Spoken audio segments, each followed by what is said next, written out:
come you put your medicine back?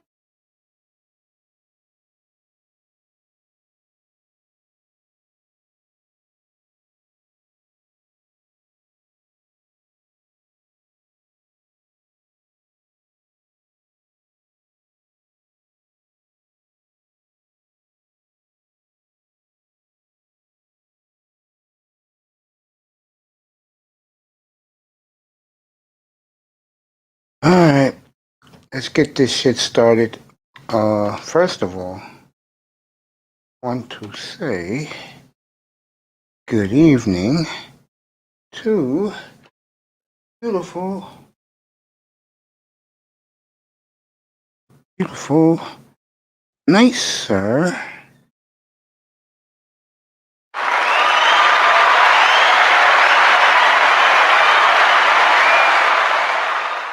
Good evening, baby doll. How are you doing? I'm trying to get this shit, give her.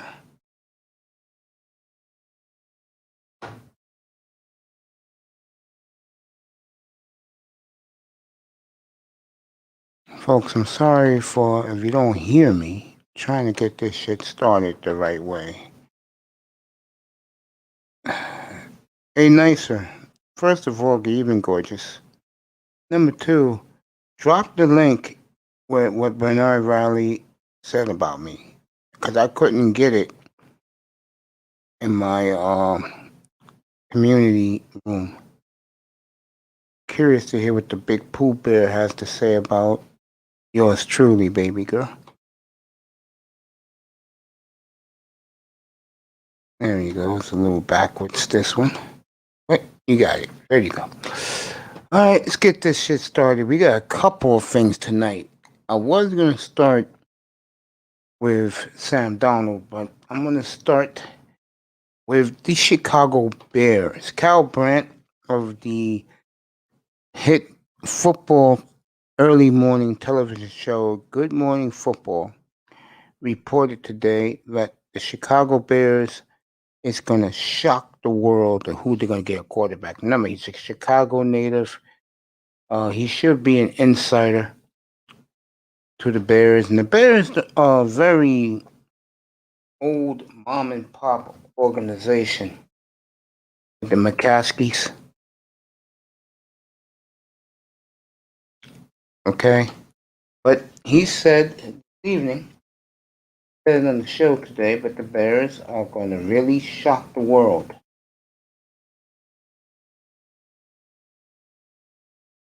They're going to bring in a quarterback. I don't know who.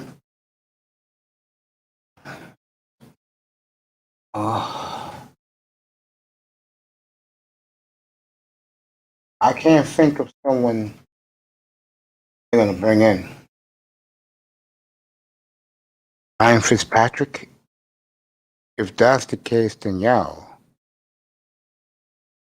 What's up, Grinder? If that's the case, whoa. Really? Ryan Fitzpatrick? I don't know about that. Chicago, like I said earlier, Chicago is one of these teams that the clock is ticking. I would say if it's going to shock the world, then I think it's going to be somebody like Ryan Fitzpatrick. That would shock the world. And I don't think Chicago will be too happy about that move. Let me look at the private chat at what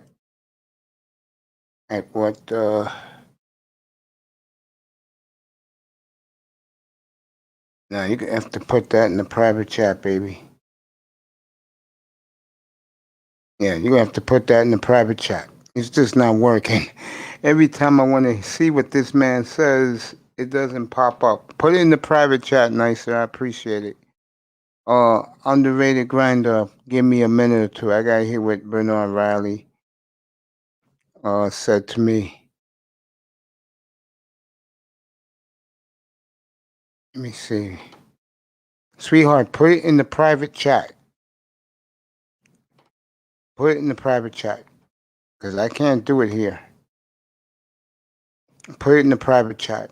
and I'll take a look at it. Let me see what Bernard Riley had to say about me. Good evening, everybody in the clouds. The beautiful Simone Love. Good evening. I hope you get home safely. Underrated Darkness will join me once this beautiful lady puts what Bernard Riley said about me in the private chat. When she does that, then I'll go take a look at it, and then I will talk about the New York Jets. I think the only person that will surprise and shock the world if they get Ryan Fitzpatrick. And do I think Ryan Fitzpatrick is going to get the Bears to a Super Bowl? No. I'm waiting for Nicer to put that in the private chat.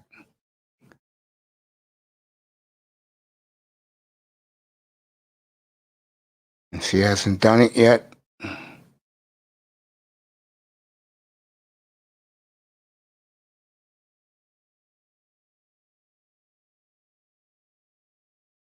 I'm waiting for her to do it.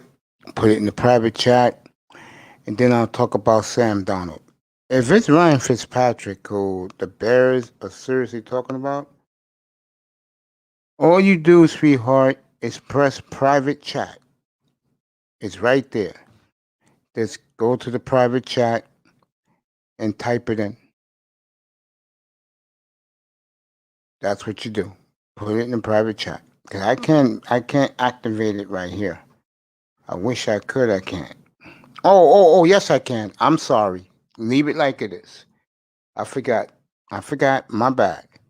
All right. This is the Big Pooh Bear about yours truly.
Uh, I thought that this brother said something about me. I don't care, honey. I'm sorry. I don't care about ARC and AMS. Okay. I don't care. I apologize to the people in the sky. Hit that like and subscribe button, sweetie. I don't care about AMS, nor do I do nor do I do about uh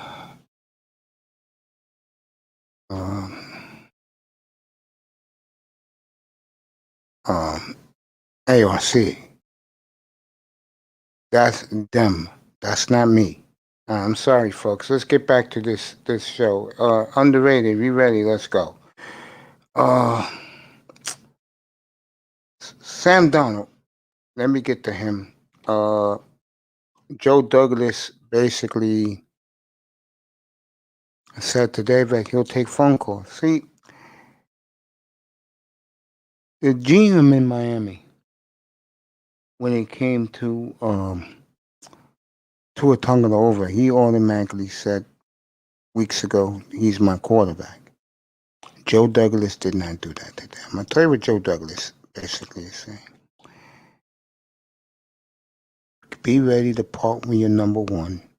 San Francisco, Chicago, New Orleans, Washington, um, a couple other teams if you want Sam Donald.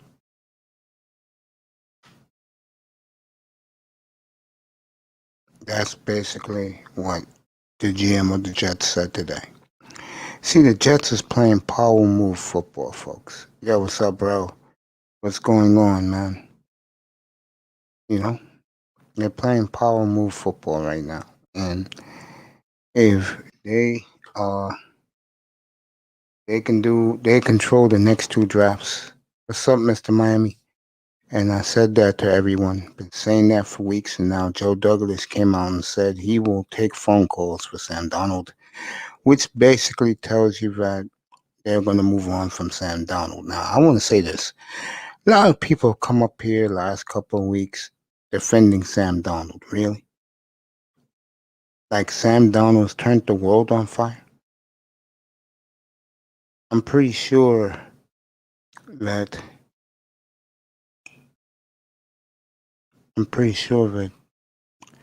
Robert Saleh saw enough tape of him and said he makes apple, pineapple, lemon, cherry, blueberry turnovers. And that oh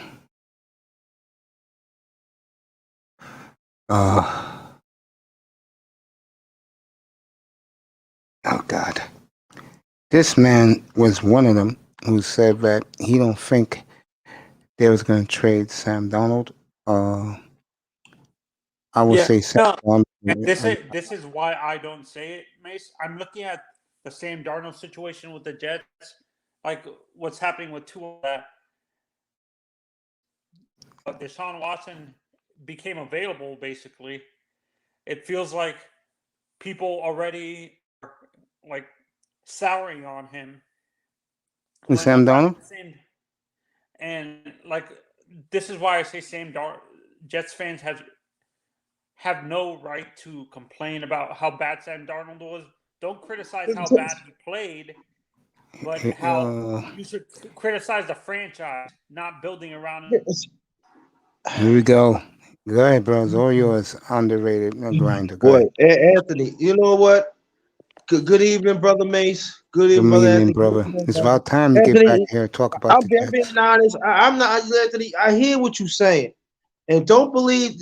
Trust me, I be hearing everything you talking about the Jets. I hear you everything you talking about Sam Donald. Listen, this is how the NFL goes. If you're not a star, superstar, when a new regime comes, everybody for the old regime goes. And I'm sick and tired that y'all keep on taking up for Sam Donald. I'm not taking That up he for him. had that he don't let me finish. Don't let Hold on. me Calm finish, down. Calm down. please. Calm down. Go No, ahead, no, bro. not you. Yeah, go on the road to my godson. Go on, Yeah. yeah, man. All right, this All right. this this is where I'm at right here. The Oh, coach. sorry. I'm switching. I'm switching over to my headphones. It was really loud, so I couldn't hear anything you were saying. Sorry, Okay. Andre. Can you repeat what All you're right, no saying? problem. All right. See, Coach Sal has seen enough. Don't break it down. They have broke down the tapes. The quarterback coach / offensive coordinator. They had to do their due diligence.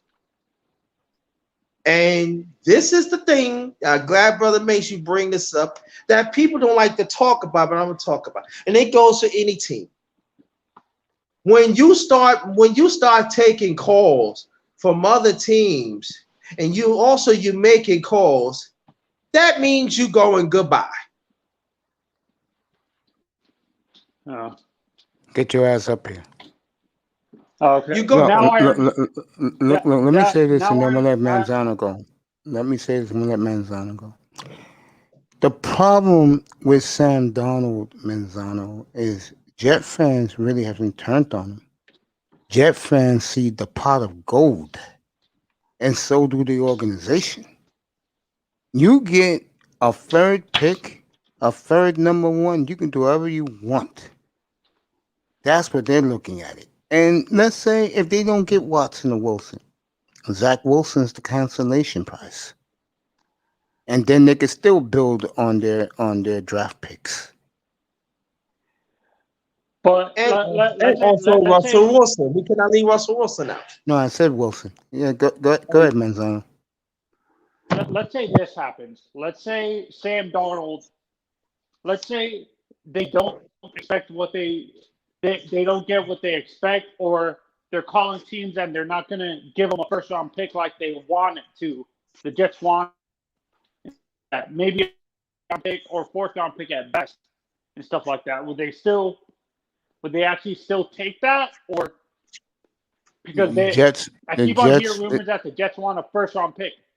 Yeah, that's what they're going to get for him too, because the teams who yes, the Jets would take that because all they need.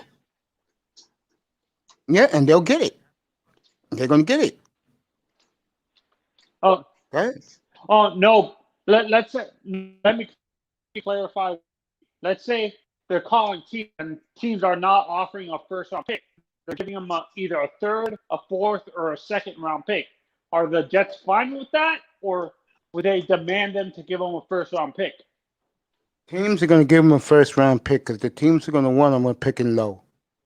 And those crop of quarterbacks going to be gone by their pick. Yep. They're going to get their number one pick. You can bet on that. Or actually, don't forget the 49ers who are picking at number 12. Yeah, they're in the mix. Yeah, that's why I said they're going to get either the 12th pick, the 21st pick, the 19th pick, or the 28th pick. They're going to get a first rounder for them. Yes. Actually, this would be a surprising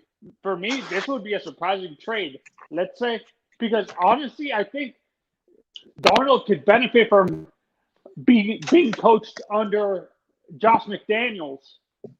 And they'll never trade with the Patriots. Don't even think about that. So you don't think the Jets would trade in division? No, they're not. No. They're not. The Jets ain't gonna go. The Jets ain't gonna let a quarterback to be in their own division. No. That's suicide. No, they're not doing that. They're not doing that. He's either going to San Francisco, Philadelphia, Carolina, Chicago. No, but Chicago announced today that they have a big surprise at quarterback. And I think the big surprise is going to be Ryan Fitzpatrick. Ryan Fitzpatrick? You joking, Mace? Oh, Jesus. You joking, Mace? No, I'm not. Oh, you ain't laughing. Okay. Nope. Ryan Fitzpatrick? You mean the journey? You mean the journeyman? Yep. They said they're going to shock the world, and that's the only person I can think of, because if you get Russell Wilson, that's not shocking the world. If you get Watson, that's not shocking the world. If you get Sam Darnold, that's not shocking the world. If you take a Ryan Fitzpatrick, that is shocking the world. You take Alex Smith, that is shocking the world. Yo, you can't make this up, yo. They get Ryan Fitzpatrick. Very much the most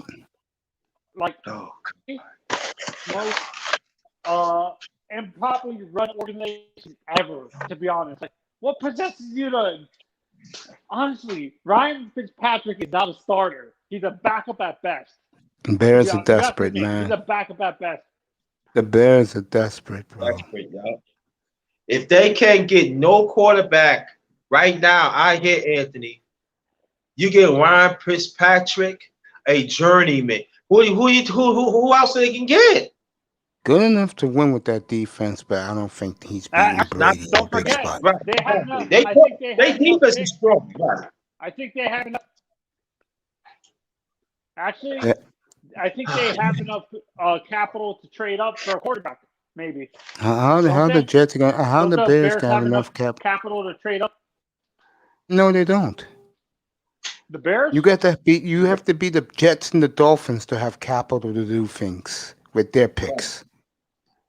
No, I'm not talking about like Deshaun Watson. I'm talking about one of the quarterbacks in the draft, like a Trey Lance or And they'll be gone, Justin bro. Fields or something. They'll be gone. And the Jets know Because it too. honestly, I would rather. Yep. That's why the Jets are doing this, letting it be out there. They will take phone calls because they know it. But I would say by San Francisco, those 5 quarterbacks are gone. Yeah. Oh, New England, those And quarterbacks San are gone. Francisco doesn't seem like the franchise.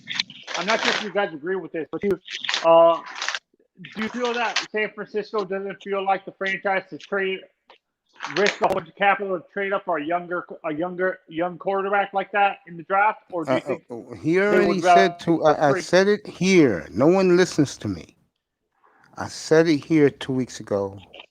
It was reported Kyle Shanahan loves Sam Darnold. I can see Robert Saleh giving him to the Niners for the 12th pick. Yep. Thanking him for getting him a job. The question is, where will Jimmy G go next? Could be Chicago. Jimmy G, if the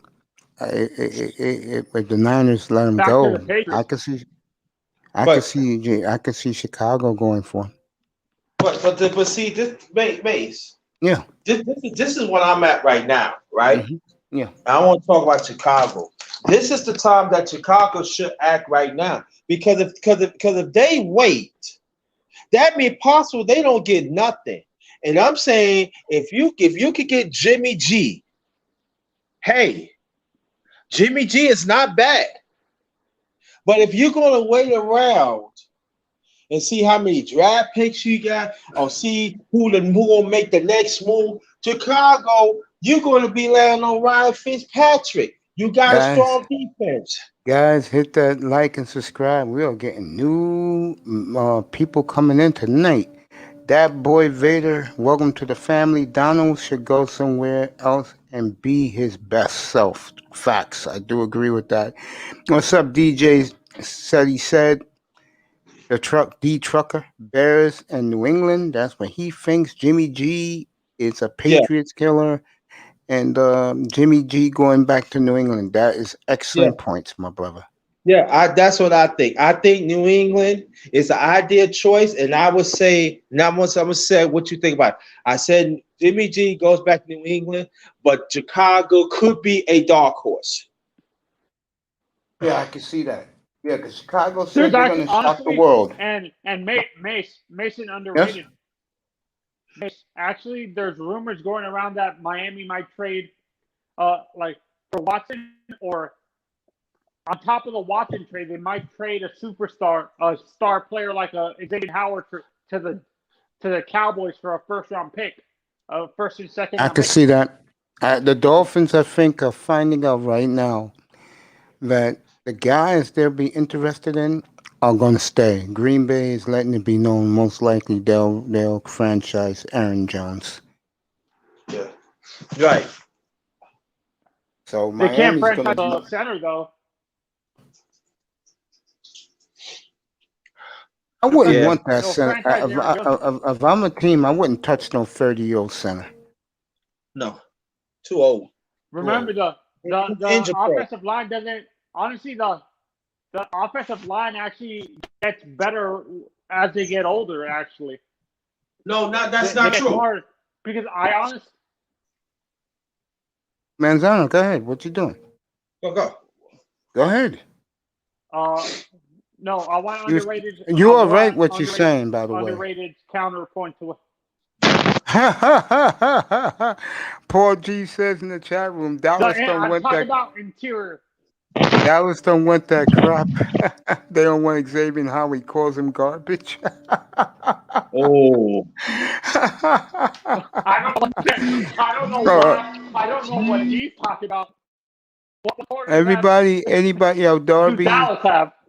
that boy, DJ said he said, Paul G, you guys want to come up? Here's the link. Come on up and join the conversation. You're right what you said. The older the offensive line get, especially from like 27 to 32, the better it gets because they know each other. But I get the feeling the Yeah, Dolphins, with all this money they're going to have, they're going to cut more players. I told you guys a couple of weeks ago. Some of these guys they signed last year, they was going to cut. They already cut it. And they already cut Van Noy. Guys don't listen to me, man. I'm. I think that. So you're projecting. You're predicting they're going to cut Shaq Lawson too. I don't know who else they're going to cut, but I think they'll cut one or two more. I know Bobby McCain's going to get cut. I know Alvin Wilson's going to get cut. So we keep one of our safety, but we don't. Both of them is we're not going to cut both Bobby and Eric Rowe. We're going to keep one of them. I don't know. I just think Miami likes the fact that they got a lot of money now. After cutting Van Noy, they got a lot of money, and they want more money. You know what that tells me? It's something I said to you guys all along. They're going to clean up June 1st when young veterans are cut. Your handsome self, DJ said he said, D Trucker, welcome to the family, bro. Welcome to my platform. How are you? Man, what's up? What's up? What's going on with you, mate, man? Yes, what's going on, Antonio? What's up, my brother? Man, what's going on with y'all, man? Shit. I'm good, man. I'm good, Hi, man. Cedric. I'm How are all you today? good. Man, I'm doing great. How you doing, my brother? That boy Vader, if you want to come up, the link is there. So how you feeling, man? You said, I believe you said New England or Chicago for Sam Donald, right? Nah, I was talking about Jimmy G. We you know, Oh, I'm Jimmy a G. 49ers fan. Uh, Okay. Jimmy G is very injury prone. Then sometimes in clutch situations he gets very undecisive and get happy feet. Man, that's the biggest knock on Jimmy G. But don't get me wrong, he's still a well be above average quarterback. Now he's not trash. I won't call him trash. He just like a second or third tier quarterback. When you talking about elite quarterbacks. Uh, I don't know about Donald. I don't know if Donald was just around a bunch of bad talent on the offensive side. He had went through a couple of coaching changes and coordinator changes that can always hinder a young quarterback development. Got to also put that element in there.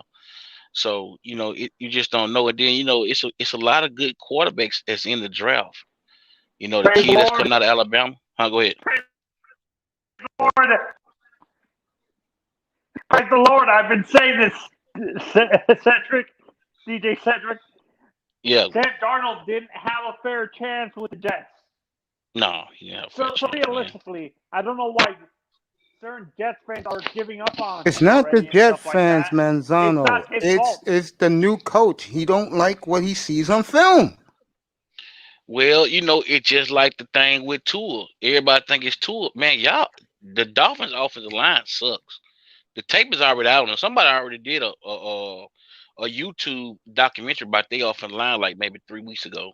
Oh And yeah. I'm looking at the offensive line missing key blocks. I mean, the oh it's horrible, man. A quarterback if he can't be upright, you might well have a wildcat offense if you can't keep a quarterback upright. You know what I'm saying? And a lot of times they just need the weapons, and sometimes you need good tackles. Yeah. Ever since they went to this shortening of the training camp and also the shortening of practices in the league these last 3 years, you can tell, man, the offensive line play has really suffered across the board. I mean, a casual fan can tell that the offensive line play is not as good as it used to be. I'm, Oh, I'm I'm loving sorry. this tonight, man. DJ said he said you have really added. Adapt boy, just get up here, bro. The link is right there. Jefferson, get your ass up here. Go ahead, Grinder.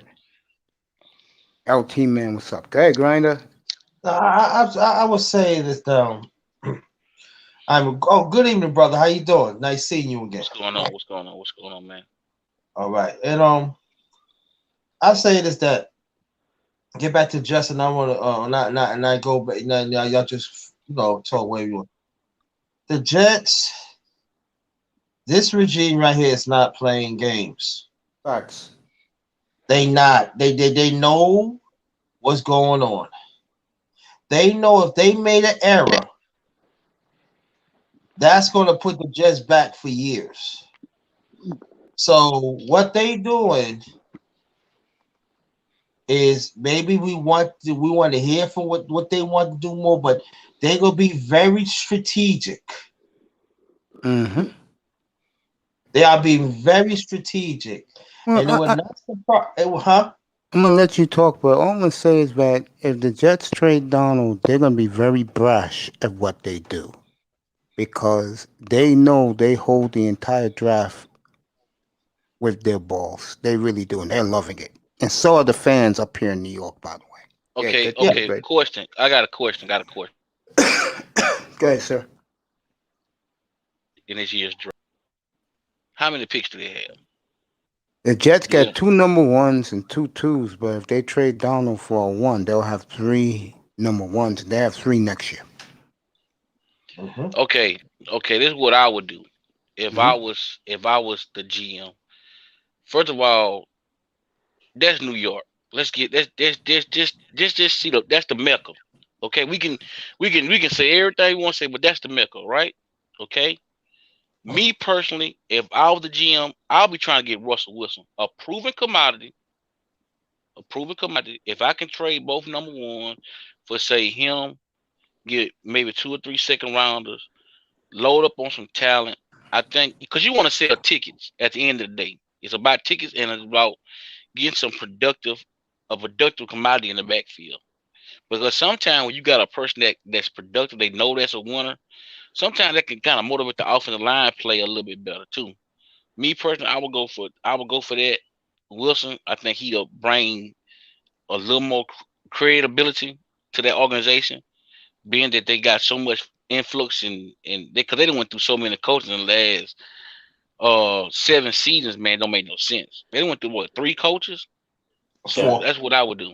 It is because I mean, Four. if you trade a rookie if you trade a young quarterback And now, let him talk, for a please. rookie quarterback, I mean, what you doing?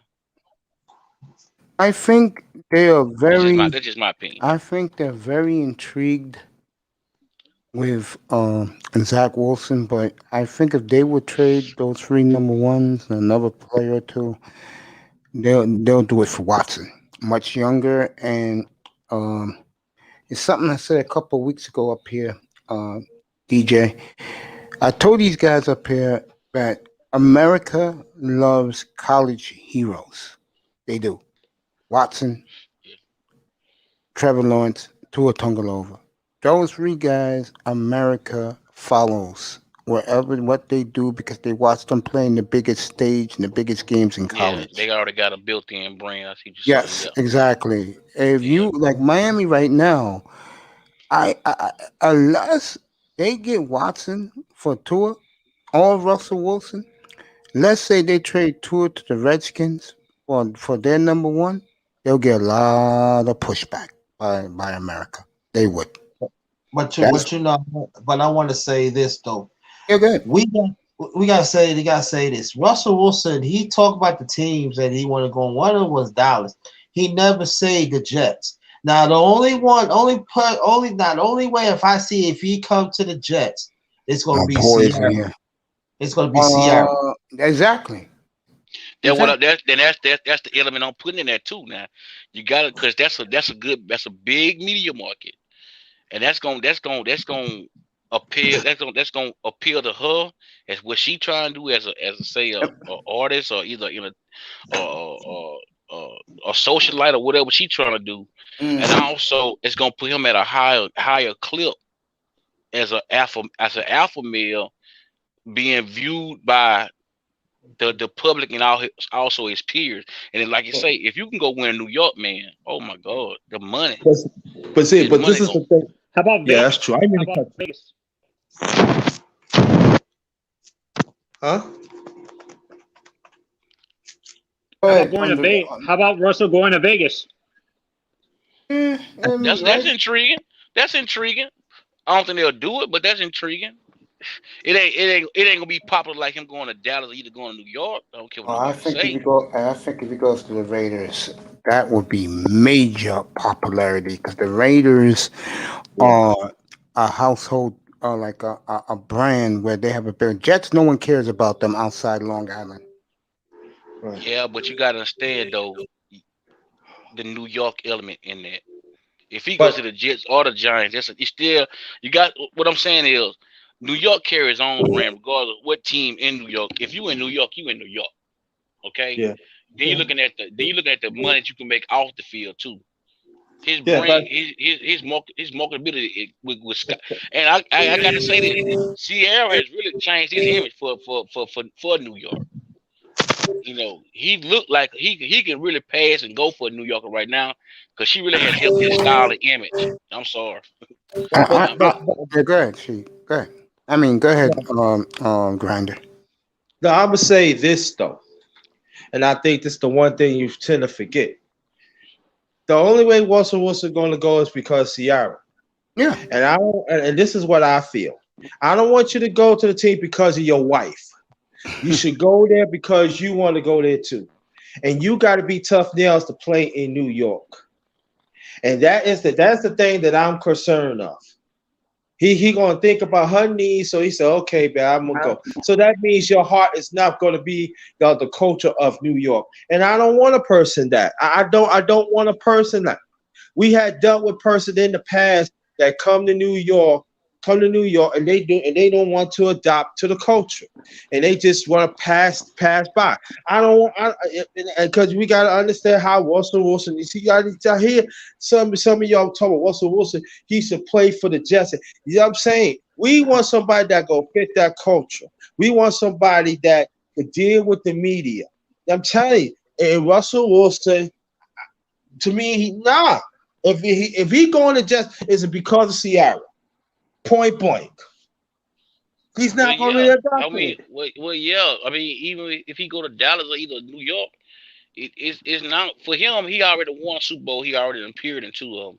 So yeah, it's about winning, but it's also about his brand, how much money he can make on the field, and how much money he can make off the field. And the two best markets are New York and Dallas. And then coming up in a third, I would say Las Vegas. If you're just looking at sheer money on both spectrums of making money on the field and off the field. And yeah, Sierra gonna that's gonna play a part in it anyway. That's just what it is. I don't see him going nowhere other than those three spots. Mainly, I mean, the data situation. I think that's just a smoke screen. I just think that's just a smoke screen. Really, I don't see no legs. 'Cause I don't know. So you think Dallas is going to resign Dak? Yeah, So you I think think they're gonna Dallas is resign. going to resign I Dak? think they're gonna Dak Prescott? begrudgingly they're gonna probably have to resign him because now they coming down to the wire where they really I think after this year he gonna be always unrestricted free agent. I mean he can go anywhere. So they really done stuck their foot in the mouth. They should have signed him like 3 years ago to a long term deal where they could have stretched their money out all the way over 5 years. But they stumped their toe and they drug their toe and they stumped their feet, whatever you want to call it. But they just really just didn't do what they should have did a long time ago. Well, the You latest on know, Wilson, I was going to say this earlier, but you know, this Sam Donald talk is, and the Bears saying they're going to pull a rabbit out of the hat and shock the world in 2 weeks with their new quarterback. Wilson and the Seahawks are now tired of him, and it's going to be interesting next couple of weeks. If I am Seattle, I will trade him where teams can give you back a lot of picks right now. That boy Vader said, "My people stay in Jersey." Major Jeff fans, Ter Battle, who's been terrific so far. He said, but the owners conspired to have the Raiders there. He feels JJ is there because of his wife. Jefferson brings back underrated grinder, brings up good points.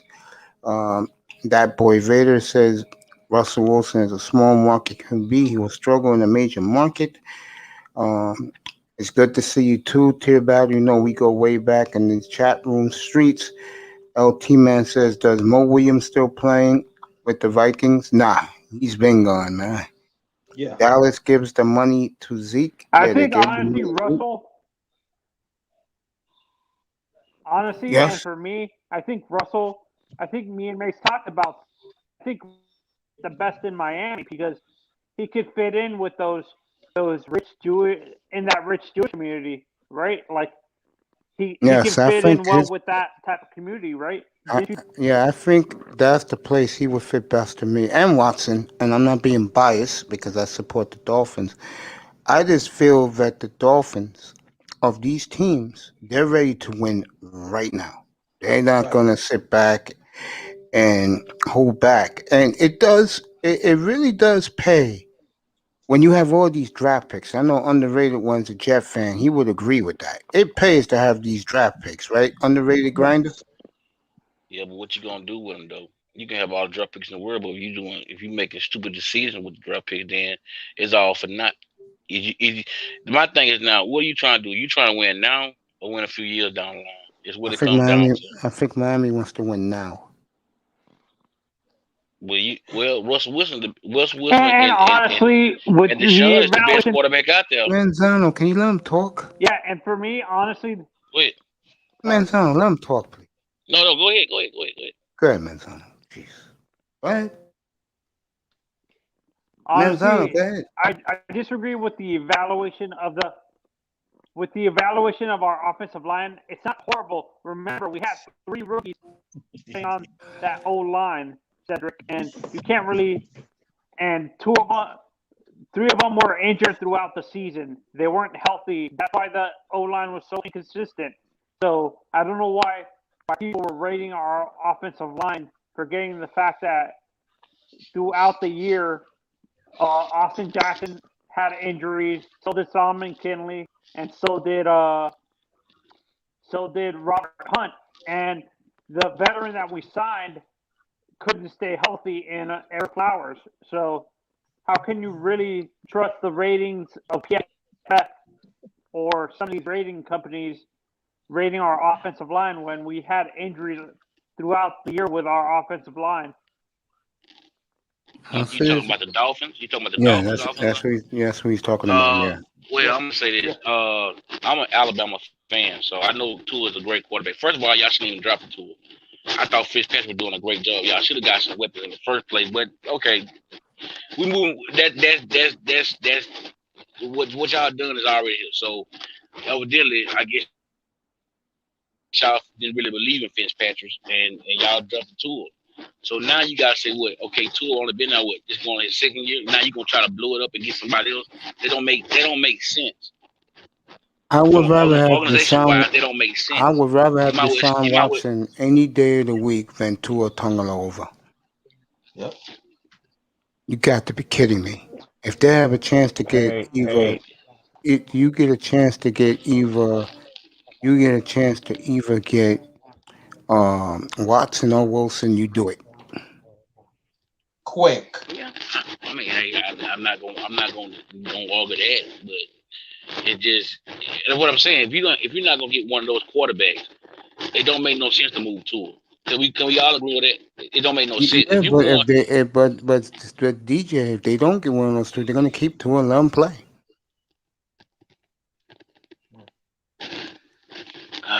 But if they can upgrade, they'll do it. But if they don't upgrade, they'll keep Tua. He'll start this year coming up, and they'll put talent around him.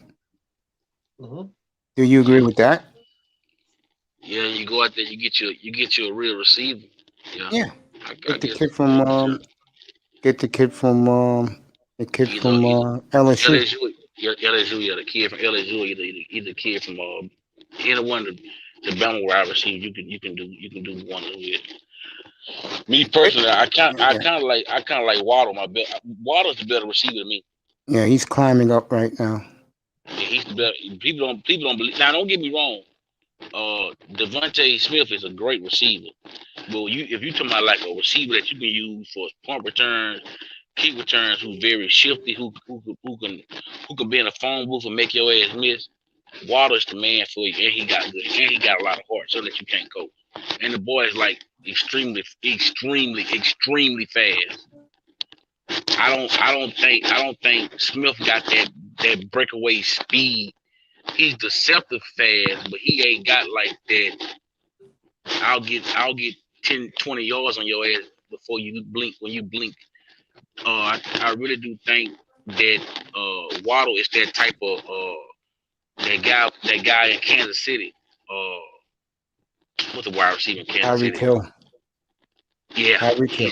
he's that type of fast. And that's just being honest. He's that type. You're funny, Terrell Battle. That boy, what's up, bro? Welcome to the panel.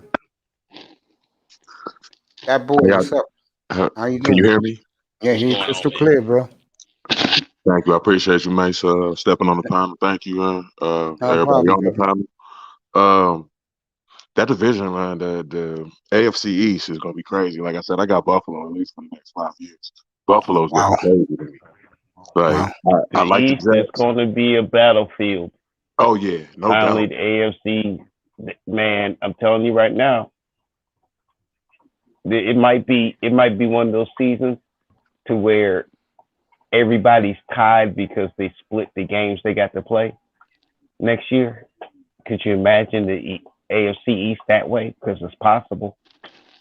Yeah, I hope they New keep the England, playoff settings too, like it was this year too. Like, I like the 2 extra teams. Like I think they should add 2 more teams to the playoffs. That'll be live.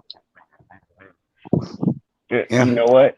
The 2 extra was a nice addition, and it wasn't like they had to get down to the 7 or 9 teams. So, yeah. They got the AFC I easiest don't know if they're schedule. gonna add another. I don't know if they're gonna add another. But you know what? I would love if college would just do a 16-team playoff. Give the major ones that got the best records, they get a week off so they could double prepare whatever they got to do, and then add We're that not damn thing in. we're not talking college football I right know, now, bro. I know, This is but he brought up the adding in This extra is teams, news. and I I'm know, not talking about college football, bro. This is NFL. This is news. I know. It was just a sideline comment. I wasn't changing the whole subject, but he brought in bringing 2 extra NFL teams. It was just on the line of the conversation with us. I apologize if you thought I was trying to change or take over. You know, I'm not saying that. Prime time, what's up, bro? You want to come up? Come up. Here's the link. I will say this. I'm going to get back to Darnold for a second. I think if San Francisco gets him, they'll go to the Super Bowl in the lock. I don't know about Chicago, but I know if San Francisco gets him, they're going to, with Shanahan coaching them. You sure about that, Base?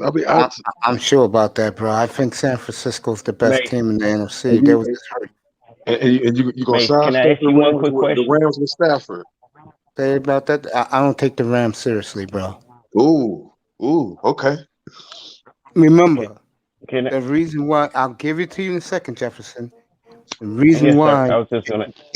Jared Goff was traded because the Rams lost twice to the Niners with their second and third string QBs. That's a fact. Yeah, it is. And if they can't beat the Niners with their second and third string QBs and their defense was all beat up, what do you think they're going to do with the Niners if they're healthy and they upgrade the quarterback who's going to be steady for them? And that man is a guru.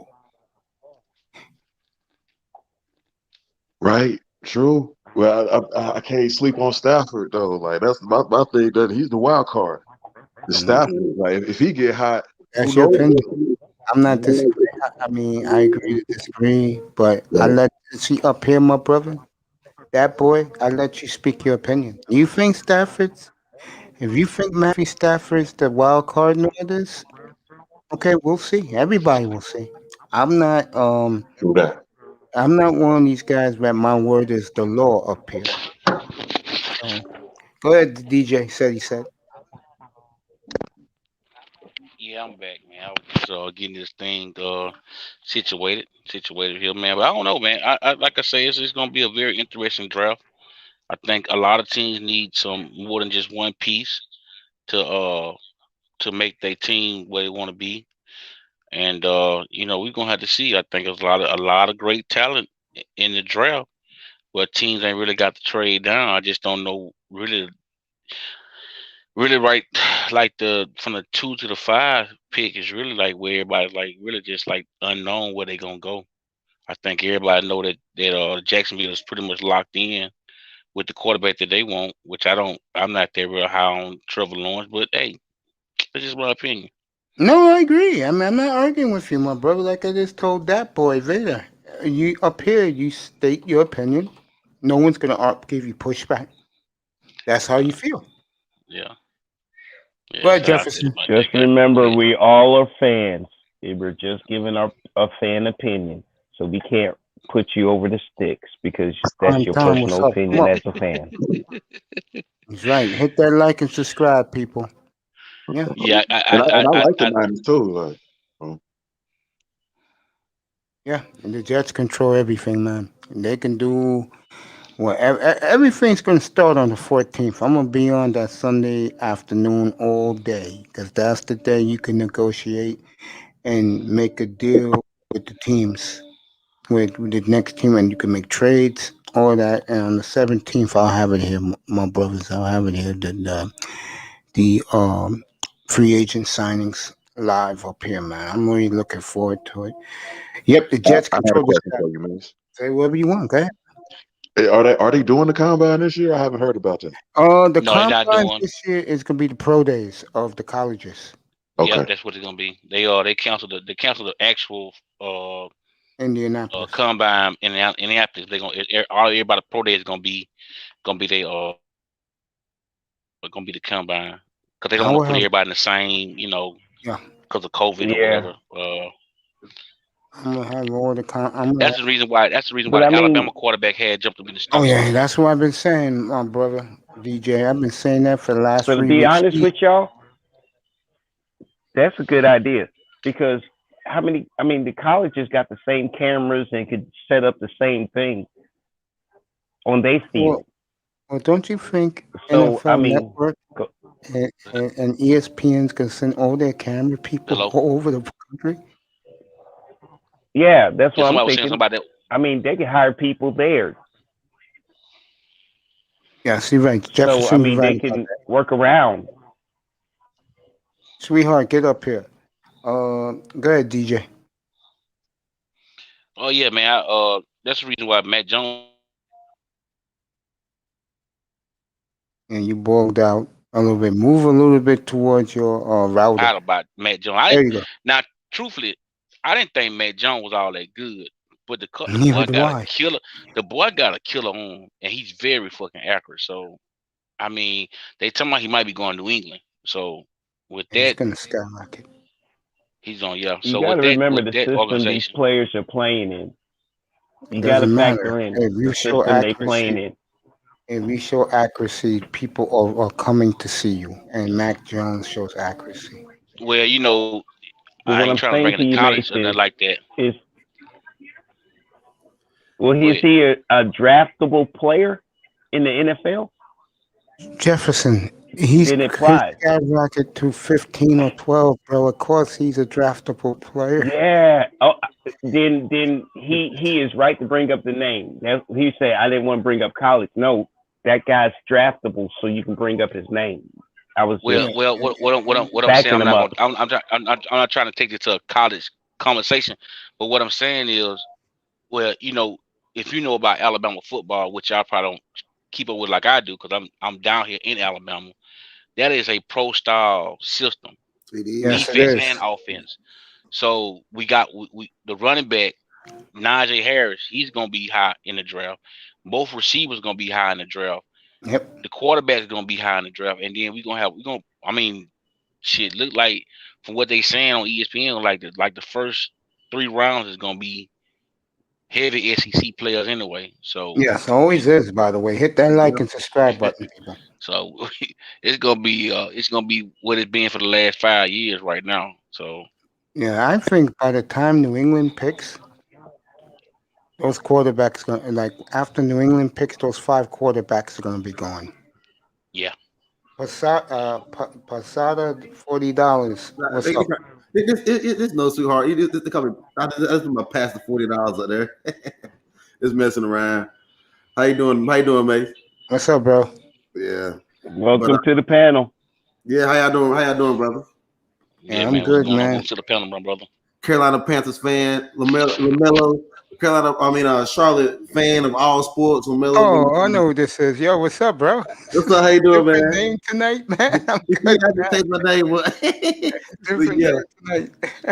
But LaMelo gonna get that Rookie of the Year, baby. He's looking like He's it. looking good, man. He's looking good. He's looking like a Justified. grown man out there, man. Right. You know, I thought his career gonna be trash like his brother that stole that watch, but I guess, you know, by him going to play with grown men at a young age and coming back and playing a little high school ball, I think it panned out for him because he's a phenomenal athlete, man. He's a real good talent, and I guess too, but I'm not really having no fans in the stands. They kind of help him be able to focus. You know, a lot of players be able to focus this year because they ain't got no fans in the stand heckling and shit. So that's the element we got to look at too. How good he can be with a packed house. You know, Melo's right so now good. he's good. Yeah, My Melo. bad. I mean, Melo's so Go good. ahead. Lonzo having the best year of his career. you right. He having to step it up. He even shooting better. His form look better. Oh, okay. Now That's we can break that down. We can break that down. Let's break that down. First of all, it ain't because his brother, but they got a real badass, awesome ass shooting coach at the in New Orleans too, because he was helping him with his shot last year. His shot starting, and then you also got to look. He got JJ Redick right there too. Another, I would say, a coach on the bench. So that's why his shot. I ain't gonna lie, his damn shot done got a whole lot better when he came in the league. I don't know what the hell he had. He had some more reflected form. He was shooting it across his body like a slingshot type deal, and they didn't got away. They didn't change all that. His He was whole shooting from. mechanics. I'm sorry, brother. I'm aiming because I'm sorry. Go ahead. No. You fine, man. Go ahead. He was shooting from the hip, and that's what we learned. You learn to do that as a kid to get height to your shot, right? So to get that ball up there, you know, shoot it high. I'm from North Carolina. They say to shoot over that broomstick. When you a kid, to shoot over that broom, you have to get down there. You have to get up under. You have to get all the way down there. You start shooting. You learn it works, and it works to get you to shoot the ball high, but then it makes you shoot from your hip. So you never learn how to stop shooting from his hip. That's because you're supposed to graduate from that and supposed to get enough strength to be able to shoot that high without coming from the hip. Yeah, if you shoot from the hip, that ball is still like he was shooting across his swattable. body though. He was shooting across his body because the way his projectile off the top of his fingers, he had actually one arm covering up his face, man. I mean, it was horrible. It was god awful. It was god awful, man. I'm like, he was shooting worse than somebody who played basketball in the damn YMCA every evening. He looked like But you know what? He learned that ball wasn't in his hand when he took his shot because he left it available for someone to take it from him. And he learned while he was playing ball, and he situated, and he has improved that damn shot so damn much. It almost looked pretty at times. Let me answer my brother in the chat room's question. Nobody's high on Cal Trask. Right now they got him late second, early third round for Cal Trask, a quarterback from Florida. But the way some of these teams are desperate to find their future quarterback, like the Saints, Atlanta, teams like that, he may go early second round. We'll see in 8 weeks. I'll have it here. I like him. I like that the player. Saints better sign Jameis Winston again. Why they fucking around playing? They tripping. They need to go ahead and sign Jameson back. I thought Jameson was good. Well, Winston said that he's going to go to the highest bidder. Hey, I can't blame man for doing that. So money talk. Yeah, money talks, and you know what? I'm gonna be real with you, man. We're all gonna find out 2 weeks from tonight where the guys are going, which is gonna be fun. We're we'll see if the Jets do get rid of Donald in 2 weeks, and then after that, we'll see what happens with Wilson and Watson, where the Jets and the Dolphins got all those high draft picks. But I'm not Nice. sold on Trevor On that, Lawrence going number one. you're not Well, sold on him? I'm nah, not. he I'm ain't. not sold on Trevor He's Lawrence not. going number one. Like I don't think. He's not. It's a possibility. It may not happen. No, No, he's it's not. gonna happen. It's gonna happen. No, it ain't. We might don't like it, but it's Mm-mm. gonna happen. Yeah, I don't Because think Urban Urban Meyer kind Meyer. of stupid. He gonna I'm a pick that kid. Clemson fan. I'm a Clemson fan and telling you he's not going number one. Trust me. Jefferson, 100 in the This cash app. season, Jefferson, this season $100 done in the cash exposed app. him. Jefferson, $100 in the cash app.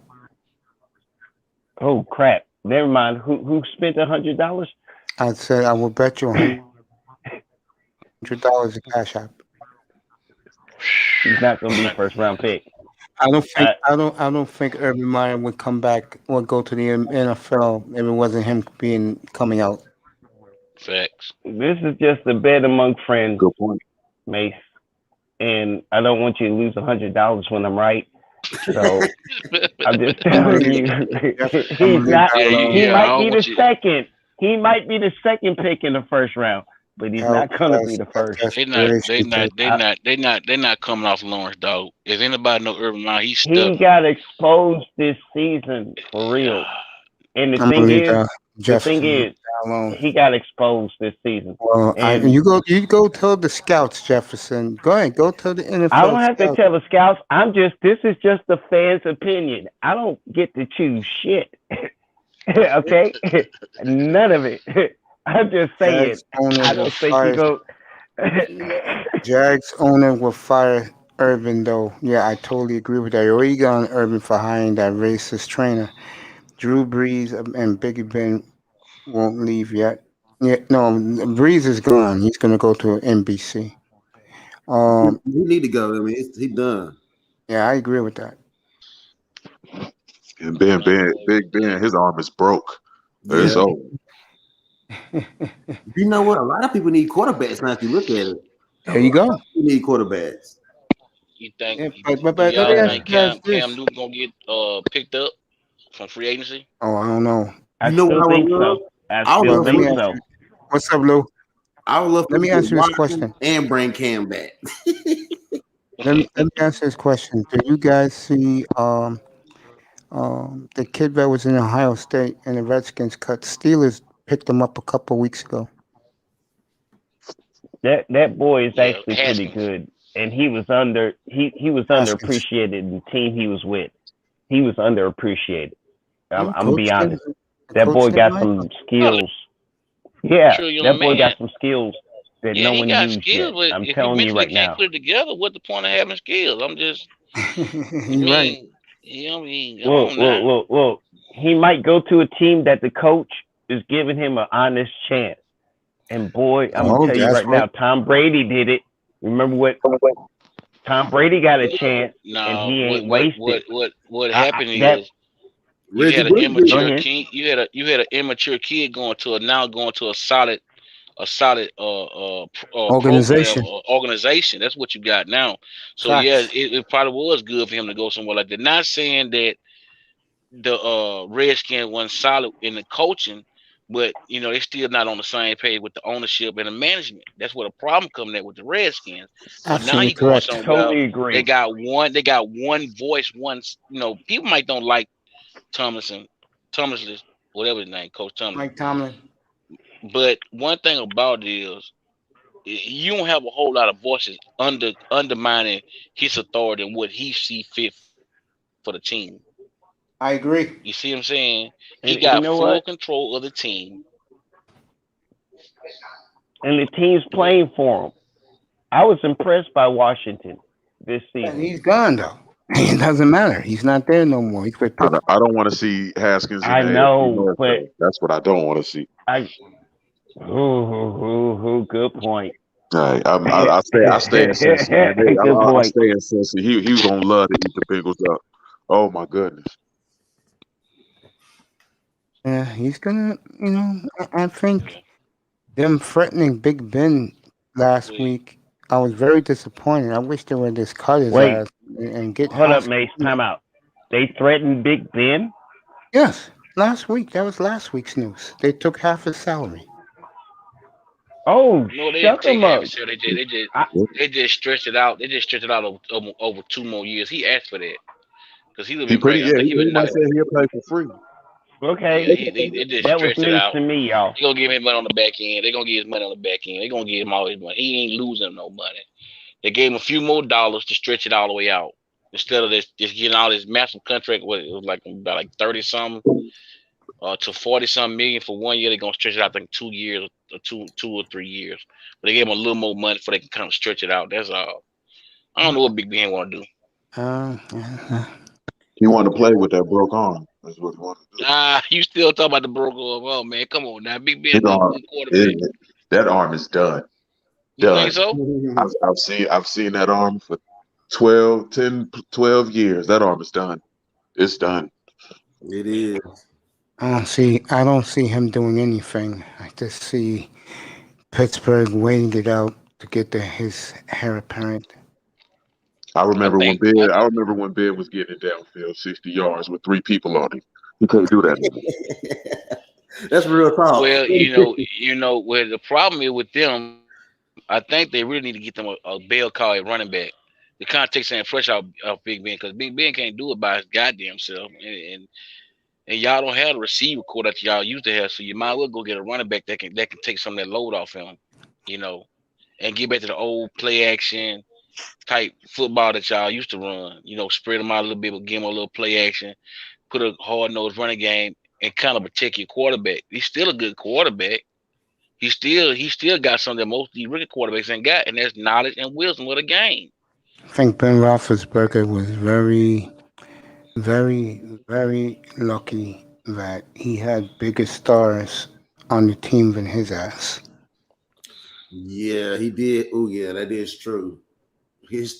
Historically he had some players, but he balled too though. He did ball too. But he Yeah, I had mean, two. of course, he came into a good situation. Yeah, everybody. I think nobody would disagree that Big Ben came into a organization that had good players and that was a sound organization. Shit, that's a quarterback dream to come into a situation where he ain't got to be the man and everything on his show. Thank you, Lou. And more than good players, great players. That That's what I'm defense, talking about. living in Cincinnati, that defense was amazing. Joey Porter, James Harrison, Kid Malu. Like he had that defense was crazy. I'm talking about more. He had the 2 top players in the sport. You could argue not too long ago in Le'Veon Bell at his position and AB in his position. True. The team that should have won the Super Bowl. Oh Couldn't my beat New God, England. that That's team the that problem. should have won the Super Bowl. They couldn't beat New England.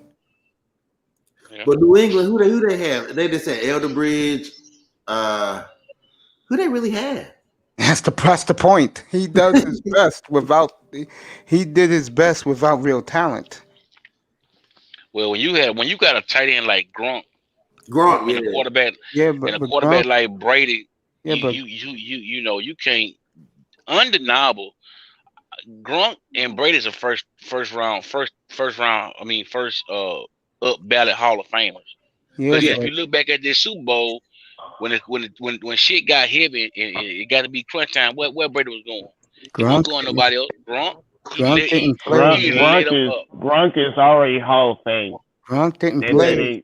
Gronk didn't play in the Philadelphia. No, he played in Philadelphia one. He didn't play in the Giants or Atlanta Super Bowls. I'm gonna be honest with you, Mace. Gronk has been a challenge to the NFL because the boy is stupid. The boy is stupid, but he's good at football and he don't get no damn charges on him. And fun white boy. I mean, Gronk. Yeah. Look. I'm telling you right now, he hit on the magic, and that's Gronk. Even I like him. I ain't even got a bad thing to say about Gronk. I agree with that. Mike got a couple things to say about Brady. I'm gonna say this, man. You got look. My head goes off the Gronk, man. That dude is a freak. If you look at his size, the dude size and speed alone, it's just a combination of he's just a freak, man. He's just a freak. Yo, Terry Battle, why don't you come But up? Gronk is still not the best tight end ever, though. But you know what would have been crazy is No, Man, look, but man, come on, man. he's in the conversation. He's And in the that conversation. man Yes, he's in the earned to conversation, be for sure. in the conversation. He is, yes, So he is. I can give him credit and respect. That boy No doubt. played his ass into that conversation. That dude Yeah, he played did. his ass Gronk off in did. the last Super Bowl. That dude played his ass off in the last Super Bowl. Okay, when shit got hectic and Brady didn't know where the fuck to go with the ball, where he went. Can you stop it? If you know where he going with the ball, question is, can you stop it? And the question was always answered as no, we can't stop No, but him and Hernandez. imagine it. 200 and that much extra, and he can jump like he playing basketball. That's why him and Serious. Hernandez would That have been bastard was a beast.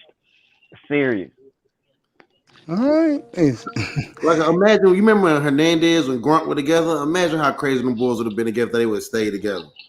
Yeah, but man, that's right. Gronk didn't Cheap play ass, in the cheap Giants ass. Super Bowl.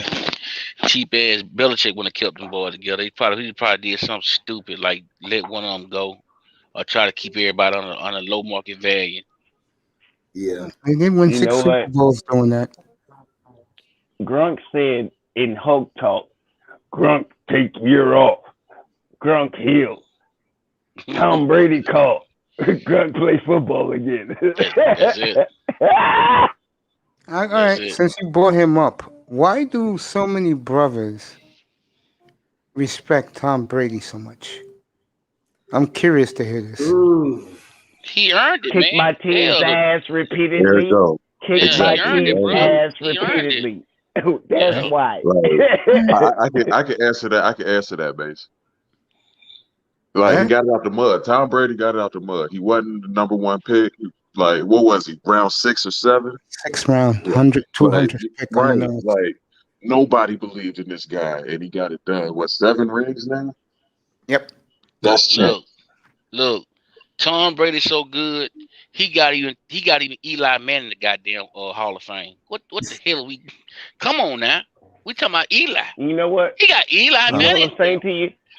I'm shocked all this Tom Brady. Tom Brady would have got that damn Wow. special thing to be the last pick of New England, last pick of the NFL, and he still would have done what he's done in his career. And he's proven that. Well, That Tom is Brady scary. by the brotherhood. And Drew Bledsoe was my guy. It comes Tom Brady. Do anybody still remember Drew Bledsoe? Nobody. Thank you. When you think about the Patriots, Drew Bledsoe don't even come up in your name. You don't even remember. Like Right. you gotta say, when was he on the damn? And you forget all about that. Yeah. You he do was know the that, quarterback. Like, yeah. you know that Brady got hurt in the AFC title game, the first one, and Drew Bledsoe won them that game. Yeah. So it And wasn't that like was it. Drew, He was off the Yeah. depth. it Yeah, wasn't he like even went to a Super Bowl. Like who he lost to? Packers that year. Bledsoe went to a Super Bowl. Nobody even remember that. against Green Bay, lost the fourth. Yeah, you're right, Terry Battle. Drew Bledsoe wasn't bad at all. You've been great tonight, bro. You should come on up. Yeah. Let me get to Russell Wilson with you guys. He's bitching again. Wait, before you go switch to Russell Wilson, Drew Bledsoe was a great player. That he ain't lose no damn rank. It's just Tom Brady took his job fair and square.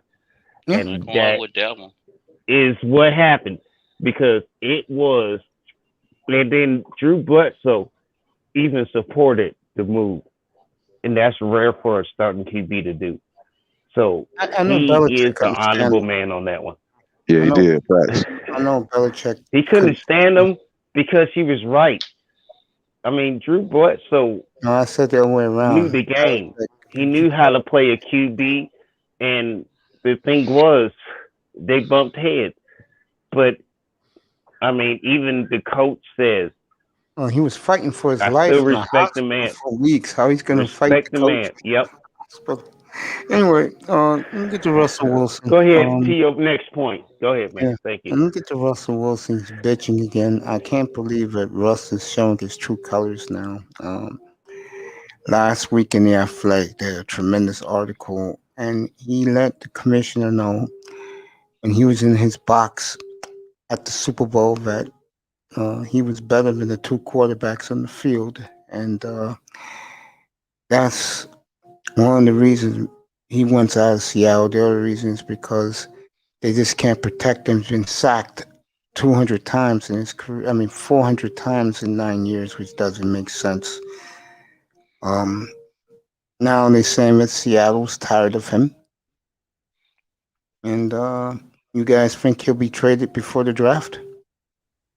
To save his career, yeah, I'll be happy to get up out of there if I got hit that many times. But yeah, it's depending on, they don't want to say it. They're gonna always make the player look bad. But he got two incompetent coaches. One of them already gone, but the other one, Pete Carroll's son, they don't know what the hell they doing, man. They don't know what the hell they doing. They ain't cut their teeth to be coordinators.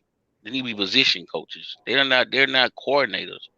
And that's kind of frustrated an athlete of his magnitude. I'm not going to put all that on Russell Wilson. He's just frustrated that they don't want to listen to him. They got incompetent young coaches that don't know what the hell they doing. One's already gone. The other one's still there. And he's just tired. He's just tired of it. And they have made a lot of stupid decisions personnel while getting rid of a lot of good talent over the last couple of years. They ain't replaced it. I mean, hell, you can only do so much. And Russell Wilson already done called out his offensive line. He stayed there. He'll get ran over 400 more times. Yeah, Walter Jones really. Yeah, that offensive line sucks. And I told people this a couple of weeks ago. He is not well loved in Seattle since he threw that interception against Brady. And I think he's obsessed because They should have been mad at Pete Carroll.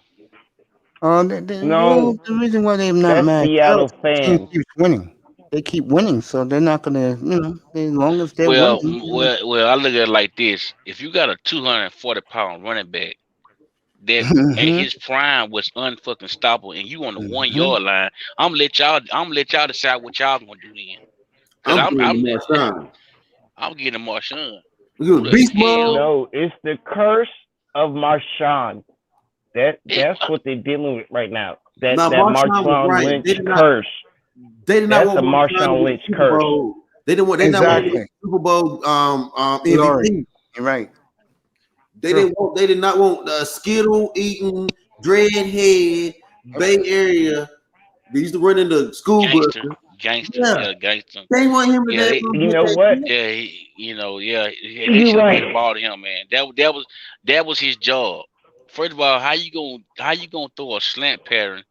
And man, I don't care if it was a touchdown. It could have been a touchdown. It wasn't, but it could have happened to be a touchdown. And I'll still be screaming today, dude. You got a 240-pound running back. That is his skill set. We're not talking about no cream puff back there at 240. We're talking about a grown ass man that got kids on his back and still can go in there and score. You don't do that. I mean, as a coach, sometimes coaches can out coach the game. You feel what I'm saying? Yep. Common sense, off tackle or off the guard's ass, give the Marshawn and let him put his head down and get a fucking yard and a half. Game over. You got 2 Super Bowls on your belt. That was bigger than one play. Man, who said this fact right now? Who's talking right now? Because you are speaking so much fact. You made me choke on my drink.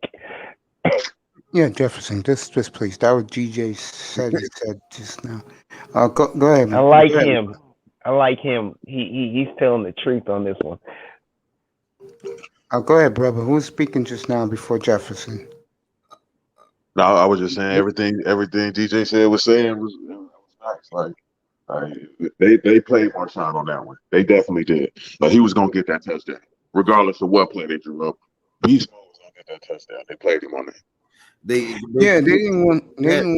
Yeah, go ahead, bro. I'm gonna say something. Go ahead. I'm sorry, but they didn't want him to have it, bro, because he had a breakout season that year, and he was going to get the MVP of the Super Bowl. And you know he was going to act the fool. You know that was just going to put on. I mean, it's just they do not want him to be the face of it, so they just get. Yes, exactly. And what's really coming out. That had nothing to do with it. That had nothing to do with it, fellas.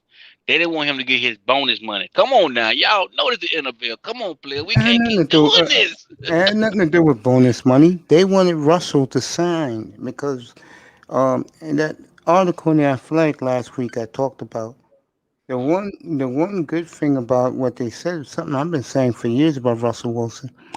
See what happens when you're the company you kiss ass? It comes back to bite you in the ass. Yep. You want to be the corporate company man. I mean, goddamn, that was his second year in the league. He was running all over the place.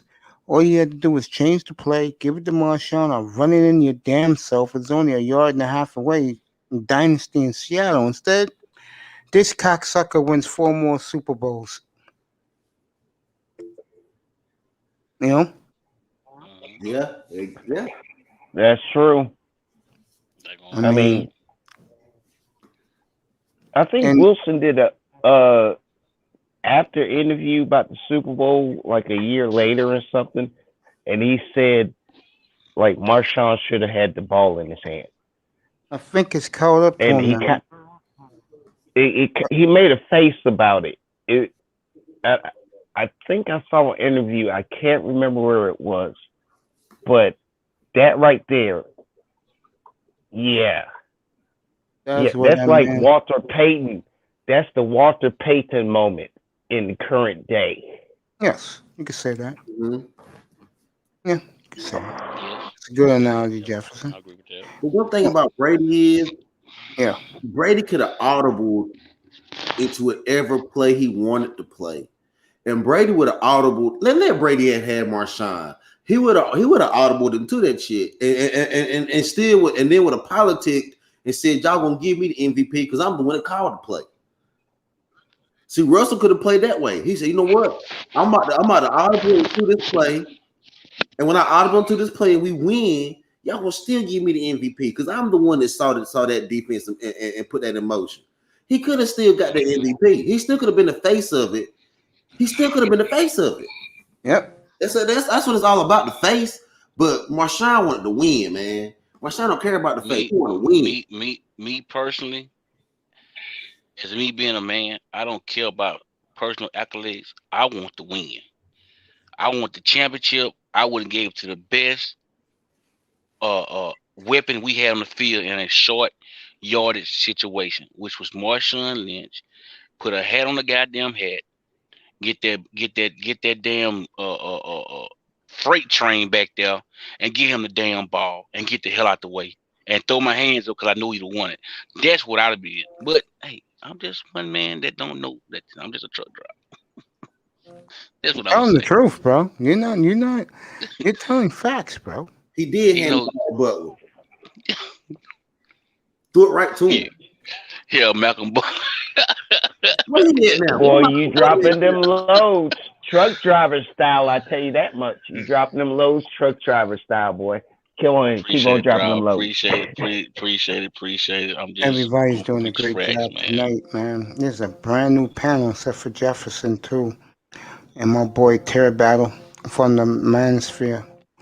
Since we talking about running backs, I just want to say this. I mean to cut you off, Mace. Can somebody please call the running back down there in Dallas and tell him stop stealing money and get him for their money back if he ain't gonna run the damn ball? No. Keep doing it, Zeke. Keep doing it, Zeke. Because I told Mace my envision plan last time I was talking to Mace.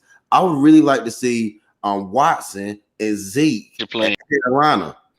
I would like to see them at Carolina because Carolina, that's my team. We love them screens. Get big Zeke downhill on that treadmill, running them screens. Ain't my fault they paying him too much. He better take them checks while he can. I'm sorry. That's what you paid for. Yep. Seattle had 2 plays left and 2 timeouts. 2 scared. Yeah, that's why Pete Carroll, I'm telling you, he's gonna have to live that down for the rest of his life, and so does Russell Wilson. That is true. But I don't think I don't think Zeke washed up, yo. I just don't think Zeke is in a favorable position in Dallas. Like Dallas offense ain't sexy enough. It really ain't. It's basic as hell. Open Zeke up like they did in that Ohio State championship game. They let him run down here. They let him get some screens. He'll do that with the Panthers. So if we can figure out how to get rid of McCaffrey, he's gonna break down. He's too small. Get Watson, get Zeke. Our line is okay. Hold up now. That's a lot of goddamn money. McCaffrey's a solid player now. Come on now. Shit right he now. got hit. Fantasy shit right now. Well, you want some fantasy shit now? $40. You want some fantasy shit right now? Damn, dog. He played with the same offensive line Cam Newton did. Cam Newton just was able to get the hell out. That's the only difference. I mean, God, dog. They threw Cam Newton's ass out. They threw Cam Newton ass out. They forced him out, and then they tried to turn around and make it like he wanted to get out. And Cam Newton came on platform and said, "Nope, that ain't true. I love the city. I love the people. I want to stay." And they doing what the hell they want to do. They wanted the new regime came in. Cam was supposed to be gone. That's what they wanted. That's what they only wanted. Got rid of the coach. Got rid of. He's been cutting people the last couple of weeks. What K1 Short was cut. They're letting Curtis Samuel walk. I would love to see him in Miami. They're letting Carolina. One thing about Carolina, I've been saying this last couple of weeks. I know you guys haven't been in here. I don't know about now, but they were the leader in the clubhouse for Watson. They was willing to give Houston 4 number ones, McCaffrey and Richie Anderson. I would take that if I was Houston. Yeah, because you can find a running back off the street and a decent wide receiver. Yeah, you can find it off the street. Man, you can get Zeke for 20. You can get Zeke for pennies on the dollar. I don't think that's fantasy, and I do think that we can. Get Watson. Because we get rid of Samuel. That's a lot of money being opened up right there with Samuel's not paying him, and we'll find us a receiver. You would go quarterback for quarterback, like Watson for Dak. No, we don't want. We don't. Nah, that's not a sign and trade. You had to do a sign and trade. Yeah. I don't see it possible. Dallas can't even make a contract with Dak. What the hell they gonna go ahead and take on $150 million contract for? Well, Dak won't. He want Deshaun Watson money. He ain't gonna get it. Well, Dallas been dancing around his ass like he deserves it. I mean, how many times you gonna put his ass into like franchise mode? Well, I think that's the last year they can do it. They did it last year. Yeah, they're gonna cost them about $37 million against the cap this year. This is the last year you can franchise Dak, and you've been franchising Dak how many years? You could have gave him a contract by now. Yeah. They ain't on him. I know Deshaun Watson's numbers are better, but when it comes to accomplishments, they're on the same playing field. In my opinion, give him the money then. Hell, he gave it to Romo, and Romo wasn't near about as good as Dak. They gave it to Romo. Facts. And my brother, you talk about his ass so back. My brother is a Cowboy fan. He was like, "Man, it's some bullshit." I said, "That's your boy. What's going on?" Texas love Romo. The difference is Texas ain't 100% on Dak. Exactly. Texas love Romo. They thought Romo was gonna be the next Roger Staubach, and they were sadly mistaken. Which he got good Techno Bowl numbers. He got good Techno Bowl numbers, good Madden numbers. But when you put his numbers up in the playoffs, he's garbage. In my opinion, he sucks in my ESPN 2K game. Yeah. He really does suck. No, I think Dallas they wanted Aikman kind of numbers out of Romo when they did get him. But Romo, he couldn't finish. He couldn't finish the game. But Romo knew how to play the game. I'm not gonna say Romo sucked, Joe. Yeah, I'm not gonna say that shit because Romo didn't know how to finish, but he knew how to play.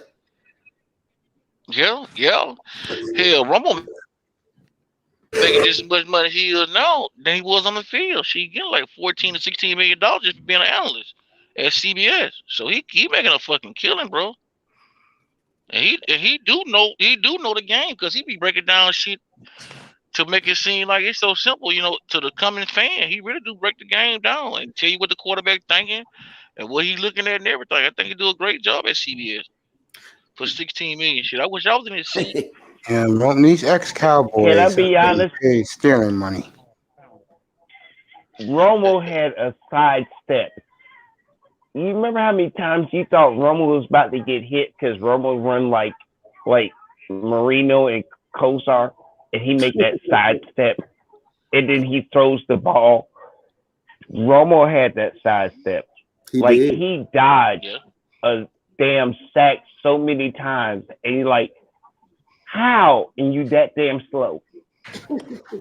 Jerry Jones said that Romo's his favorite quarterback.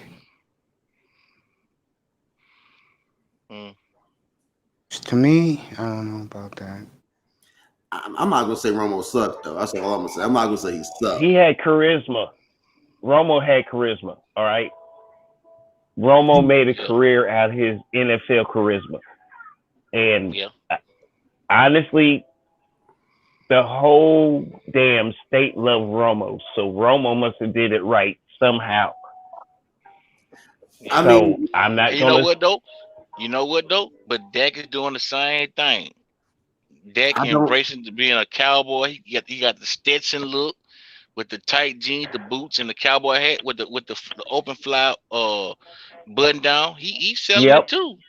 He's selling it too. But Dak got to deal with that forever suntan. You don't need the sun. Indeed, and that's my point. I don't think a black quarterback could go over in Dallas at all. Not like Romo. One of the best. Not like Romo, because the thing about Romo, Romo was cool enough that the brothers wanted to play with him, and was cool enough where the white people still respected him. So he had a perfect balance. See, the thing about it is the brothers don't really respect Dak. Like Dak got a little bit of Russell Wilson in the locker room. They look at Dak a little bit of a kiss ass. Yes, they do. So he not gonna argue with that one. So they ain't got the same respect in the locker room nor in the streets. Wilson, you know what? Dak's got so many chips on his shoulders, and there's the sides of half a tree. Get up here, bro. And that's what he's dealing with right now. And he's like, you know what? If you're gonna devalue me, but then say Dak's gonna be the reason we win the Super Bowl next year. Ownership, management, all the way down to the coach, maybe his teammates. He's been fussing for a couple of years now. Maybe he got a reason to fuss. That's what I'm thinking Dax is right now. He's trying to make his move. But before it's too late and he can't be what he wants to be. Where you gonna go? Jerry Battle said Dakota Prescott. Houston. I personally would like to see Watson in Dallas, man. I would do that deal if I was in the Cowboys front office. I would do that deal, man. Dak for Deshaun. Watson won't agree because he's seen how they treating Dak, and they ain't no different. What he doing? He's got Texans. He got to deal with the same damn suntan without no sun that Dak got to deal with. He's still in Texas. They want to get the fuck out of Texas. That's honest. They both want to get the hell out of Texas. I don't know about Prescott, but wherever Deshaun Watson goes, it's going to be for a lot of draft picks. There's only two teams right now who has a boatload, and that's Jets in Miami, and they're picking 2 and 3. I mean, I don't want to see Watson come to Dallas either. Honestly, Jerry probably mad he didn't get Mahomes. I think Mahomes is the right tent and the right talent, but we didn't I know what you mean by right talent. We just didn't get him.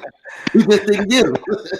I think you guys should realize one of the main reasons why I think Dallas don't want to pay Dak because he ain't giving no black ball player all that money as the face of the franchise at quarterback. Thank you, big time. Appreciate you, Smooth. Except if your name is Deshaun Watson, it may be. Matter of fact, Dallas should go for Clemson quarterback if they want. I think that would work. I think that would really work if Dallas went for Clemson quarterback. But do you think that Dallas has enough to trade all the way to number one? Again, that's why Dallas. He can go either one or between 1 and 3. No, he's going one, but again, you have to have draft capital to get a Watson, to get a Russell Wilson. But Dallas has done it before. Dallas has a history of pulling off moves like that, you know? I don't see it Dallas happening. would gut the team for a player, and they proved that over history. I don't see it happening. Urban Meyer did not come to the NFL to coach anyone but Trevor Lawrence. Well, he might be coming to Dallas too then, because I'm trying to tell you, Dallas ain't gonna stay sorry for forever. I'm down here. I'm not a Cowboys fan or Mavericks fan, or do I like the hockey team? But I like the Hurricanes, the Panthers, and the Hornets. But Jerry ain't gonna let these boys stay sorry forever. I know that.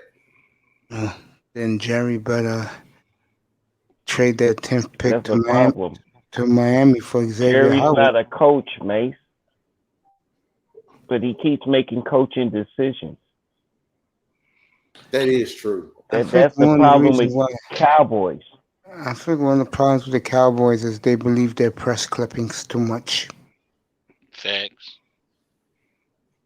And everybody gets up to beat them. I mean, Dallas can go 4-12.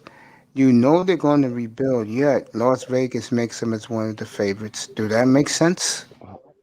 Mace, when was Dallas last Super Bowl? 25 years ago. Okay.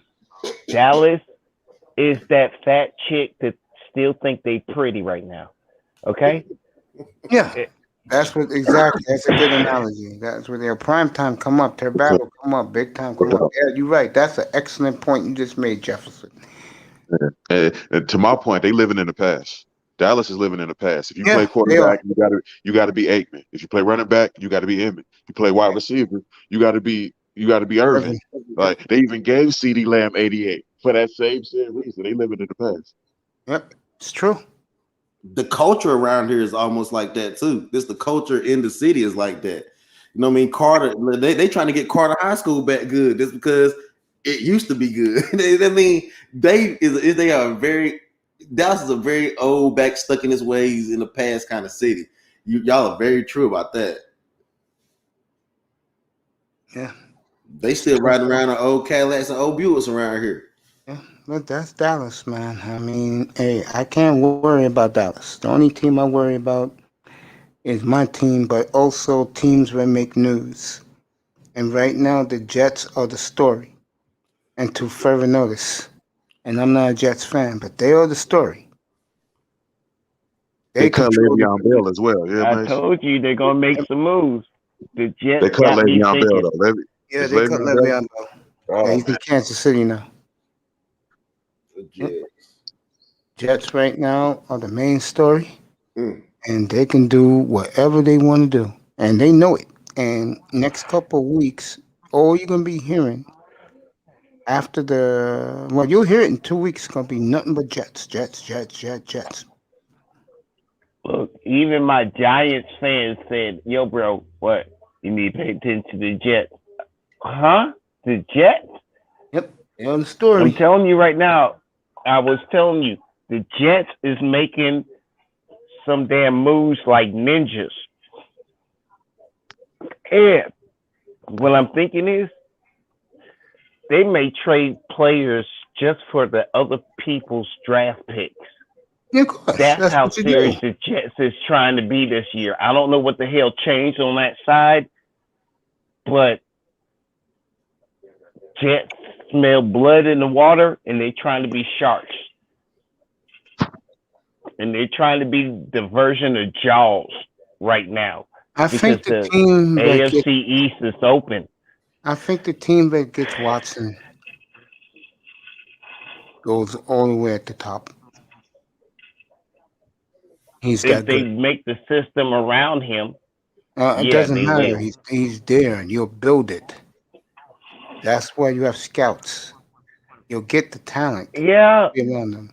but you got to build a way to where he survives till the next season, to where you could I'll give you an like example. What we're talking enjoy about. the signing, I'll give you an because example. the teams that's going to sign them ain't going to be like I'm gonna give you. top tier.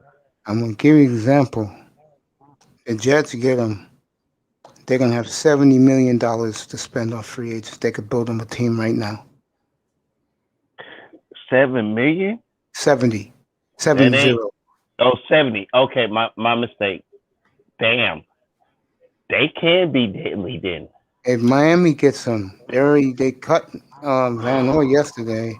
That makes them. They make some 44 million. They'll cut a player or two more and give them to 60. They can build a team around them. They already have Mace, a you defense. you just gave me an idea. Everybody's focused on all these QBs that's available. But the Jets can just focus on maybe 3 QBs, and they're building the team because everybody's trying to scramble. They get these top level QBs, and they're trying to do deals while they're in the back room doing deals to fill in the holes for the defense and offense. I just think that You thinking that's what the Jets is trying to do in the background? I think the Jets, as much as it's just crazy that I'm talking about this team, but they're the story right now. I mean, this brings people to talk. I mean, Dallas, I don't know what they're doing. Yeah, they,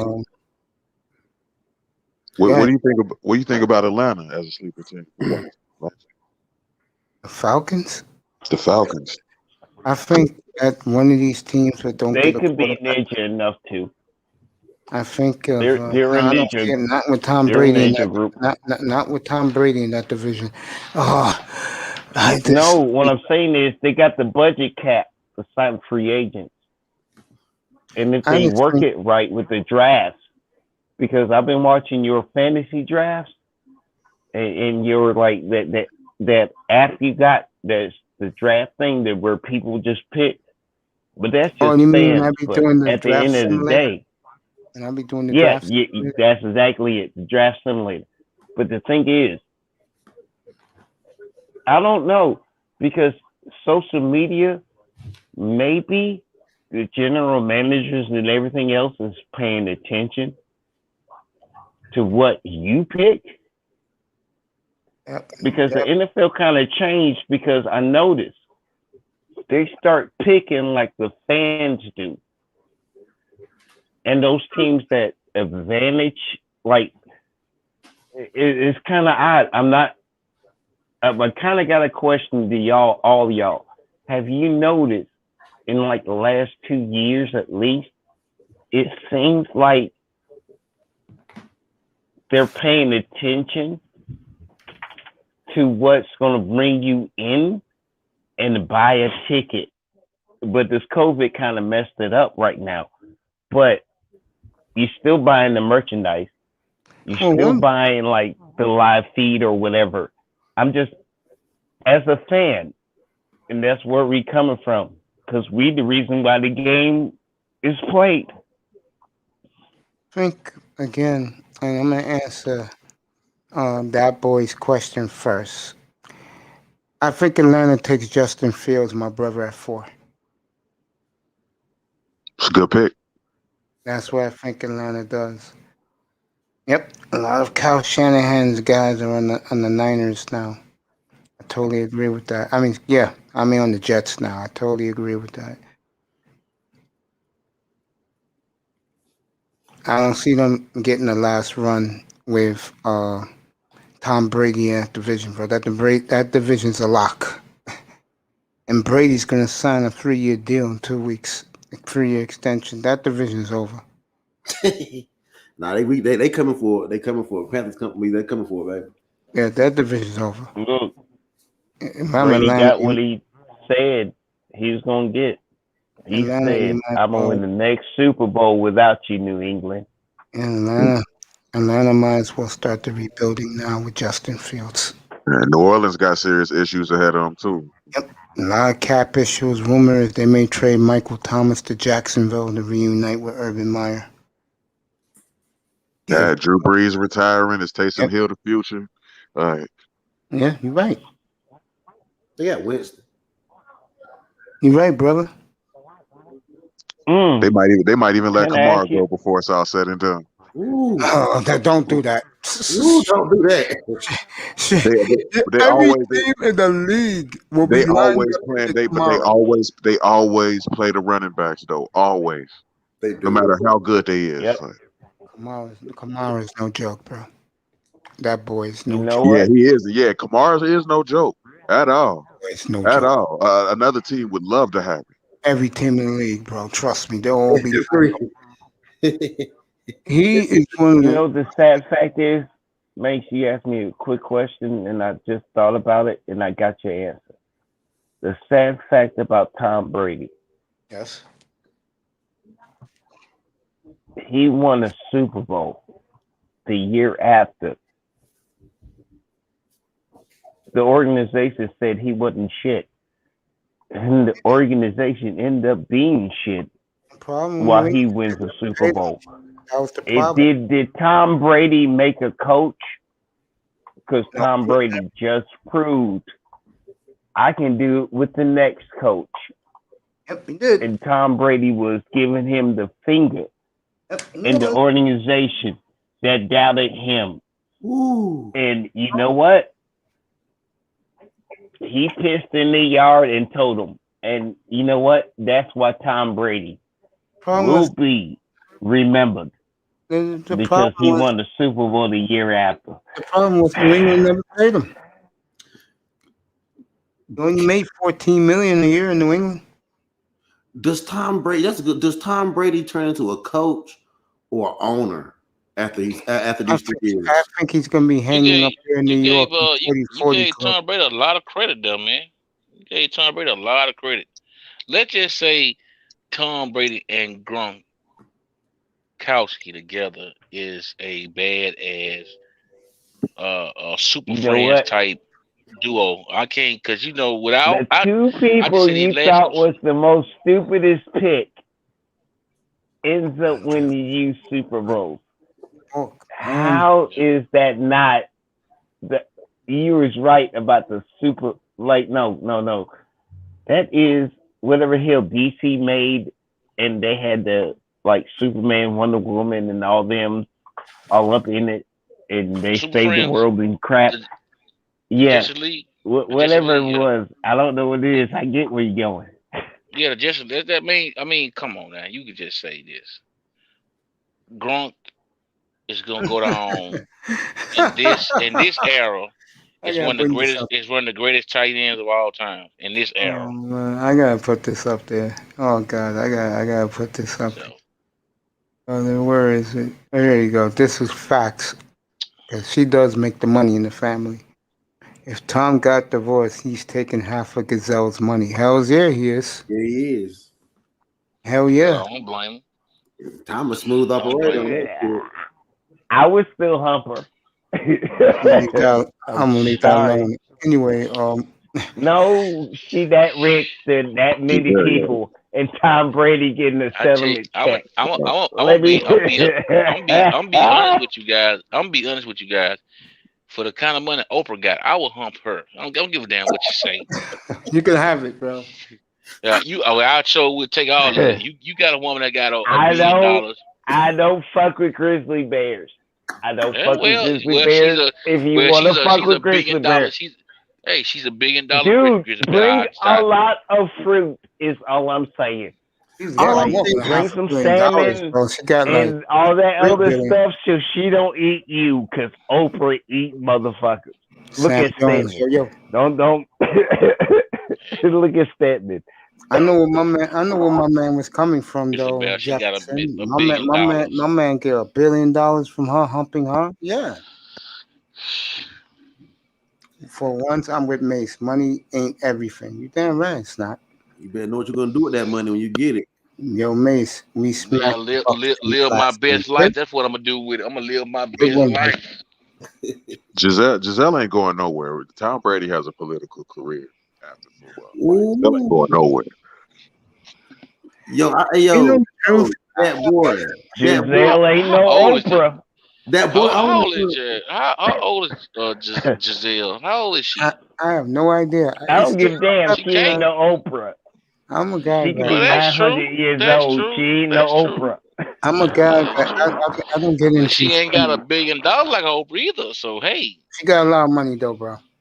Yeah, she got about 600 million, but she ain't got $1 billion. Over $1 billion. We're gonna talk about that billion. That's nothing to go to sleep on, man. $600 million, bro. Yeah, $1 billion ain't either. Look, I can live broke with 900. Okay, I can live broke with 900. I'm all right. Let me put some ice water on it. I don't see Oprah going to bed. If she's not going to bed with Stedman, she ain't going to bed with no nigga. Nah. Yeah, but check this, yo. That's true. But what that boy said was real though. He said Brady might go political after all this shit. I can see him doing that. He will. I Women love his look. I tell people this all the time, man. It is highly possible we get President Tom Brady, and I like Tom. Hey, so let me verify this. Tom Brady getting a divorce? No, that was the speech, Jefferson. No, I'm asking out of the blue because figure of speech. His wife is still at home, right? No, she's probably modeling I'm asking in Europe. I mean, no one cares. I don't care about his wife, bro. Hold up. You know how I feel about his wife make him happy. I don't care. His wife make him happy. She's witch. His wife makes him happy already when her ass is in Rio de Janeiro seeing family and friends. Yeah. If he's not around. Oh, wait. Is this one of those family and friends that you then got caught in a bad situation? No, and now this is why it's a conversation? No, I'm not keeping up with Tom Brady, but it's kind of implied with what Mace just said to me. So I'm just trying to catch up. Let me ask you a question. That's all. Hey, Jefferson, I'm going to end right here and right now. Jefferson, why do I don't have no women in my life? Because they're wasting your fucking time like they're wasting my damn time. Well, because they always bring bullshit and drama. Pain in the ass. That's why Tom wants his wife in Rio de Janeiro while he can be staying at Derek Jeter's estate chilling. This is why we have conversations, Mace, because you always explain it to me, and I understand now. I get it. That was she doing. That was the only reason, because it kept bringing up in conversation, and I'm the only dumb one in the room, not knowing what the hell happened. Like Giselle and Brady on together on a business tip. They're together on a love tip.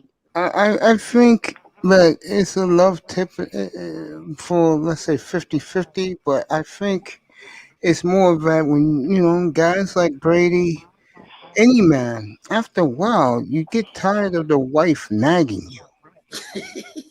Or you just get tired of wife being around you all the time. Exactly. You know what? Mate.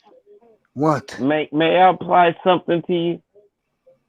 Do you realize if she was a superstar as a supermodel, right? She is, yes. Tom Brady was arm candy. And the motherfucker is more important than her. You hit the and nose. Offers more value to everybody you hit on those. Both of them are arm knows Tom Brady. Both of them are arm candy to each other. I would say that too. Both of them compliment each other. No, she dealt with the arm candy New England had and won Super Bowls.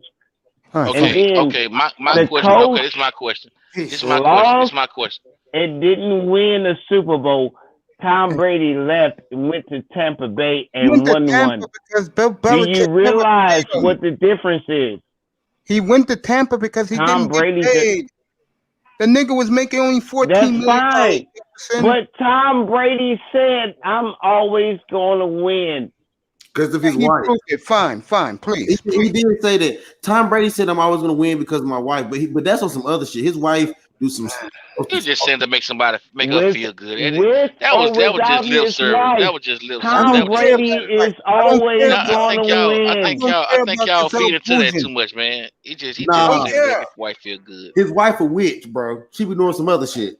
I mean, all I care I about don't know. is And he I dropped don't know. the bitch care about these because women, he's Tom bro. Brady. You know what? You're done. It's Done. Tom fucking Brady, his I wife. don't care about No Tom matter Brady. if she's supermodel. I Don't don't fucking care matter to Tom fucking Brady. I don't care about Brady. I don't care about Gazelle Bunchen. I really don't.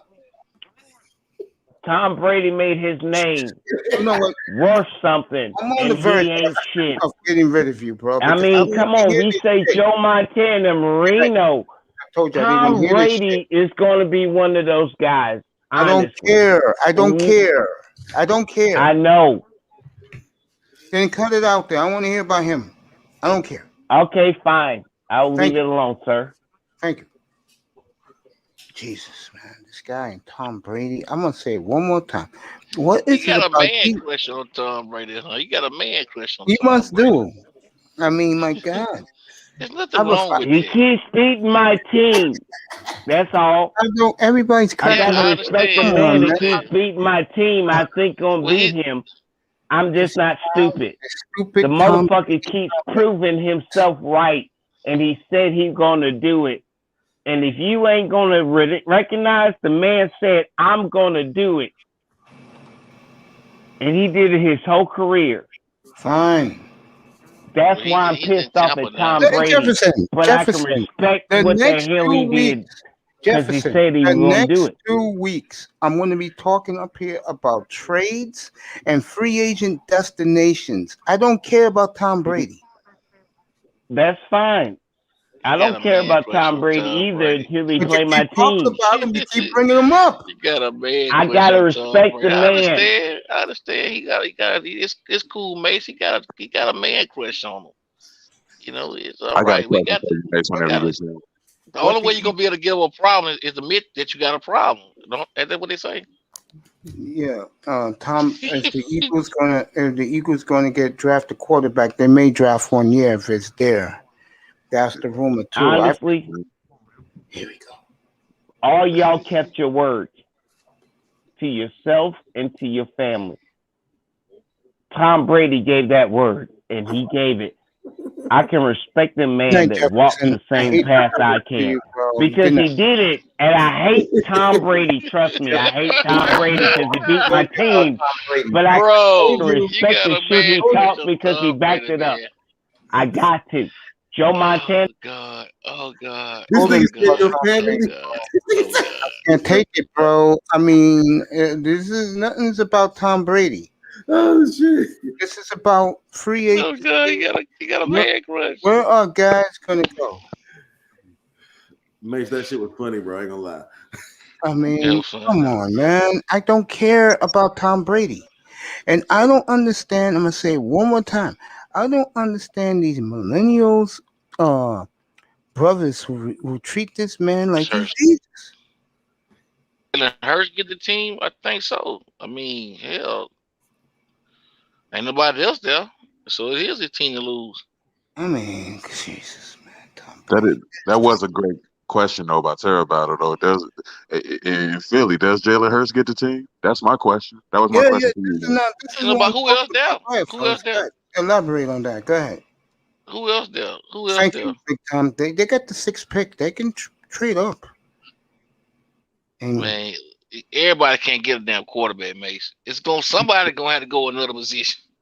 Yeah, so this quarterback game is getting out of hand right now. Yeah, isn't you it? can't.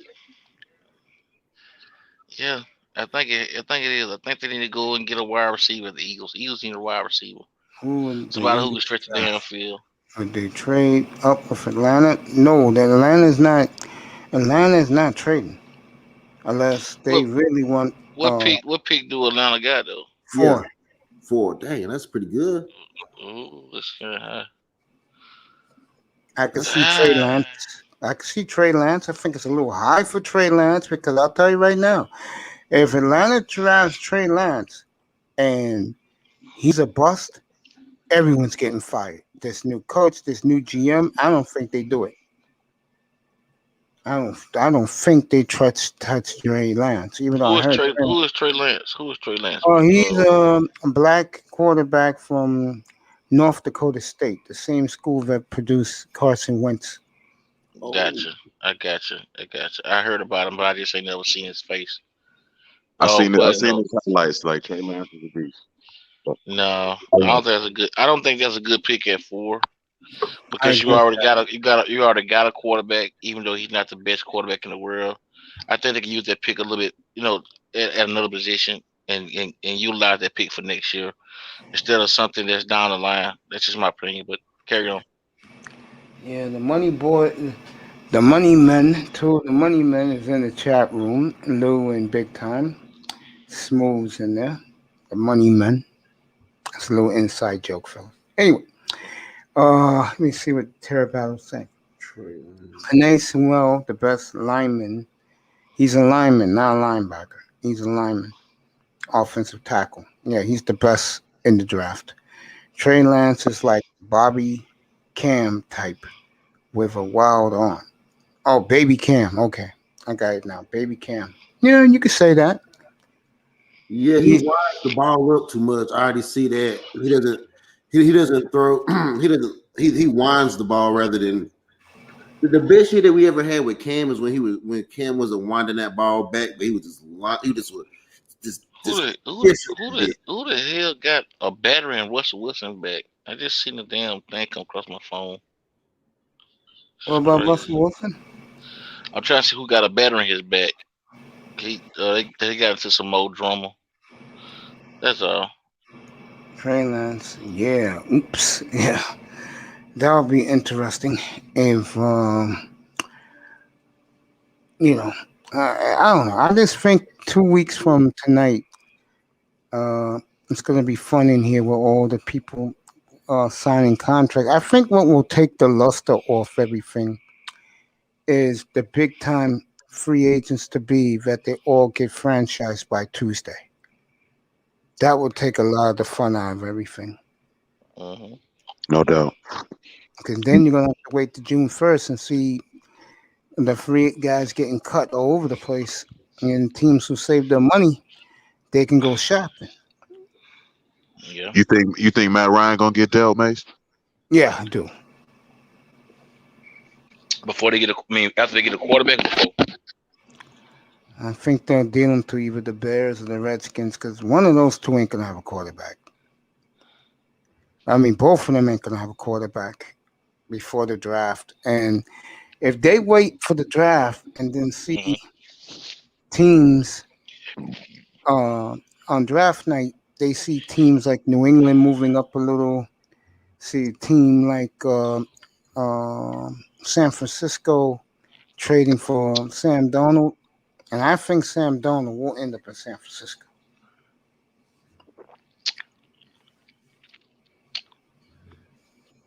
So you saying That's only the old thing? friendship. So basically, you saying the only problem with Sam Donald is he needed just a new change of scenery and a Yeah, better structure for the organization around him. He can build one. Is what you're yeah, saying?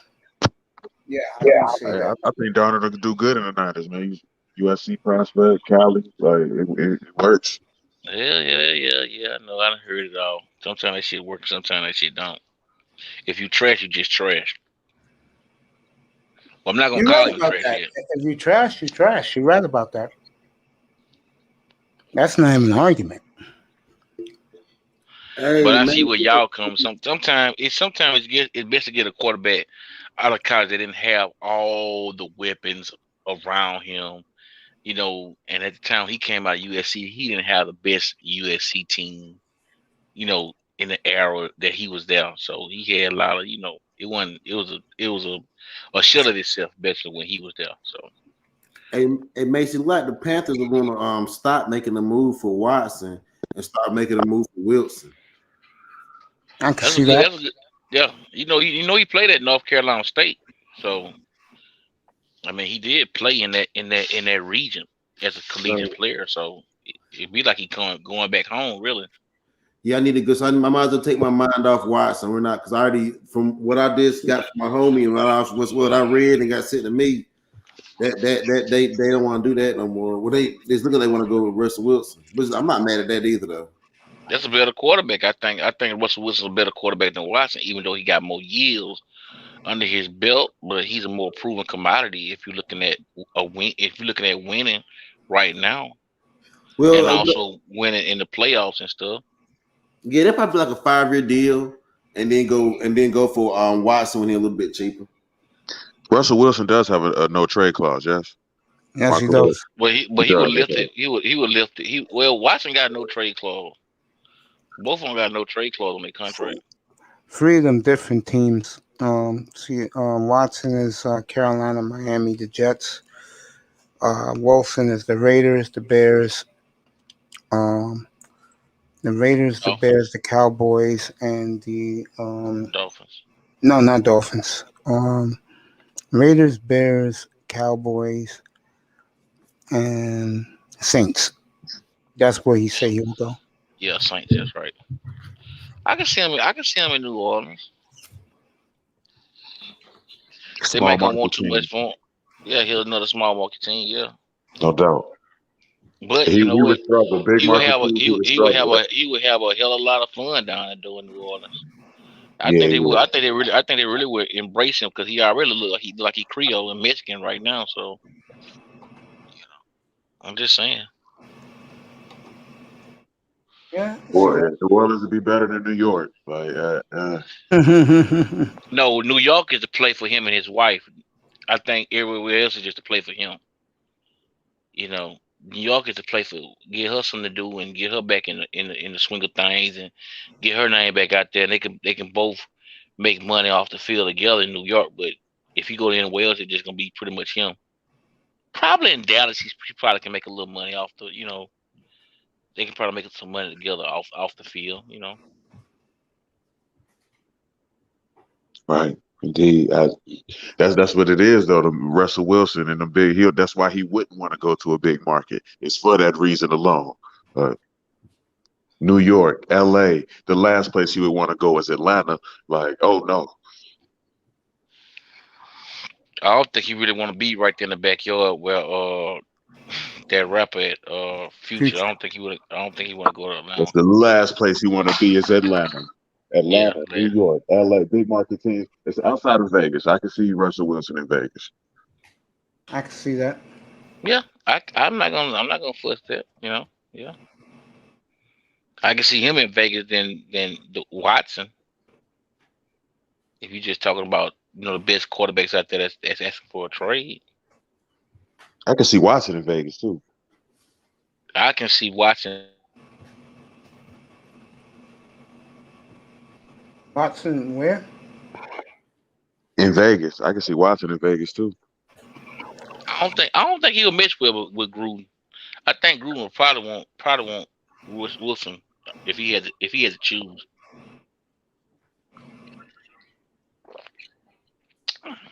Yeah. I think he'll give Wilson a little more leeway than he would Watson. Yeah, of course. Because he's a Super Bowl winning quarterback. I think he'll come in with the cachet and the respect more so there than Watson would. That's just my personal opinion. I could be wrong though. I would agree with that. But he likes both. And yes, Terry Battle, Gruden had him in his Gruden QB camp. He sure did. He had Russell Wilson. Yeah. Gucci flip-flops. Hit that like and subscribe button, folks. Yeah. I just see, I don't know. I just think one of those two will be traded. I don't know which one, but I think one of those two will be traded. And I definitely see Sam Darnold getting traded. I think Wilson. We're gonna see in I'm about saying 2 both of weeks. them. I Man, think both of them getting drafted. You think both? I think all three Both gonna of get them traded. I getting think drafted. all three gonna get traded. This would be one of the craziest years where 6 quarterbacks got traded.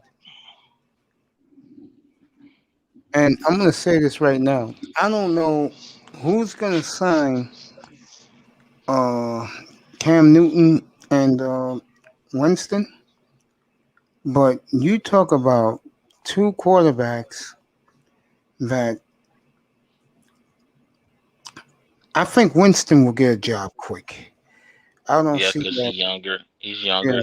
He got a bit. He had a, I don't know. I think Winston. I think Winston got a raw deal to a certain degree. really? Yeah, I think Winston got a raw deal to a certain degree. So I mean, I can see him. I can see him re-signing with New Orleans He because said the highest bidder. oh, they just talk. They just talk. No, I believe that. He missed out on millions, bro. He should have had a big contract after his first one the year before last. He missed out on millions. Now you know black quarterback get different scrutiny than white quarterback. You know that, right? You Mace? know, Deshaun Watson beginning in 2022 will make $40 million a year guaranteed. So Russell Wilson, this is his third big contract. Not one. This is his third. Bill O'Brien had to be like one of the worst GMs in the history of the NFL. Well, Well, he's a pretty good coach though. He just would left the GM job alone and stuck to coaching. He probably still coaching the Texans, really. James got to worry about the Me Too mob. Jameis? Yeah, Jameis has to worry about that. Yeah, I agree with that. Yeah, Winston, I think is not going to get paid yet, but I think the team that signs him, he'll probably get 3 years. He's only 26 years old, but he missed out on his big payday. Mm-hmm.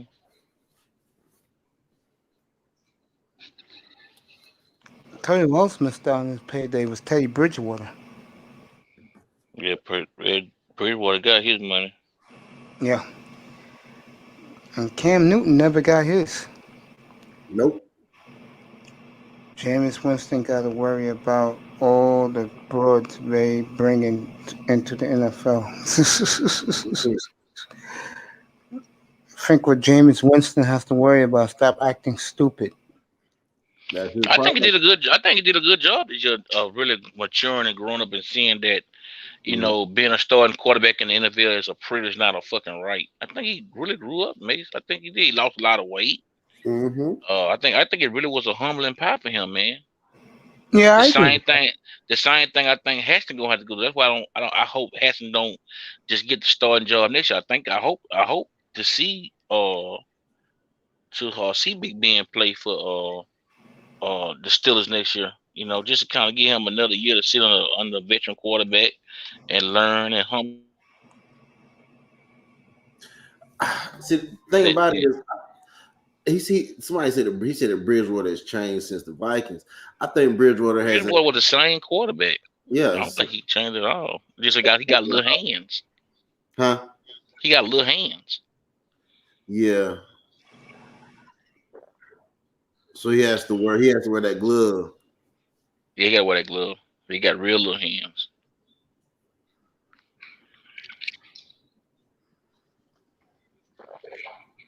He was no hellfire quarterback yet. Now he's another quarterback I think stole money. Which guy? What? I'm just saying. Which quarterback stole money? Bridgewater. He never got paid. What? No. He got $143 million. No, he didn't. Over. He never Yes, got paid. Carolina. I could tell Okay, you. go. I could Yo, tell you. go. Pull it up, Mace. Pull it up. Pull it up on your computer, man. Guys, Pull this it is up. why I do this platform. Teddy Bridgewater never really made money, man. What made you think Teddy Bridgewater made money with a bum knee? He got a big time contract with Carolina. No, he didn't. Yeah, okay. Well, he got a brand new deal with Carolina. I don't know how much it was, but he got some good money. Well, find But out right now. he ain't No, no no, he ain't you no. said $143 million. That's what came out of your mouth. Okay, well, I guess he got something like that. He got a big time contract. He might want 143, but it was some over 3 years. I think with a 2 year option or so. Like I'll get like 5 years. Okay, if I'm not mistaken. All right, here we go. Teddy Bridgewater. By the way, they're going to cut him. This Yeah, is they should. They should. yeah, He good deal. trash. But the owner doesn't like it. He Teddy, trash. Teddy Bridgewater will never see the. Let's see. You start line him again. He shouldn't. Teddy He got a little hand. Bridgewater. Teddy Bridgewater this past year got paid $23 million. That's a lot No, of no, no, damn no, money. no, no, no. Hold up. He got paid. Teddy Bridgewater this year got paid $8 million this past year. What was his signing bonus? What was his signing bonus? $5 million. That's still good money. He's still stealing. But you said $143 million, bro. Yeah, well, well, he said well, they say he signed for a big contract over 3 years. I know it was over 3 years, so I'm probably. Unfortunately, Teddy's not going to see that money. Never gonna see it. You never gonna get it. Jameis Winston get it. I don't feel bad. Hell, the Carolina come out. If they can't get Watson, hell, they can sign Winston. I think Winston is a good quarterback with a cannon, with a big time arm. He lost a shitload of weight.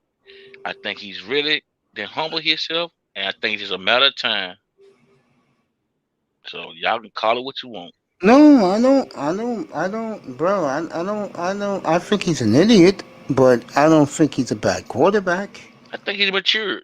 He was an idiot when he first came in the league. He didn't got married. I think he lost a lot of weight. So I think he grew up a little bit. I'm not gonna hold that against him no more. I think Jameis needs to. I think he needs to go where they'll pay him. But I really do think career wise, I think it'll be a best move for him to stay in New Orleans because with Sean Payton, I think that'll be a great move for him. I agree with that. I agree because sometimes it ain't all about the money. Sometimes you need to stay where you can be a legend, be a factor, and be under somebody that can really help you hone your skill to be a better quarterback. Yeah, I agree with that. I think that he's better off. He's better off staying in New Orleans, where they know him. You have a quarterback whisperer, one of the best coaches in the sport. Everybody's saying the Saints are a good situation. I totally agree, Terry Battle. No, I don't agree with that. I think the Saints are primed to be right where they were, even at being a small market team. I think they structurally, I think they're better than what people give them credit to be. That's my opinion. T. Battle said the Saints is a good situation. Yeah, it is. I think it's a great situation. They got a chance. And Jameis knows the division. He knows the division. Played there his entire career. Yeah. It's amazing how Jameis Winston and Marcus Mariota, who went 1 and 2 in that draft, on different teams already. Hell, Marcus Mariota been on 3, 4 teams already? No, Mariota only 2: Tennessee and Raiders. The Raiders. And Winston, Saints, and Buccaneers.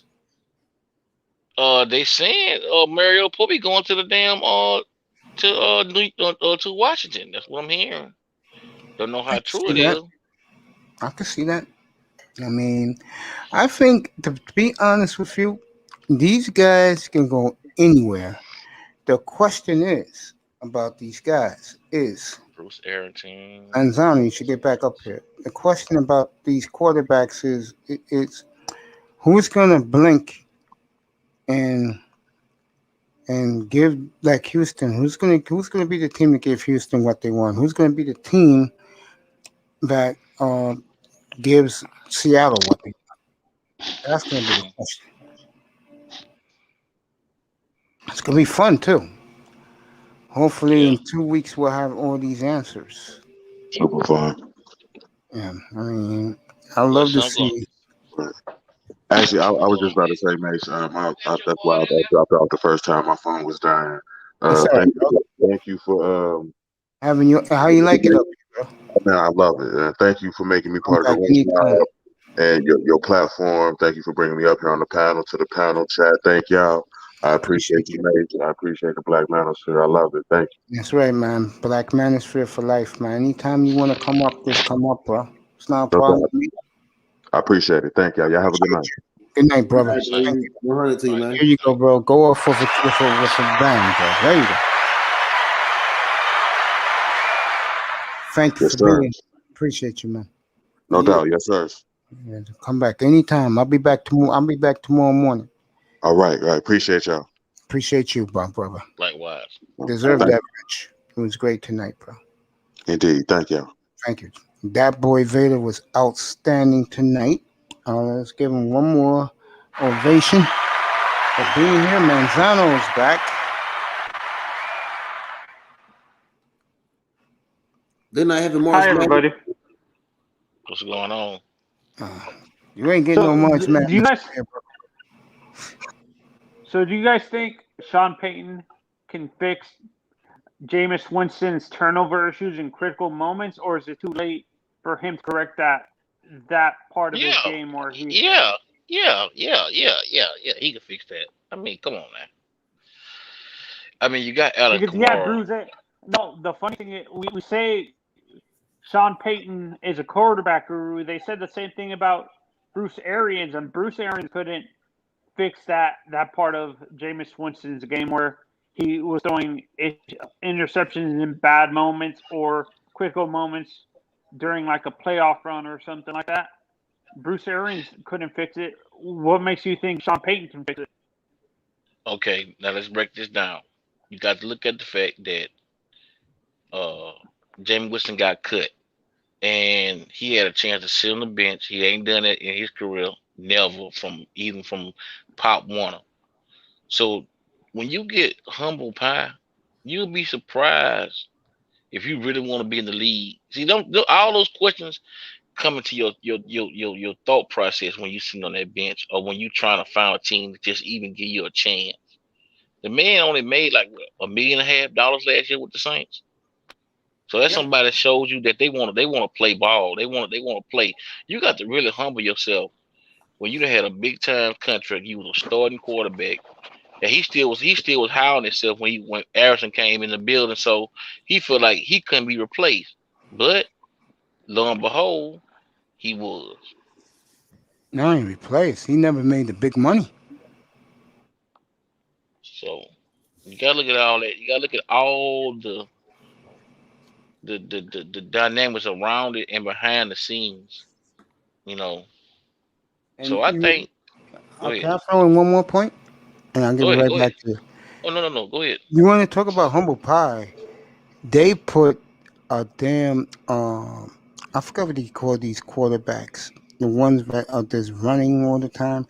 They put Tyson Hill ahead of him to play the 5 games Drew Brees was out. That's all you need to know. Gimmick quarterback? Is that what you're trying to say, Mace? A gimmick quarterback like Yes, there you go. Gimmick quarterback. Yes. There you go. Yes. Yeah. Yes. So in a sense, I understand what you guys are saying, but for me, I disagree with you guys. I think it's a little bit too late for his, I understand he was humbled by being released, but I think the issues with his turnovers in critical moments to me it's a little bit too late for. Well, then let me ask you a question. Sean Payton to fix because Bruce Arians couldn't fix it. Manzone, you ask a question. Let's say in 2 weeks Miami signs him the backup tour. Are you happy with that or no?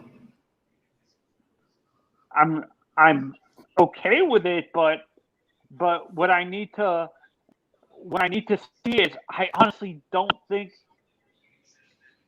him having two here in Miami, that this whole two coordinator system would actually affect him because of these issues that he has with the turnover. I think Miami would be a bad situation for him with the two coordinator system we have. I think it would. No, the point I'm making is exacerbate. that everybody, I'll be doing Portland and Curry versus Lillard in about an hour. The point I'm making is sometimes a coach like a Sean Payton, a Brian Flores, guys who are no nonsense can get to a player's head and make them change. Tell you a true story. About 15 years ago, Tiki Barber had a problem fumbling. Mm-hmm. So what Tom Coughlin did was he made him sleep with the football, and he stopped his fumbling.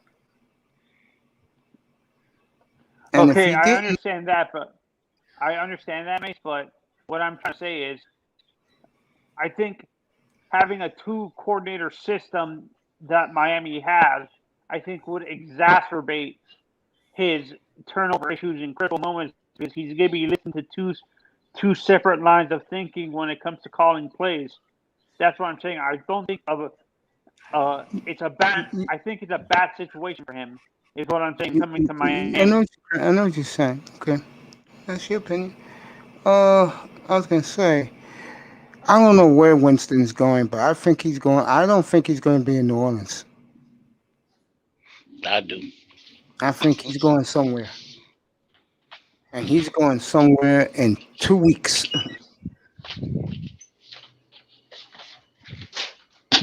And that could be the Bears' shocker, signing him. Because the Bears got the money to pay him. The Saints on cap hell. They'll get it cleaned up. And he said he's going to the highest bidder. They'll get it cleaned up. Said, do you agree with my evaluation of a guy like Winston that having a two coordinator system can actually exacerbate the turnover issues in critical moments for him because he's listening to two separate people instead of one person? Do you know how many coordinators he went through or had his time in Tampa Bay? You ever thought about that? And said, let me say this to you right now. If he does go elsewhere 2 weeks from tonight, I want you up here. Okay, I'll come back. I just feel like it'll be a better situation for him as a player to stay in New Orleans. No, I do agree with you, but he's already let it be known he wants his money. And when players want their money, well, yeah, it's not like the point I'm making is that Jameis Winston is a guy that I don't think he believes in winning. I think he's just all about the money. I think not just the money. He wants to play. He's one of these guys that just wants to play. Like what I mean is this: he's not going to be happy that Tyson Hill's there in New Orleans. Why not? Why not? Because when he's in a rhythm and he's feeling it, he's going to get pulled out for him to come in for some damn gimmick play. Well, I think they're killing two birds with one stone. I think they're trying to show Tyson Hill that he's not a damn quarterback, and they're trying to humble James Winston at the same time. Now, I could be wrong, but I think they're killing two birds with one stone. Right I think they're really going to bring him back. Yeah, but I also think this. When he threw that, Tyson Hill should know by now he's not a damn quarterback. I hope everybody see that. Yeah. when he threw that touchdown in the playoff game, Drew Brees, they had the microphone on him. Drew Brees told him, "This is your team now." So it proves, which proves Sed's point, and I do agree with it to a degree. But Winston's a wild card. That's all I'm going to say. I think that he should stay in New Orleans, like Sed said. I do agree with him. But If somehow, he, okay. like you said he really want to play. Where do you see him really getting a shot to play? Chicago. Like, oh my God, he went at And Chicago. let me tell you something. He goes there. They have a championship defense right now. They got a Super Bowl defense right now. How they He running can win game in is though. Chicago. How they running game is though. Say again? They got a better running game in New Orleans though. Yes. No. Yes, that's true. No doubt about that. So the better situation is still New Orleans for him. If I would agree. he trying to win and make a name for himself in the league, I'm just saying. Imagine if he won the Super Bowl in Chicago, though. How about I don't think it'd be no Washington? different. How about Nobody DC? cares. Nobody cares about the Redskins. If he wins it, then I don't mean to shut you out like that, Manzano. Shut the bed down. I didn't mean to do that the way I did. You just did. Or I Dallas? How apologize, about Dallas? Manzano. Because I honestly don't. Oh, he's not No, going. Now he's wait a not minute. going to Now wait a minute. Dallas. Now no, That's either he's not Prescott, going a down. rookie, or Dallas will trade for Russell Wilson, bro.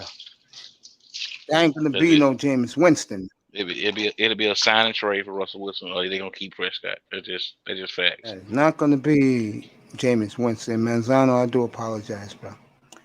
It's just bad. I'm thinking now. Let me say this, and Manzano's right in the way. If he goes to Washington, that is a Super Bowl defense there too, and a young one. You think? I don't Yeah. think.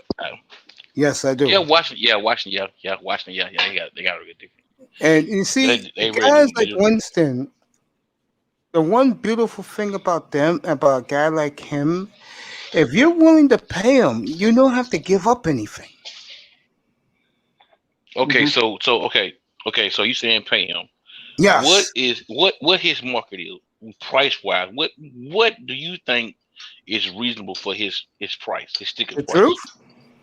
If I was a Yeah, team, yeah. I'll give him 3 years, 60 million guaranteed. He'll get 20 a year. He'll make up some of the money he lost last year. 20? Yeah, I will give him that. Yeah, because I think if he goes to, 20. because I think if he goes 20. to, I think if he goes to Oh Washington man, or the you Bears, lowballing him. I You think lowballing him. You no, just I'm not. lowballed him. Yeah, You prove his point. lowballed him. No, You I think lowballed him. I think he deserves that. For And 3 years, Cousin 40 got more million. money. and his agent would take that in a heartbeat. Cousin got more money than that. Yeah, Actually, but Cousins this would be my- is a. Say this that would again, be my- Manzano. Sorry, this is Go my ahead. this is my contract for Jameis. I'm not sure if you guys would agree with this. 3 years, 85 million a year at 30 million. The total contract is 85 million guaranteed, and it's 34 million a year. I don't see I a can go for team. that. I can go that. Yeah, I don't I see can go a for that. team. I don't see a Yeah. team in the league doing that for him. What? And I'm gonna Mace, tell come you. on, bro. And I'm gonna tell you what the Bro, Saints. No, I'm gonna tell you what the Saints is gonna do to him, and you're gonna go, what? I see the Saints giving him 3 years. I see the Saints giving him 3 years, 45 million. Take it or leave it. Saints ain't gonna pay no 30 million for him. What? Okay, why do you Man, say that? They no. gave No, they will not do that. No, he's His- not gonna do that. his That, past- I don't even think the player union let him sign something like that, man. No. No, man, How no, can you say that? no, Hold on. man, no. How can you say that when he just got 3 million this past year and he did nothing but sit on the bench? Because he was resurrecting his career. But I wouldn't, if I was him and I'm trying to go in as being a starter quarterback. You think I'm gonna take 15 million a year? No way. And You gonna have to give me I least. disagree with You gonna have that. to give me I least. disagree. No, you're gonna have to give me at least 30. You guys are going to see in 2 weeks. Because I think Mace, Winston. I actually disagree with you. All right. Winston's going to. Well, hey, look, we can agree to disagree then. Yeah, 'Cause we I agree see, to I see. I see Winston signing very quick, Very and the first team that gives him like a multi-year deal, and he can start like Chicago Bears, Washington Redskins. He's in. Okay. They said 3 years, 60. He's in. He says, "Where do I sign?" Okay. I'm laughing it off. Okay. And I the ain't gonna reason fuss why, with you. No, It's your see, show. But and the reason why he'll do that, he's just 26 years old. If he balls in this next contract, like the one right now, he'll get his money the following contract when he's 29. well, they must gonna go back to the negotiating table after year two, I can see where he that. can get his money. I can Cause see that's what they're that. gonna be doing.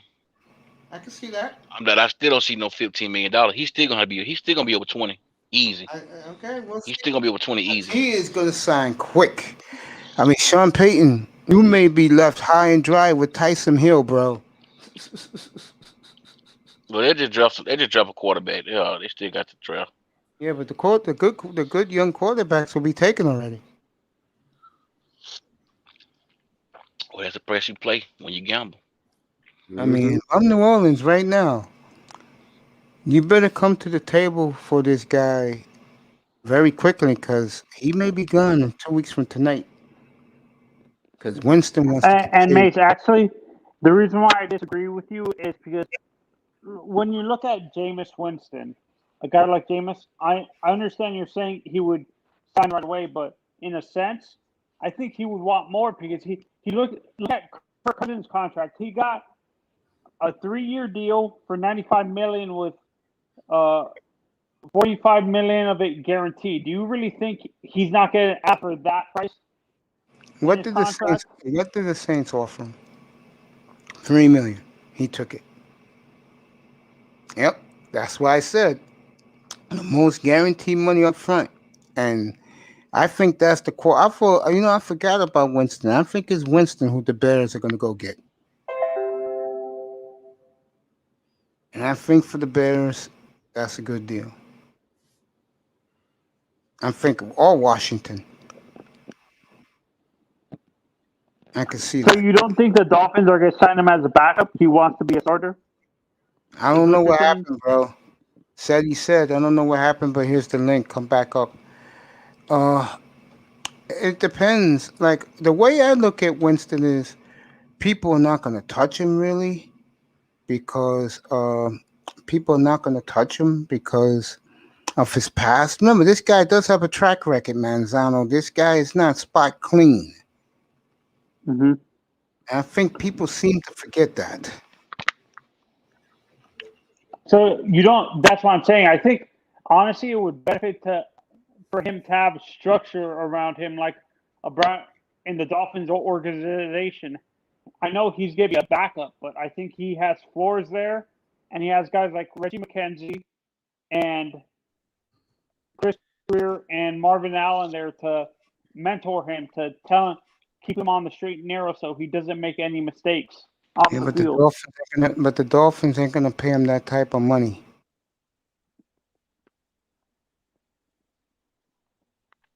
That's the Dolphins not gonna pay problem. who that type of money. Like the money that I was talking about that he'd probably get. Yeah, my man's eating right now. He'll be back. Yeah, that's what I'm talking about. I mean, my man wants money. I mean, I'm telling you. I mean, my brother, that boy Vader, said he's on the field risk. Winston's an interception machine. Facts. I agree with that. See, that's He's not. honestly, that's why, in a sense, that's why I don't think he would make sense for Miami or a team like the Bears or the Redskins because Those two they have teams are desperate teams, bro. They're desperate. no, but with a defense is what I'm saying. With that defense that what the defenses both of those teams have, they're going to be defensive minded teams. Do you really think they want a quarterback who's turnover prone? They don't care. They'll get the ball back.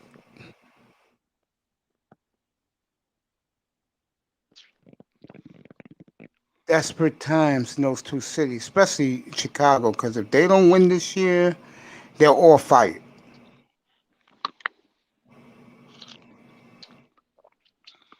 All you have to do is pay them money. Keep your draft picks. Move forward. Winston goes to the Redskins or the Bears. Both of those teams, Bears make the playoffs. Redskins win the division. It'll be the Redskins division for a while. They get Winston. Yeah. I understand they get the ball back, but doesn't Now, if you when you give look him at praise as being a good quarterback, and you talking about you gonna lowball him with $15 million a year, I don't get that, I man. said 3 years, $60 million. He'll get 20 $20 million, that's a low ball. That's a real low ball number. with a guy with a negative pass record. Negative? Yes, he is. Has a negative pass record. Do you want me to run it down? Yeah, you can bring he's up the had a numbers. whole I bunch think of off the field issues. I that's in mean, the past. That's in the past. We're not gonna bring that up. That's in the past. But teams do their research. I think that's what Mace is doing. They look at He been a model citizen for the last 2 years. He's been a model citizen in the league. I'm just gonna say that. So let me ask you a question. Why didn't Bruce Arians re-sign him? Shit, you had Tom Brady out there dangling his carrot. Want to come there? Y'all would shit. That's why he didn't go get no damn slaw off the street. He went and got Tom Brady. What you expect? You'd have made the same move. You'd have pulled the trigger too. Come on now. I'm just laughing at this because Hell, Bruce Adams could have had Cam Newton. He would have still pulled the trigger on that. I'm still laughing with you. If you guys are gonna see what Winston gets, and you're gonna be like, "That's all he got." You say 20 million. Yeah, that's what I say. You Yes. saying 20 million or less. 20 million, yes, less, yes, because I don't see the Saints giving him no $20 million.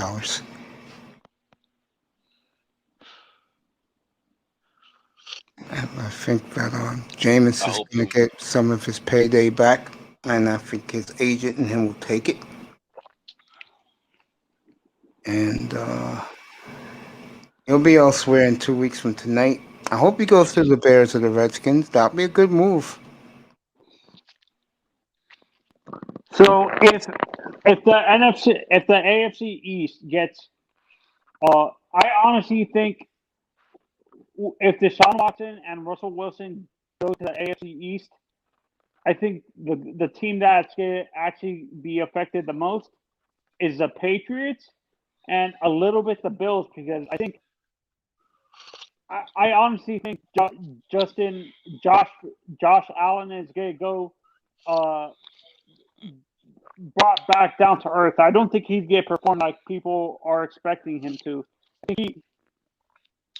I don't think he's going to be throwing for 5,000 yards. So you think once the lights is brightest on Josh Allen, he's gonna come back down the size. You know, once he gets started in the prime time games and stuff. You know. Yeah, against a quarterback like Deshaun Watson or Russell Wilson, if they both come to the AFC East, I think honestly he's going to choke. I don't think both of them will. I think the possibility one of them will. So you don't think the Jets are going to give up their draft for Russell? Or I could see them doing it, but right now they're going to deal with Sam Darnold first. They could do a trade swap. Yeah, I think the Jets are just waiting. The Jets are very cocky right now. I've never seen a Jet organization with so much swag than they do have right now. But again, the team that's laying in the weeds, and everybody knows this, and I totally agree with this, is the Dolphins. The Dolphins ain't trading nobody, man. you don't think we're trading for Deshaun? You think we're? I know my organization, bro. They're laying in the weeds.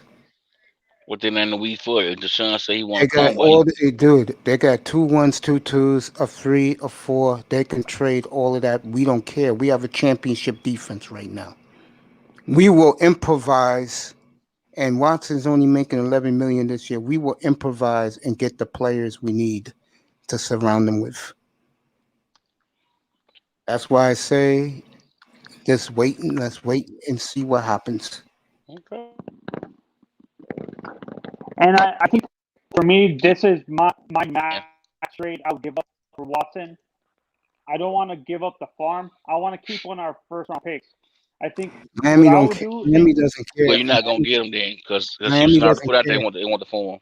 Miami doesn't care. because I'm giving them a star player like a Xavier Howard or something like that. No, what I'm gonna do is I traded Xavier to the Cowboys and stuff like that because they need corner defensive back help, and we get their 10th.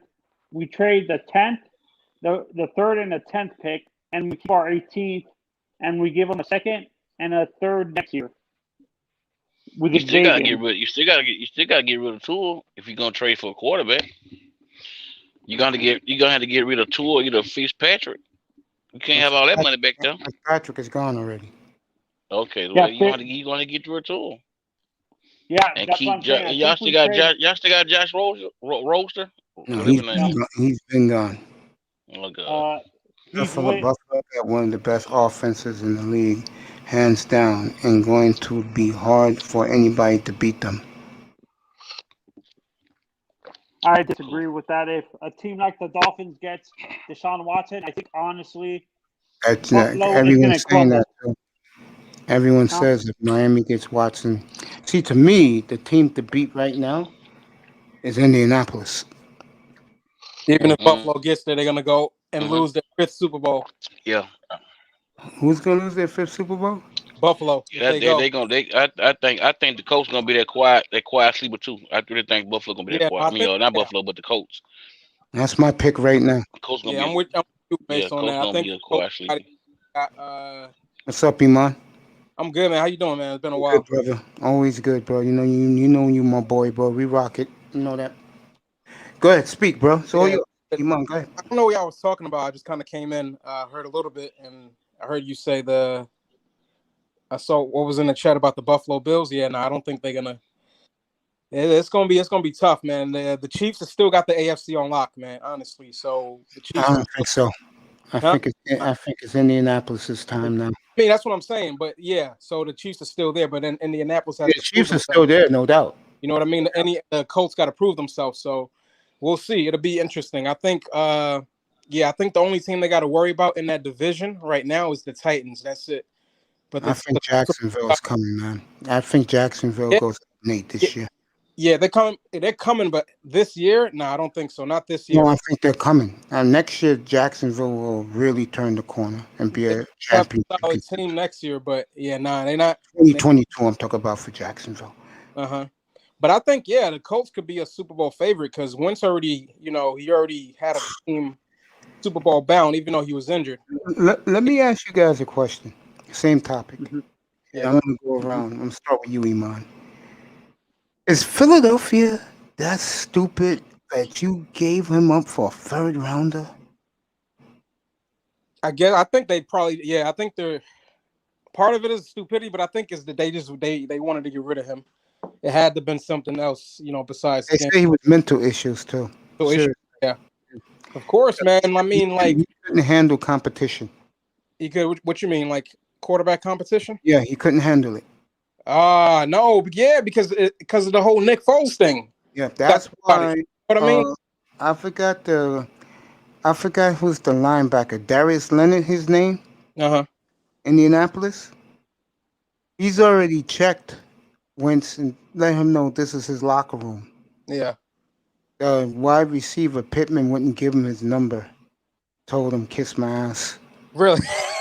Told him don't get a new number. Hey, he better get a 12. Yeah, you better go get Andrew's old number. Yeah.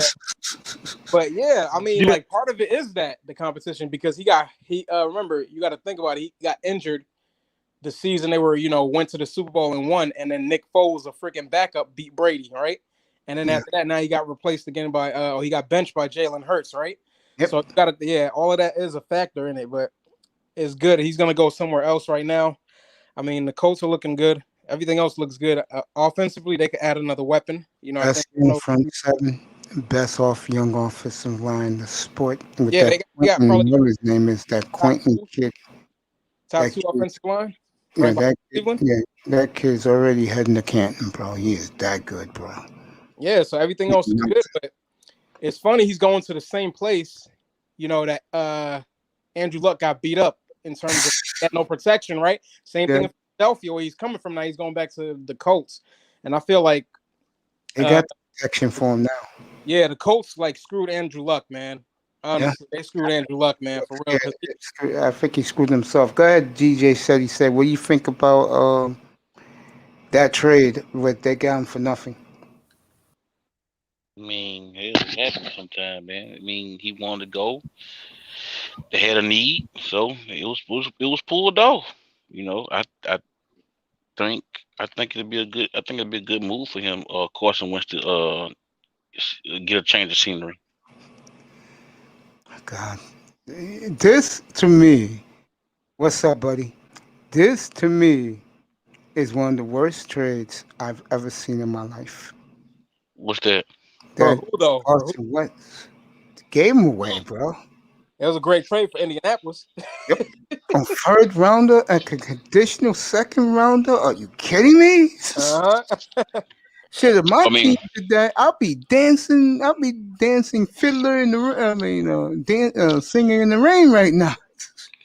Well, who else is gonna get him? Who else is gonna take him? Other than Chicago, Minnesota. No, they won't take him. First Cousins. Yeah, man. Hey, he's from here. He went to what is that? North Dakota State. Yeah, that's his home out there. Yeah, Manzano, what you think of that trade of Philadelphia getting off? Wait, I want to talk about the Carson Wentz thing and Indianapolis thing. How does this trade work? Let's say hypothetically, let's say Andrew Luck comes back. What happens with his contract? They'll trade Andrew Luck in a heartbeat. Teams will be lined up. How many more years Luck had on the deal? 2. 2? And it's still in effect, even though he's out, right? Like he still has to. Yeah, teams will line up for Andrew Luck. Oh, Texans will be on. You think the Dolphins would trade for Andrew Luck? I would get 5 first rounders. My bad. Go ahead. 5 first rounders? I don't think so. You dudes give me. No, you gotta give him 2, just 2 first rounders. He's not no 5. And I would go for 5 because remember, you don't know what a first rounder is gonna do. Andrew Luck. First of all, well, you gotta look at the fact that he's been out of the league almost 3 years.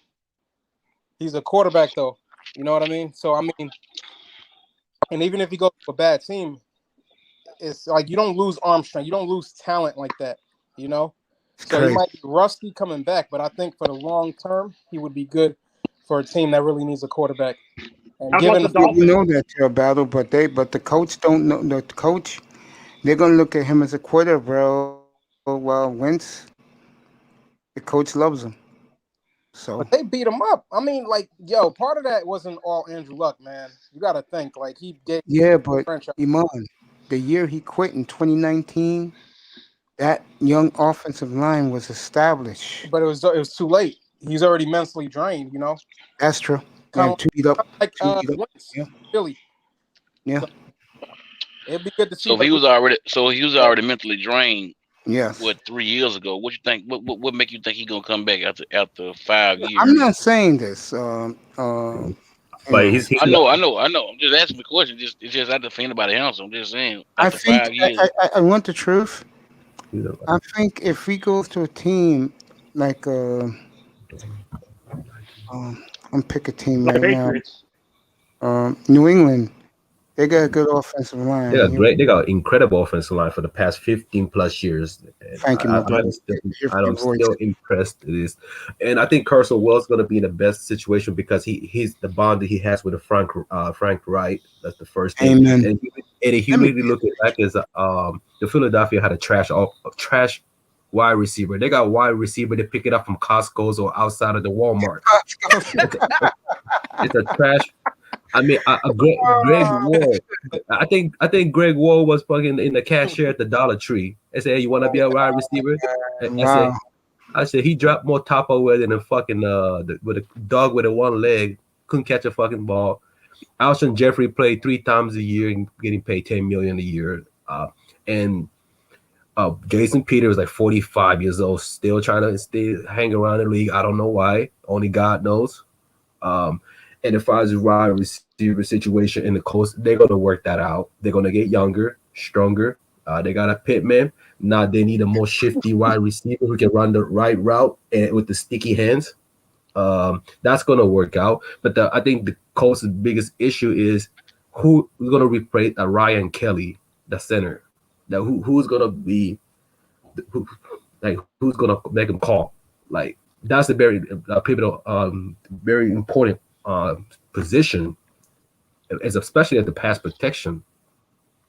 So everything else is fine. It's just the one particular position and running back situation. Oh, don't get me started, man. Jonathan, what's his name? Jonathan. He came from Wisconsin. He's a stud. Jonathan Taylor. His problem was a fumbling issue in Wisconsin. He had 18 fumbles in college. It didn't seem like it to me. He definitely worked on his tucking his ball. He definitely improved his cutback. He got a lot faster as the season go. He got a lot hotter. So yeah, like Colts in a very good situation. I think Carson Wentz will be a lot better. It's a less stressful environment because Philly fans is not a very bright people. So I think he feel like a home. You know, I think Wentz. I wouldn't say Wentz would be that 2017 Wentz. I don't think he'll be close to that. If it could, it would be this trade would be a steal.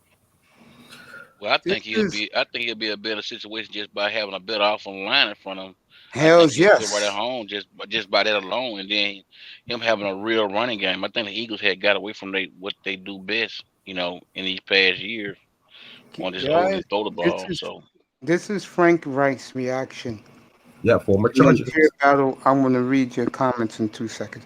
This is the way Frank Reich looked before the press conference 2 weeks ago.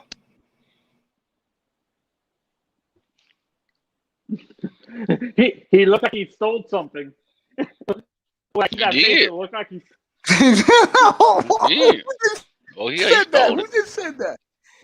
DJ, you said that? No. That was Iman? No, I said that? Mm-hmm, yeah. Yeah, he's right. I mean, Iman's right. He did steal something.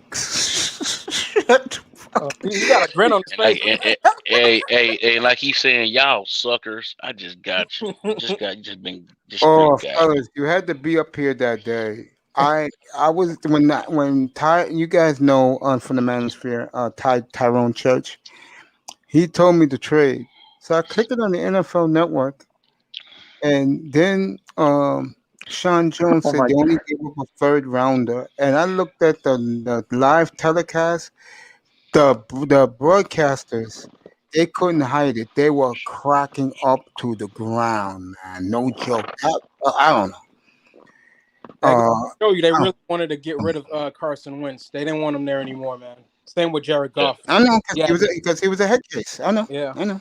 He couldn't handle the competition. Yeah. Texans own Watson's rights, like how the Bengals own Carson Palmer's rights before the Raiders. Because Palmer didn't want to be there no more, and Hugh Jackson gave up 2 number ones. That's why the Bengals were smart enough to do that deal. Luck may want to redeem his career. It wasn't football. It was the medical and prescriptions meds that got to Luck. True. But no one told him to go snowboarding when it's not in his contract to hurt his leg. His hip. He ain't supposed to snowboard. It was on vacation. What do you want him to do? It's in your contract. You don't do it. Oh, they actually have something in your contract that you can like snowboard? Snowboarding, basketball, motorcycles. You can't do those things. Basketball, motocross. He's absolutely correct. Riding a motorbike and all that stuff. Yeah. I didn't know that. Yes. Skydiving. Yeah, skydiving. Yeah, that's a moral clause. That's like a morals clause. You know, you certain things you just can't do. You know, it's real. What do you honestly? What do you guys think caused Peyton's shoulder injuries before he started like going downhill? Do you think it was more him getting old, or was it like something off the field that caused him to get that injury, that shoulder injury? Of course, there was something on the field. A bad hit, bro. No, but Peyton off the field. No, he didn't do nothing off the field. Peyton's a good guy. He ain't do nothing off the field. Okay, so you don't think it was like snowboarding or like No. because you can actually hold it. Peyton got hurt in a football injury. Okay. The reason why I'm asking that is because what people need to realize actually hunting can constantly shooting a rifle, a heavy caliber rifle, hitting with recoil can actually cause you to have shoulder injuries. And it seems like he would be a hunting type of person. I don't mean to be rude. Yeah, it was a kidney laceration that happened to Andrew Luck when he did the snowboarding, and he wasn't supposed to do it. I'll tell you, a couple weeks ago, I played that press conference, and I couldn't help but cry laughing. I know when they booed him off the field when they heard he was going to retire. See, that's kind of unfair. He basically gave up a kidney for you guys, and you're booing him off the field because he wanted to be safe. That makes Terrell sense. Suggs was that basketball guy who played basketball, still got paid a couple of years ago by the Ravens. I remember he tore his Achilles. T. Sizzle. See, that's what I don't get. I understand the fan base was upset with him that he got injured, but he basically was playing a whole season with a kidney laceration, and then they get upset that he decides to retire if he was basically giving up his health during the season. Yeah. That's kind of upsetting to me as a football fan in general that a fan base would turn against Andrew Luck like that when he basically gave up his health. Yeah, but he's not Peyton. He's not Peyton in that town, though. Peyton will always be God in that town. Do you understand my point of view? I understand your point of view, but I think if he'd have got I think he would have got like 4 more years, and he would have got a Super Bowl ring. I think that'd be a different conversation. Exactly. DJ said right on point. Yeah. I totally agree with that. If he would win a Super Bowl for Indianapolis, they would love him, no matter what he did. Yeah. Okay. Now I see. It's about winning in this business. When you're paying guys millions of dollars, it's about winning. The NFL is a not-for-long business. That's exactly what it is. It's not. Except if you're a good quarterback. If you're a good quarterback, you get 20 years. Ask Tom Brady. I think Aaron Rodgers is going to be the next quarterback to last that long, like into his 40s, with how he lives, like his healthy way of living. I think Aaron Rodgers is going to be the next quarterback to do that, like last till his 40s, playing till like. Well, he likes his scotch and the rocks. You do know that. Huh? He likes his scotch and his bourbon. Oh, so you don't see Aaron Rodgers going another 4 or 5 years, huh? 3. I do see him. Wait a minute, John. So you guys think no one's ever going to break that consecutive games record that Brett Favre set, like the consecutive games played record? Do you think that's the record that's going to be unbroken for the next 20 years, where no one's going to be able to stay healthy? The only person that might be able to do it is probably a kicker. If Brady and Russell Wilson keep playing the way they are, they may break it. Remember, Wilson's never missed a game. What's up, Mr. Miami? Welcome back, little bro. He never missed a game. And Brady, he hasn't missed a game in 12 years. He missed a season because of a torn ACL. That was 12 years ago, Manzano. Oh, that was? It feels a lot shorter than that. That was 2008. This is 2021, bro. That was 13 years ago, bro. Brady's still playing. He's the Energizer buddy. But Brady's still playing. He'll play till he's 55. Yeah, that's what I'm saying. Yeah. Brady's still playing. He'll break that record. No, he's gonna get another ring. NFL gonna script it. Make sure he gets an 8th and a 9th. You right? You won't trust me. He's a script. NFL is the most scripted sports, man. You don't just go for another team and win the Super Bowl. Yo. Let's talk about that. Tack. What's up, more man? scripted, the NBA or the NFL? Fucking NFL, man. Fuck. Wow, we're gonna talk about that. But I'm gonna tell you what else is there. I'm gonna tell you what else is scripted though. Like the WWE now. College basketball is the biggest scripted. Though. I'm gonna tell you that for sure. I saw a little bit of that 2 years ago with Virginia winning. The way they kept giving Virginia the calls late in that game. Bro, I'm telling you, That's scripted college football. Damn. No, college script not as bad as NFL. Definitely, it's not bad. It's like it's scripted, but it don't make it obvious. NFL is like obvious, like it's in your face. Yeah, I don't know if you know what is it called? Truth Be Told. It's like it's another channel on here. It's like one of those conspiracy channels. He did a recording on like Super Bowl 51 with what was that when the Patriots were down like 25. Yeah, against Atlanta. Detailed breakdown of what the heck happened, bro. I think they took it down. No, yeah, I think he took it down. I think they took it down, or he took it down. He got banned. Yeah. Yeah, we But got. yeah, because the NFL was getting to him. I think. I know Green Bay in 2 years. I agree with that boy. Why you say something in the chat? Let's see. He said that he thinks Rodgers won't be in Green Bay in 2 years. I say this is his last year in Green Bay. Yeah. I think this is his last year in Green Bay. Yeah, definitely. I can see him coming to the New York Giants, you know? I agree with you. Honestly, for me, the most scripted NFL is basically the most scripted sports besides pro wrestling, to be honest. To me, the NBA is the most scripted. NBA? Really? You think so? Yeah. You already know who's going to be the MVP. You already know who's going to win. And when, let's say this year, I'll give you an example. Let's say the New York Knicks, who are in 4th place, believe it or not, folks, they are surging now, and New York is getting a little excited out here. Let's say the NBA Finals was Knicks Denver, or it has the potential to be Knicks in Denver. You know how many people be saying the league won't let that happen? What do that tell you? The league is fixed. NBA fans, they want to be entertained. They want to see the stars. They don't care about teams. Actually, for me, when I look at when you talk about scripted, to me, like professional leagues in Europe are pretty scripted. Of course. You know the teams who are getting the top of the league every year, the top of the brackets every year. And like reason why that is, people pay good money. NBA for facts. They want the Nets to win. Yeah, they do.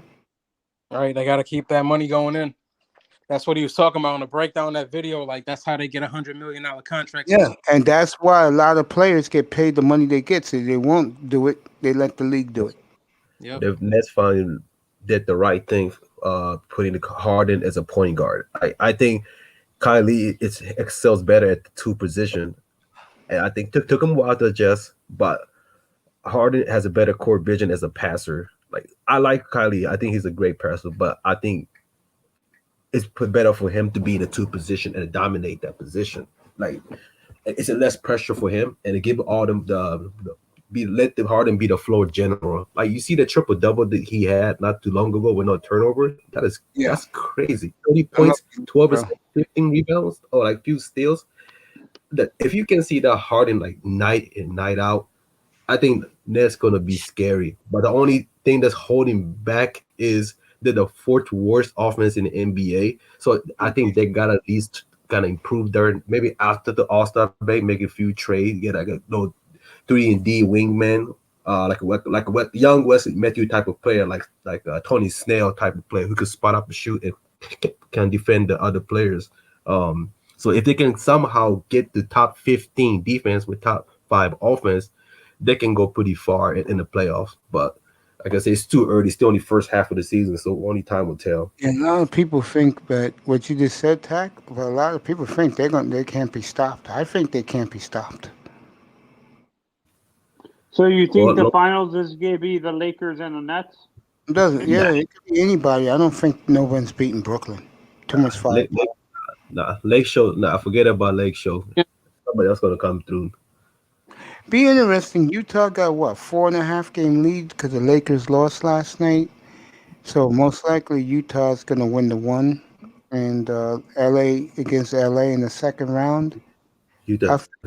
Yo, DJ said he said thank you for coming, bro. I appreciate you, man. How you like it up here? Man, I liked it, man. It was great, man. Talking to Come some back great guys, man. anytime I you want, appreciate bro. it. I For allowing appreciate me to you. come in your platform and come in your humble house of YouTube and these streets. Man, Yo, peace. anytime, bro. You know, Monday, Wednesday, Fridays, I'm on at night. Tuesday and Thursdays, I do 3 shows. Early morning. What part of the country you in? Alabama? Man, I'll definitely Say come it. back, man, kick it with y'all, man. Yeah, whenever you want, bro. Appreciate you. Thank you so much. DJ said he said was up here. Prime time, get up here, bro. I appreciate you. Thank you so much, bro. Have a good night. Prime time, get up here, bro. Get your sexy ass up here, bro. Here's the link. Do you think? Would you say baseball is the least scripted sport in Yes. in professional Yes. sports? Yes, because you know why? If it was so scripted, Yankees will be winning every year. I'm talking about winning rings every year. That is not even the case. Yankees haven't won in 12 years. But yeah, they've done that for like a long time before they stopped. Who best defender? Lakers. I guess their best defender is Anthony Davis and the guy who someone just said before he used to be on the Blazers. Matthews. Wesley Matthews. Yeah, Wes Matthews Jr. Yeah. Miami Dolphins need trades. Yeah, keep saying that every night. That boy, salute. Yes, DJ said he read. Yeah, man, this is what I'm talking about, fellas. When you have new people coming up here as Primetime joins us, I appreciate it, man, because I am a guy that I work hard to give you guys a good product. Now, DJ gave me some pushback tonight about Jameis Winston, some other things, but I think what he realized is that I didn't yell back at him. I didn't argue with him. That's his opinion. I let you guys rock, man. All right. Good to see Iman up here. We're both not in. I'll play it. Let me play it real quick because I know the jingle just finished. Let me do this real quick. Imam Perry's going to crack up. We do Mace, this. I just talked to one of my friends What on happened? Facebook before I came back on, Yeah. and they said he still has a blizzard warning in Michigan. He's getting a blizzard warning in Grand Rapids right now. Blizzard Stuff like warning. that. I don't like that. Those are neighbors, man. We right over here in Minnesota. If that happens, we probably getting snow or we getting some. Can you believe? Can you believe that it was 56 in Chicago today? LT Man told me that. That's where he lives. Oh yeah, it was like 40 something here. So yeah, starting to warm up. That's warm weather for you. Shoot, man, 30 degrees is warm weather for me over here. What part of Minnesota do you live in? Do you live in Minneapolis. Minneapolis? Oh, okay. Yeah. Like a few weeks ago, it was like a 3-week stretch where it was like -10 for like 3 straight weeks. That's when they had that's when Texas had the snowstorm. And then New York had a snowstorm too, I think. Yeah. So like all over. You get Zach here. Believe. Yeah, they were. my friend that I told you, Iman, he said it's right now it's -40 degrees in Grand Rapids. Get the Yeah, it's like that. Yo, seriously, primetime. It's That's like ridiculous. that out there, bro. Hey, I pray for him, man. Damn. See, that Midwest cold is different from the East Coast, man. It's like a Hell different yes. animal. It's just different. It was -40 here about 2 years ago, I think. I One could- time I- though, like one day, and that was it. They shut I everything cannot down. live in those Closed areas. everything. It's a tribute to my brother here. That's crazy. He's the hottest man on the planet Earth right now. No doubt Dog. about that. This man's the hottest man on earth right Oh, now. that man KS. Yep. There you go. This is for him. Me and Iman Perry used to be in that room every night.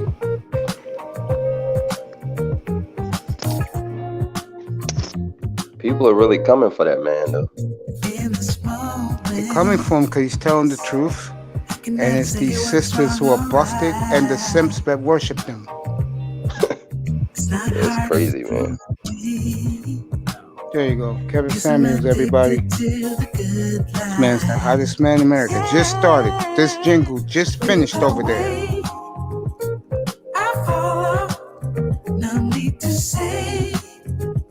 I like this song too. I liked it before he made it his record. Tamara Harris has the new Bears. Golden State running Portland. There you go. It's for Kevin Samuels, baby. Contribute to him. Hottest man in America right now. Just started his platform. You can hate on this brother all you want. To me, this brother's solid. I'm cutting it off, fellas. Get back to the topic. This is for you, KS. Thank you for everything you done for me and Iman, bro. Anybody else who's with him, bro. Yeah, I don't know why people are hating on that man because he told one chick the truth. I don't get it. And it went viral. They hating on him because he's Iman, I have a question for you, actually. Is Minneapolis... They hating on him because he's telling the truth. That's why they hating on him. Yeah. What's up? I said they hating on him because Anthony had a question. Go ahead, Manzana. Yeah, I was wondering, is Minneapolis right on the border of Canada when it comes to Minnesota? Yes, Winnipeg. Yeah, Manitoba. Yeah, Manitoba. Winnipeg. Canada? Nah, Minneapolis, no. Minnesota's right next to it. Yeah, the state. Yeah, he's talking about the state. Minneapolis in the center, but yeah, Minnesota's the border. Yeah. Manitoba. But I'm probably like 5 hours from the border. Yeah. So, Manitoba. Winnipeg Jets. Winnipeg Blue Bombers. Honestly, and I feel bad for you guys right now. Say that again? Sorry. I honestly, is everything downtown there when it comes to the sports stadiums and stuff like the Minnesota Twins, the Minnesota Wild, and the Minnesota Vikings? Are all the stadiums in downtown? Everything except for hockey is in Minneapolis. Yes, it's in St. Paul because the Amtrak station puts you right in front of it, and it is a beautiful crystal glass building, the XL Center in St. Paul. Yeah, I've never been up there yet. I've been up there. It's nice, man. So everything except for hockey. Hockey got his own spot in St. Paul. With his assessment of average. Twins and I was about to say Lakers, but Timberwolves and Lynx. Everybody's downtown. Yep. Yeah. And Minnesota, it's like an educated town. Yeah. If you're college educated, that's your type of place to go hang. Yeah, now, man, it's becoming a college town, man. It's really big. They're expanding all over, especially the big universities, even like the Division II schools as well, man. That's right. Peanut Butter Hero, what's up, my brother, first of all? And you're right, KS is Boss Hog. You feel me? Yeah, he is Boss Hog right now, bro. He is the main man. Is it true that certain parts of Canada, certain parts of Minnesota have that thick Canadian accent, or is that just like a stereotype of people from Minnesota, Iman? Is there certain parts of Minnesota that have that thick accent from Canada? That thick, like... I've never been to Canada, so I don't know. But I mean, it's just like in Minnesota. There's no like accent. I think I've also heard like they say people from Minnesota don't have an accent, but I don't know. I guess it's just regular. A bunch of Norwegians up there. Oh yeah. It's a lot of them up here. I think. Minnesota is a good world, bro. We're from there. I've been to Minneapolis, Minnesota in November 2011. It's cold as hell. Yeah, you have to go through tunnels, right? Hell yeah, man. Never been to Minnesota in my life, though. Now, how's it out there, Mason? I was in Minneapolis. Like it's pretty cool. If like I said, if you're like a educated person, you'll love it because it's mostly your kind there. I mean, no matter what race you are, if you're educated, they accept you. Yeah. If you're a fug, I don't mean to be funny. What I'm about to say, if they think you're a fug, you're gonna end up like George Floyd.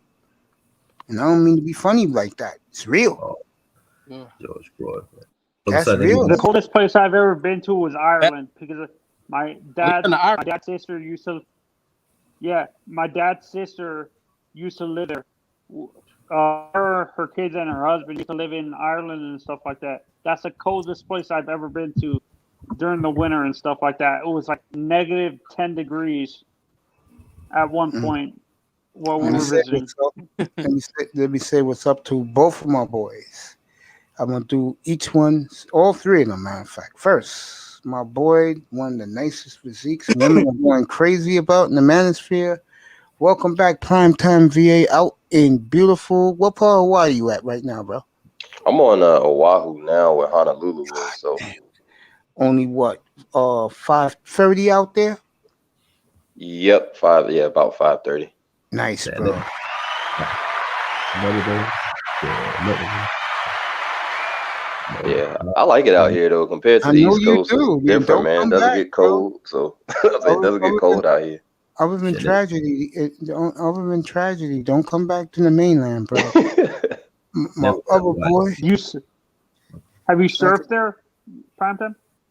Not yet. So the chick I talked to, she actually does it for fun, and she's going to end up showing me because I told her to teach me how. So she's going to end up doing that. So yeah, I do want to learn. It looks fun. we'll talk about that. Oh yeah. My other boy, I'm telling you, we'll talk about that tonight. My other boy, welcome back. Like I said, me and him travel in the same circles in the manosphere. Big New York Giant fan. His Knicks are playing well. Welcome back, my boy, Iman Perry.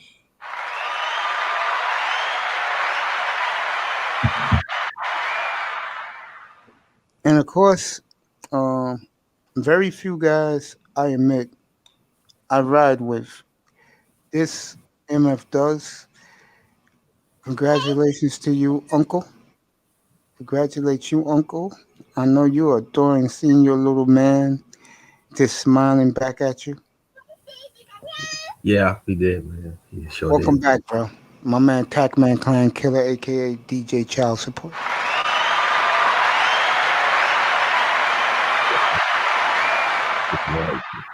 Welcome back, bro. Appreciate it, Welcome man. back home. If you guys are NBA fans, go to my video list. It's in the 90s. This man right here, folks, by himself. All I did was ask him the questions. 7.5 hours pregame, the entire draft, NBA draft, couple months ago, and the post game, got more than half the picks right. That's why I have this man riding shotgun with me. Appreciate you, bro. And even though this man, yeah, man, I appreciate you. You know that. And even though this man drives me crazy, he's here every night. I wouldn't be fair, but Manzano's always here.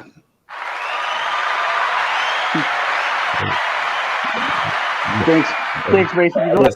Do that honestly, I when it comes to sports, sometimes it's hard for me to trust some of these other YouTubers because they beat around the bush. You tell the facts without hurt. You don't care about hurting other people, other fan bases' feelings, or specifically Dolphins fan bases' feelings because you're like, it doesn't affect me if I lose you, just because you're a Dolphins homer and stuff like that. Yeah, So you're right. Yeah, man. I tell it like it is. If I tell you guys what I hear in the grapevine, I'm gonna tell you. I mean, I told you about Stephen Ross was the one, the owner of the Dolphins. You didn't hear, and I proved that last week. He was the one who won the tour, not the GM or the coach. honestly, I don't know what. That's why owners usually don't involved in it. The only owner that I saw that got involved in the drafts that was really successful was Art Rooney with the Steelers because of the championships, the track record of the amount of championships he had. He's the only owner that I've ever saw get involved in the draft and be successful at it and stuff like that. Guys, excuse me, I got one more time. Welcome back. Another one, my right hand, man. I thought I'll never see him again 2 weeks ago when we went our separate ways, but he's been back. Hey man, I wish you stopped saying that, man. What's me. up, It wouldn't be me that welcome back my boy Lau. No, bro. Hey, yo, Maze, don't cry, man. Don't cry, Maze. Man, get hit. It's the digital tissue. Get some digital tissue, man. I came up here real quick to speak to everybody, but I wanted to ask Primetime, was he at Schofield? Yep, I am at the moment. Yep. Oh, okay. Yeah, my oldest brother he was there for a long time, bro. So that's why I wanted. I remember last week you were talking to Artist and Mace, and you said you were in the service. So when you said Oahu, Waikiki, I already know, bro. Yeah, that's the man. Yeah. Because even when I was a civilian, so what I did before joining, I was like reserves. Because I had joined basically because I want to go back to grad school and want them to pay for that shit. But like I was working as a health physicist with Department of Navy as a civilian. So I had already been out here before working at Pearl Harbor too, like maybe about 5 years ago. Because I was like that time I was a GS-11, so I had came out here then, and like before I joined the service, I was like a GS-12. So yeah, I had been out here before. And let me say this to you, by the way.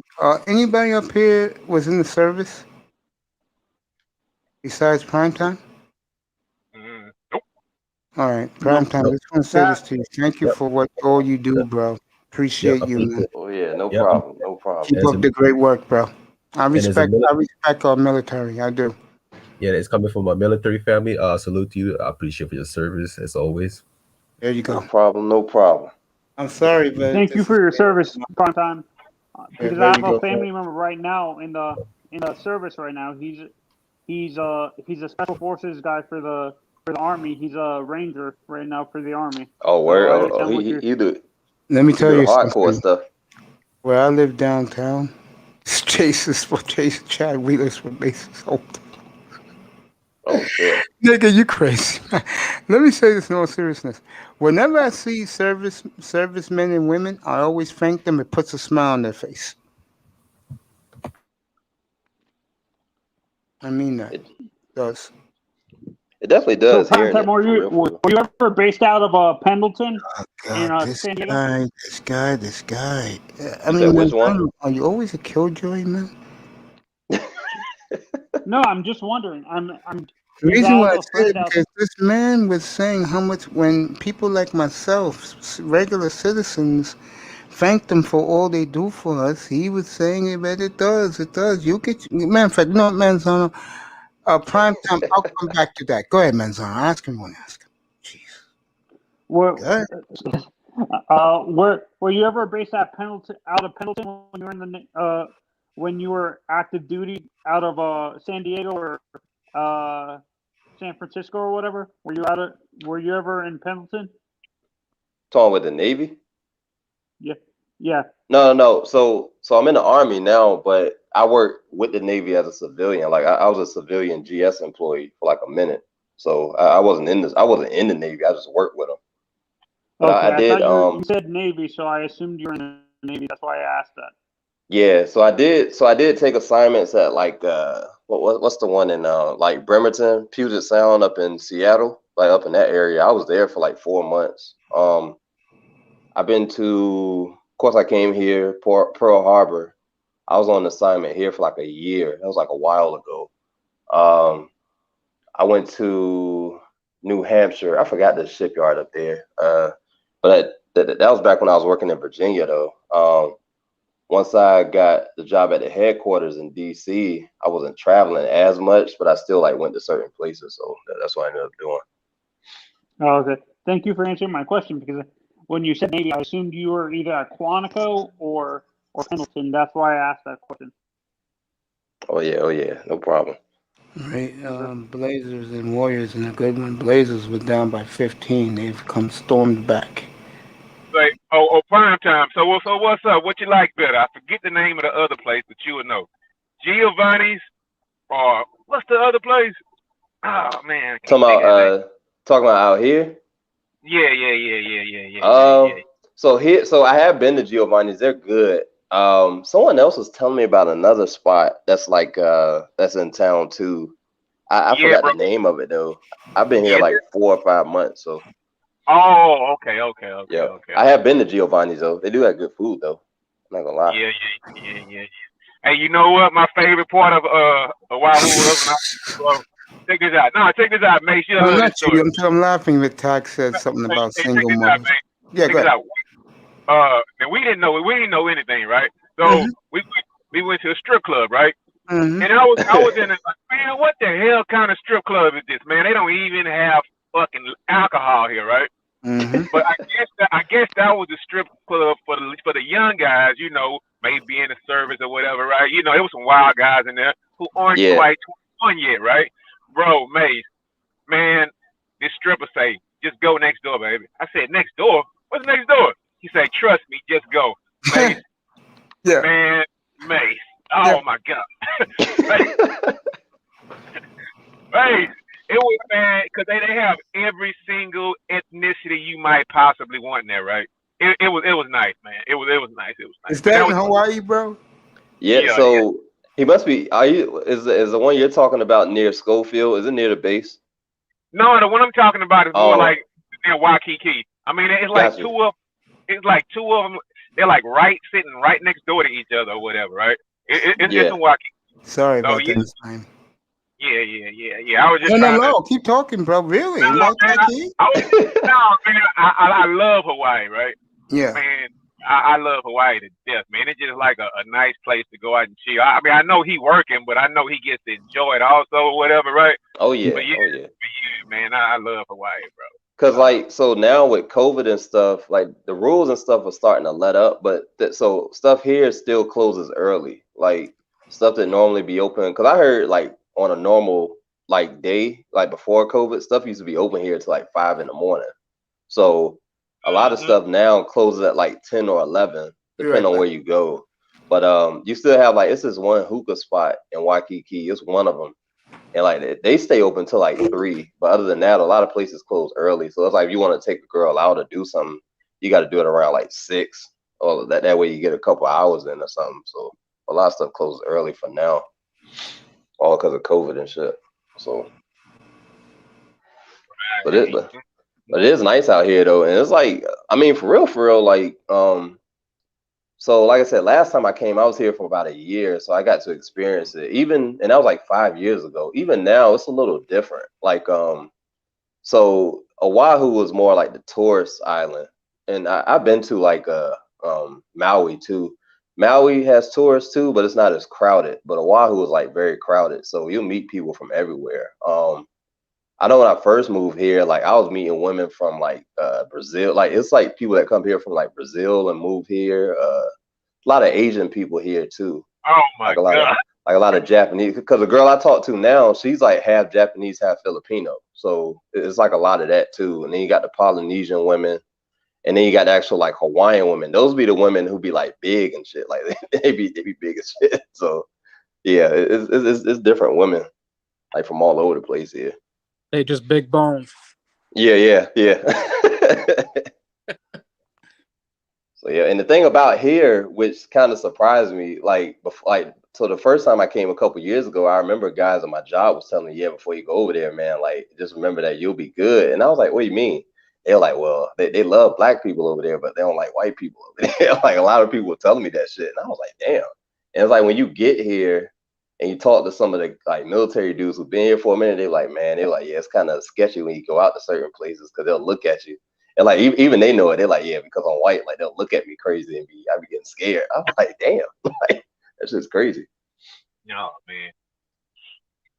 So like even the data market for real is kind of it's kind of like Germany. Like the data market here is like in our favor, if that makes sense. Like the way it is. So I bet it is, man. I bet it is.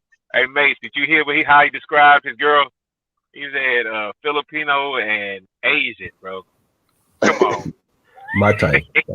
That's my type. You know, that's my type. Oh, you know, I go crazy for Asian man. Shit. That's my kryptonite since 1980s. yeah, her dad's Japanese, her mom's Filipino. So yeah. Oh man, I made a Japanese and Irish man. Oh shit, crazy combination. But I miss it, man. I went back there 3 times, like in 2019 before the COVID hit. Man, I didn't even want to come back. Man. I bet you didn't. I know I didn't want to come back. I did not want to come back. Man, I said, man, they respect me like I was Nelson Mandela. I'm like shit. Shit, we were over in Germany. So when COVID hit it got real bad like last March or April. We were over in Germany in January, and we were supposed to come back in like March, but we kind of got stuck over there because of COVID stuff, so they didn't want to fly us out. And like I enjoyed that shit. Like we were over there for a minute. People was like, man, y'all got stuck. I said, hey, I didn't mind getting stuck over there. I was like, fuck that. I didn't want to come back, to be honest. I didn't want to come back. I didn't want to come back when I was in well, first I was stationed at the Chuo station. Then Yo, Manzano, come back, bro, if you want. Yeah, Chuo station, Yokosuka. Then I stayed in Hiba, Satsubo for a little bit. Yeah, that's back in the 90s though. But then last I went back, I was in Okinawa, which is 2019. I was in Ginza, Shibuya, Akibahara. Yeah. I was in Kyoto, Osaka. I was pretty much everywhere.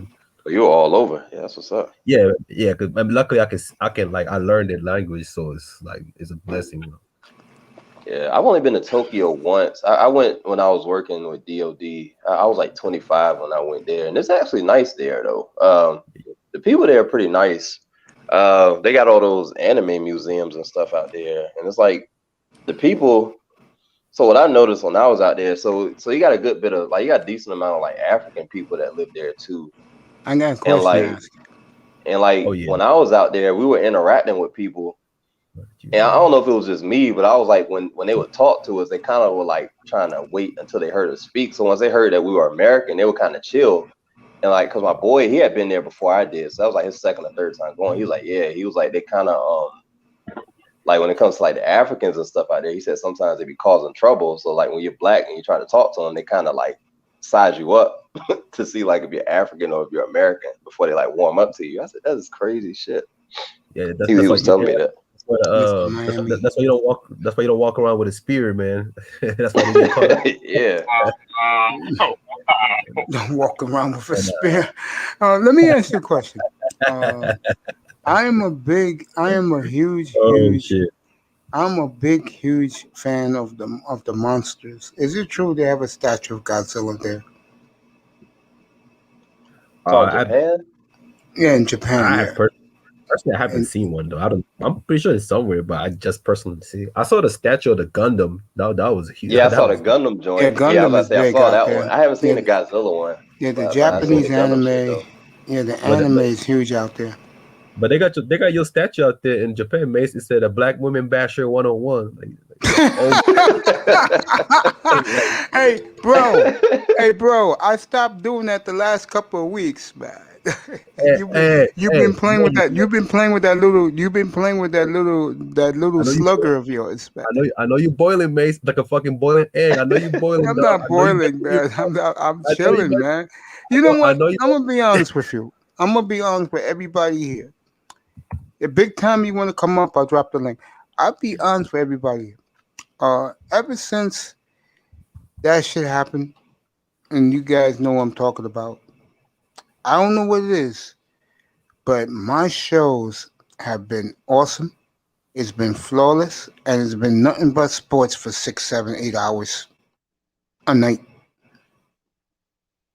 I don't know why. I think that argument me and Laurel had here, well, really was an argument, a disagreement. Um, I told him, I said, bro, this is beginning to move, bro. Maze, listen, you gotta stop. It wasn't an argument. I was just disappointed that you and Dwayne had got into it, bro. That's it. That's it. Let me ask you a question. Be honest. And big times in the room. It's in the room. You got Tack up here. Ever since I left that group and went my own way, haven't things been better for you guys? Be honest. Well, I can't say that because for some reason I messed around and fell asleep and I missed the meeting yesterday. And I apologize, fellas, for missing the meeting. Oh, But I don't yeah, care. I'm not there no more. But that's it. I wasn't talking to you, man. I wasn't talking to you. you said Big Time was in the room down there, so Yeah, he's in chat room. Yeah, because to me, I mean, I apologize. I took that L. for me, Hey, you know what the sad part is, Mace? what is? I'm gonna have to interrupt the trip I got to Vegas this weekend because I came in Saturday, right? So Saturday I'll probably be broadcasting live from the blackjack table or something, man. You guys have fun. Yeah, you have fun in Vegas, and I call you guys the money men. You guys have fun in that man's what you call it? What you call it? You guys have fun in his Zoom room. Oh man, you ought to stop by and say hello, man. I ain't saying hello to nobody, man. My ass, I don't work weekends no more. My ass is gonna be in here Monday night. Shit, bro. You know, things have been much better for me, bro. I'm telling you. I mean, I don't know why. Maybe, like I said from the get-go, when you know that there's niggas who got beef with you, it's better that you go your separate ways. Yeah, man. And I'm glad they don't come up here no more, so I have to see their black asses no more. And I keep it moving. Yeah. Laurel. Yeah. I know when people have animosity and beefs with somebody. I was a fat orangutan once, man. I know these things, bro. Iman, have a good night, bro. If you're not coming back, I know it because of being fat, bro. Hey, yo, Mace, man, come on, bro. Good. Come on, man. And you know the sad part is, first of all, it was my idea. Second of all, I was having fun in there. But again, when niggas got beef with you, I don't have time for that. Hey man, how do we get off of beautiful women in Hawaii? I don't give a damn about beautiful women. You know that. I'm gonna let you guys talk about the women. And one more thing, I have to say this: I do not like cliques. I don't. And niggas like him and them are a bunch of clique guys who swear they're better than others and they're not. And I let those motherfuckers know that. Hey, yo, Mace, check this out. I know I'm gonna get interrupted, but my wife is calling me. I'm on my phone right now. Give me like 5 minutes and I'll jump back up, okay? Yeah, we'll talk about those women now while you're gone. Okay. Go ahead, prime time. Talk about those women, bro. But just in general though, it's different out here, man. This is different from the other states, and the people here in general are pretty nice too. They call it having the aloha mentality, where it's like everything's just like cool and they're real laid back. So it's just way different. It's kind of like living in another country, which this place, I don't think it didn't become a state until like the 60s. So they were kind of like their own thing, like at one point. So it was very different. Do you see a lot of white people out there? Depending on where you go, majority of the time they're like military people or they're tourists or majority of the time. But I'm talking about like, do a lot of people, rich white people, live there? Probably. Maui. You gotta take a helicopter to Maui, right? Yeah, so you got Maui. Maui's nice, so you probably had them out there. And here, certain areas in like Waikiki are like very like it's just one area that's like real upscale too. It's near a hike that I go to called Cocoa Head. Like that whole area is very like upscale too. But then you have like so the thing is about here, you see a decent amount of like wealthy black people here too. Like black people who like I guess they either retired here or they just moved here and just doing pretty well. Like you see that here too. But for the most part, I would say the vast majority of the people here are like Asian for the most Of part. course, that's Asian descent. You got the Yeah, Polynesians, yeah. the So locals. You know, yeah. a lot of them believe in, like the ones my age and older, believe in King Kamehameha. Mm-hmm. Yep. They got a statue Yeah, of him and all that in yeah, Waikiki. man. So Because as a little kid, I used to love the original Hawaii 5-0. So I always been fascinated about Hawaii. yeah, it's very, very different, man. And this is the longest I've been out here. Like I said, I've been out here a couple months. I mean, second longest, but You're not it's the coming longest back, I've are been you? here. Hey, look, I do plan on look while I'm here. I do plan on like buying like a duplex or something. Nice. So I do want to buy like a multifamily unit Shit, if I because lived out there, I'd never come back here. yeah, because like I said, it's way different than the first time I came. It just looks different here. I guess they like built up a lot of stuff. Because when I came here for work, I Yeah, went out a little bit, but I didn't really explore like that. Even though I was here for like a year working, I really didn't get to yeah, explore like that. I mainly yeah. stayed like around Pearl Harbor and shit. So it's like the most I've like gone around and driven around the island and stuff and like visited Maui. I visited Maui for the first time a couple months ago. So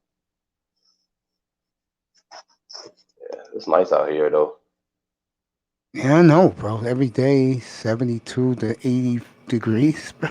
Yeah, Of yeah. It course. doesn't get that hot. And like the people here be like, oh, it's hot. I'm like, yo, I'm like the East Coast is way more humid. It It's gets around hot as fuck water. in the summertime. Yeah. Yeah, I'm like, that's right, Mr. Miami. Beautiful Hawaii. Yeah, because it's around water. yeah, I'm like, it's nowhere near hot as it can get over there. I said, it feels good over here. And then you got this time of the year where it rains. It kind of rains like every other day this time of the year. The But rainforest. yeah, but when spring to summer months, it doesn't rain as much. But it's nice and comfortable, right? Oh yeah, oh yeah. Around all that Pacific Ocean. That's what it is. Yeah. Hawaii is surrounded by nothing but the Pacific Ocean. So many beaches and the water's clear There and you shit. go. It's nice out here, Yeah. man. Crystal blue, right? Yep. Dude, I Definitely. envy you, but I don't envy you.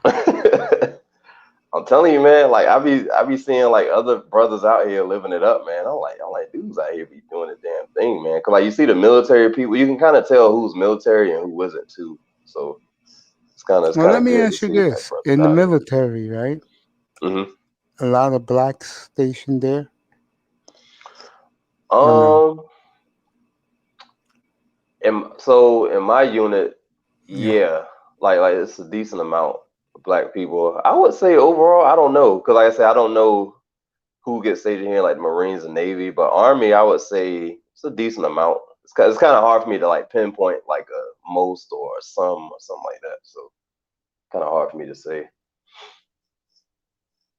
but And you but was it's a talking good about bit of. the women before. Go ahead. Oh yeah, man. That's what I'm saying. Like, so when it comes to here, so I'm not really a fan of like dating sites and stuff, but I Yeah. will use them when I'm not in the States. Like if that makes sense. Like whenever I travel abroad, like when I used to a lot, Yeah. I would those would be the only places I use like Tinder or stuff like that. And it's like Oh, that now, shit. Yeah. yeah. So because it's different. So it's different when you go to other places versus America because like even when I went, so I've been to Germany 3 times. I Yeah. went twice before I got stuck over there last year. So my first time, that was like the first country I've ever visited. So I went there at age 24, 25, How and was that for you? that was kind of when Tinder was new. So back then it was different. So Germany is very interesting because one, the women there are pretty cool, and it's kind of like if they really like you, Yeah. it'll get to the point to where they want you to like move there and like stay there and shit. So some of them can get kind of clingy, but overall they're not that bad, man. And it's different culturally too. So I cannot stand clingy women. And yeah. So that's like the only downside. But overall, though, they're not very like it's just not like America. Like they kind of let you like be a man and do all this other shit. Like they kind of let you do what you got to do. They don't fucking try to overpower you and do a whole bunch of crazy shit. So it's very different. Women here are like that too in Hawaii. Like they kind of. So a lot of the women here, they kind of had their moments where they were like, I can do like shit on my own, but at the same time, they will like let you like take the lead and shit. Like they're not going to try and compete with you and stuff. So it's Oh, you mean they're not different. like the women here, Tawans? They're not like the. I'll be nice. They're not. They're not like the night creatures like they are here. Yeah, it's very different, man. Yeah. Very, very Wow. different. Now, sisters out there now. I wouldn't say a lot, but you'll see some though. Majority of the ones I've seen, like even online, like scanning through like so when it comes like to dating sites, my favorite ones to use out here are mainly Hinge and Bumble because you meet more like professional chicks on those. More women who are like actually like got their shit together and like to do like fun shit. So you'll In see, Hawaii? yeah. Wow. Good for you. Like you'll meet a lot of women who like they work for like the government or they're like lawyers or they're like stuff like that, and they kind of like doing like the outdoor stuff like hiking and surfing and stuff. But when it comes to like Very. black women, Yeah. you'll run into a decent amount of them, but I wouldn't say it's like a lot because like if you just swipe for like a whole minute on a dating site, you'll probably run into maybe, I'm gonna say a number for like a whole minute. You might run into like 20, like 25 black women in that whole 60 seconds. So And they're living out there. yeah. And what would you say the average about a 4, 3? On average, out of that 25, I would say about a 5. Cause I Yeah. mean, cause I have come across the ones who like they fucking. Now it's normally the ones from what I see on their profiles are always from California, like they're always from the West Coast. Those normally be the best looking ones. Like ones from like Cali, because they normally have a banging body and they're pretty cute. So Yeah, of those course. normally, yeah. And a lot of them move here too. There's a lot of people here from Cali. Like believe it or not, they move here. So Yeah, because it's close to them, and they can get yeah, away from from in Southern California. yeah. Let me ask you this. I'm just curious. Hmm. Um, you talked about, Laurel talked about the strip club. I hope Laurel does come back. Um, I gotta hear more stories about that. Um, for a brother, Hmm. would you say it's better for him out there or in the mainland here? Just dating in general. Just chilling, living, Oh, chilling. chilling. I would say out here. In the Yeah, I states, it figured. depends on what state you're in. But here, I would say out here, because like I said, for one, it seems like they kind of show black people a little more like respect out here versus Yeah. like everyone else. So I would probably say out here if I had to compare it. And Laurel said he'll be back. Yeah, because this is fascinating. Yeah, Laurel, when you get back up here, we'll talk about the strip club in Waikiki, bro. I gotta hear more stories Yeah. about Because even so me and my girl yeah, went to because the like yeah. we went. Oh, go ahead. What were you saying? No, you can tell a story about your girl, then I'll tell you about me at the strip club here, where I used to go to the strip club. Yeah. So just like I was saying, like the dating market out here is different. So even when we went to the little hookah spot in town, of course, like see a lot of people in there. They play like good music and stuff. You see a decent amount of black people in there too, but majority of the couples that came in there was either a black dude and some kind of Asian chick, man. Like I'm not even lying to you. Like it's kind of a different No, dynamic that's out me. here. That's the norm to me. Like Doesn't it's a different surprise me, dynamic. bro. Doesn't Yeah. surprise me, bro. The reason why I say it because I talked about this before. As we're waiting for Laurel to come back up and talk about the Waikiki Strip Club. Yeah. In my opinion, I think it's best that black men get the hell out of here, man. Yeah. I mean, yeah, and I'm only like I said, I'm 32 and I grew up in the 90s, man. I've seen all types of shit. So yeah, It's Yeah. interesting, man. Especially these days. I think the brothers should just get up and go. Yeah, it's too many women out here in the world, man. That's all I be saying. I'm like, it's too many women out here in the That's world. part of it. Plus, they make us feel so heated here, man. Sad. Yeah. And then in these spaces, man, it's even worse because it's like I hear a lot of like narratives and stuff being put out, man. Like it's wild. A lot of false stuff too. So Really? things that can easily be debunked and that have been debunked, but yet they still recite it like it's gospel. So it's crazy. Yeah, the ideology of the man, right? Mm-hmm. Well, in Hawaii, peaceful place, place where guys. I mean, in my opinion, I haven't been there, but I think it's because of the way the climate is out there. It's stress free. Mm-hmm. I say you got so many beaches and it's a lot of activities to do out here, man. Yeah, I can imagine surfing, chilling. Yeah. A lot of different cultures too, so you get different types of food and stuff. So it's nice out here. I like it. Yeah. Let me ask you this. I'm not trying to be an a-hole, but I'm being honest. What's up? Is every, let's just say, delicacy like to eat, does it have something to do always with pineapple?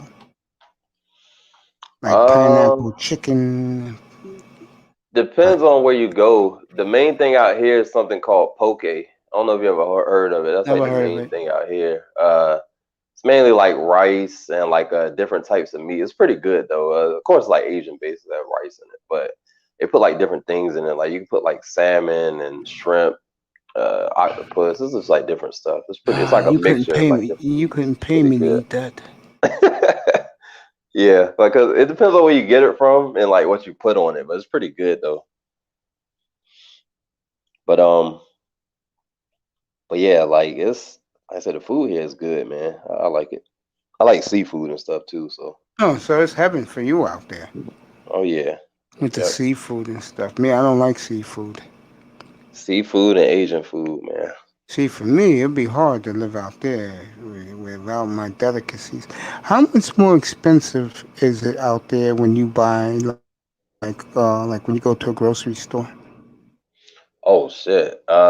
So I eat pretty healthy for the most part. So like meal Mm-hmm. prepping here, I buy my stuff on base where it's cheaper. But if you go outside of base, like Yeah. a thing like a container of Greek yogurt, the little 4-pack on the Mm-hmm. mainland, a 4-pack normally runs you about $3. like $3 to $4. But here, that 4-pack costs like $8, man. I'm not even lying to you. No, I believe that. I believe that. So yeah, it's crazy because a lot of stuff here has to get shipped here. So I guess that's what you're paying for. So, but so it's weird to me because the only thing that I've seen that's not expensive, that's actually cheaper than it is on the mainland are like TVs. Because I went to Walmart.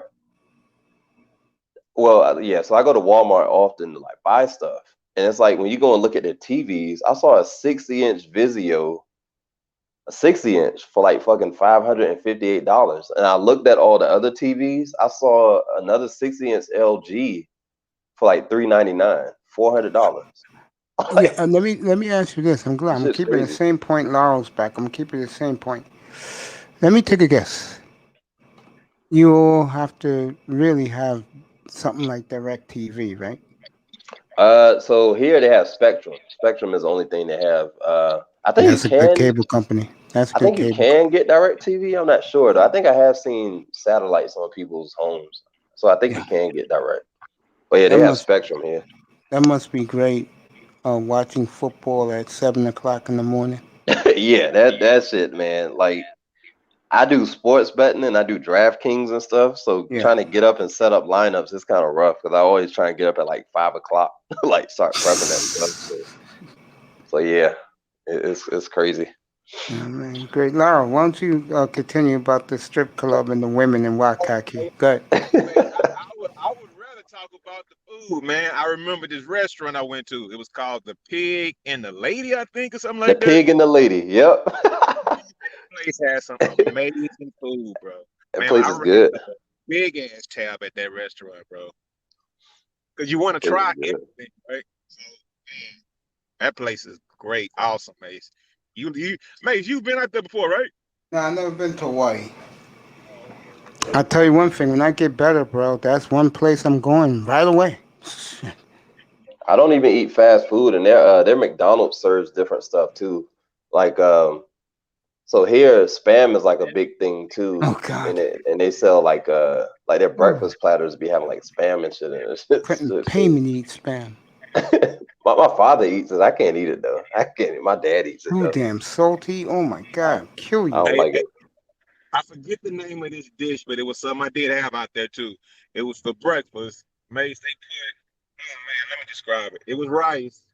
It was a burger patty, and it was a scrambled egg. I forget what they called that, man.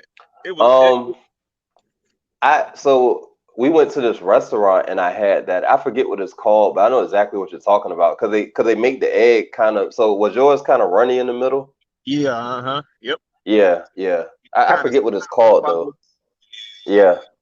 Nigga, you better give me a plate of fucking 10 chicken wings, bro. Shit. It's a lot of Asian inspired foods out here, man. Like I said, I love Asian foods, so especially like I know Thai you food. do, bro. I know you do. Thai food is my shit. Yeah, man. Yeah, but Mace, when you guys were talking, man, look, you guys are kind of breaking me down a little bit, man. Listen, man, I have no offense against any SYSBM brother, because I'm just remembering all my time that I was over there, and all I was doing was just looking left and right the whole entire time, like, God. I mean, it's just like back to back to back to back. I mean, it's like, man, I'll tell you. it's like every flavor of ice cream you'd ever want, bro. I'll tell you. A guy today had a documentary about where you can go hang out in the Dominican Republic. I came away shaking my head saying, damn, man, this is what you guys go down there for. I could see better in Washington Heights right here, like 20 minutes away, bro. Are you effing kidding me? This is what you guys be bragging about, bro? Really? I mean, Hey, man, come on a on, scale of man. 1 to 10, what were they, bro? Four. Yeah, man. I mean, they got the same thing. One thing you may see, right, is on TV, bro, they're going to put in a magazine, they're going to put their dimes up there, bro. Mm-hmm. So that's the difference, mate. I mean, you might have an opinion of what's there, but when you get there, it's like, when you go to the mall, you're going to see some nice women, but you're going to see the non-attractive women also. I mean, that's everywhere in the world. Yeah, I was saying it's just about everywhere. That's why I wear my dark sunglasses when I go to the mall. Now we'll say this, and this is how I've always felt, and I mean, this is how I always felt. A lot of our sisters, right, they make themselves more unattractive, right, with all the accessories and all that bullshit, all the fucking fake hair and stuff. I mean, sometimes, if you just let your natural beauty come out, you'll find out you're a much beautiful person. I mean, you're not covering your face up with all that makeup, that's probably breaking your face out, probably why you have bad skin or whatever. So, I mean, it's no different, bro. It's no different, man. It's no different. It's no different.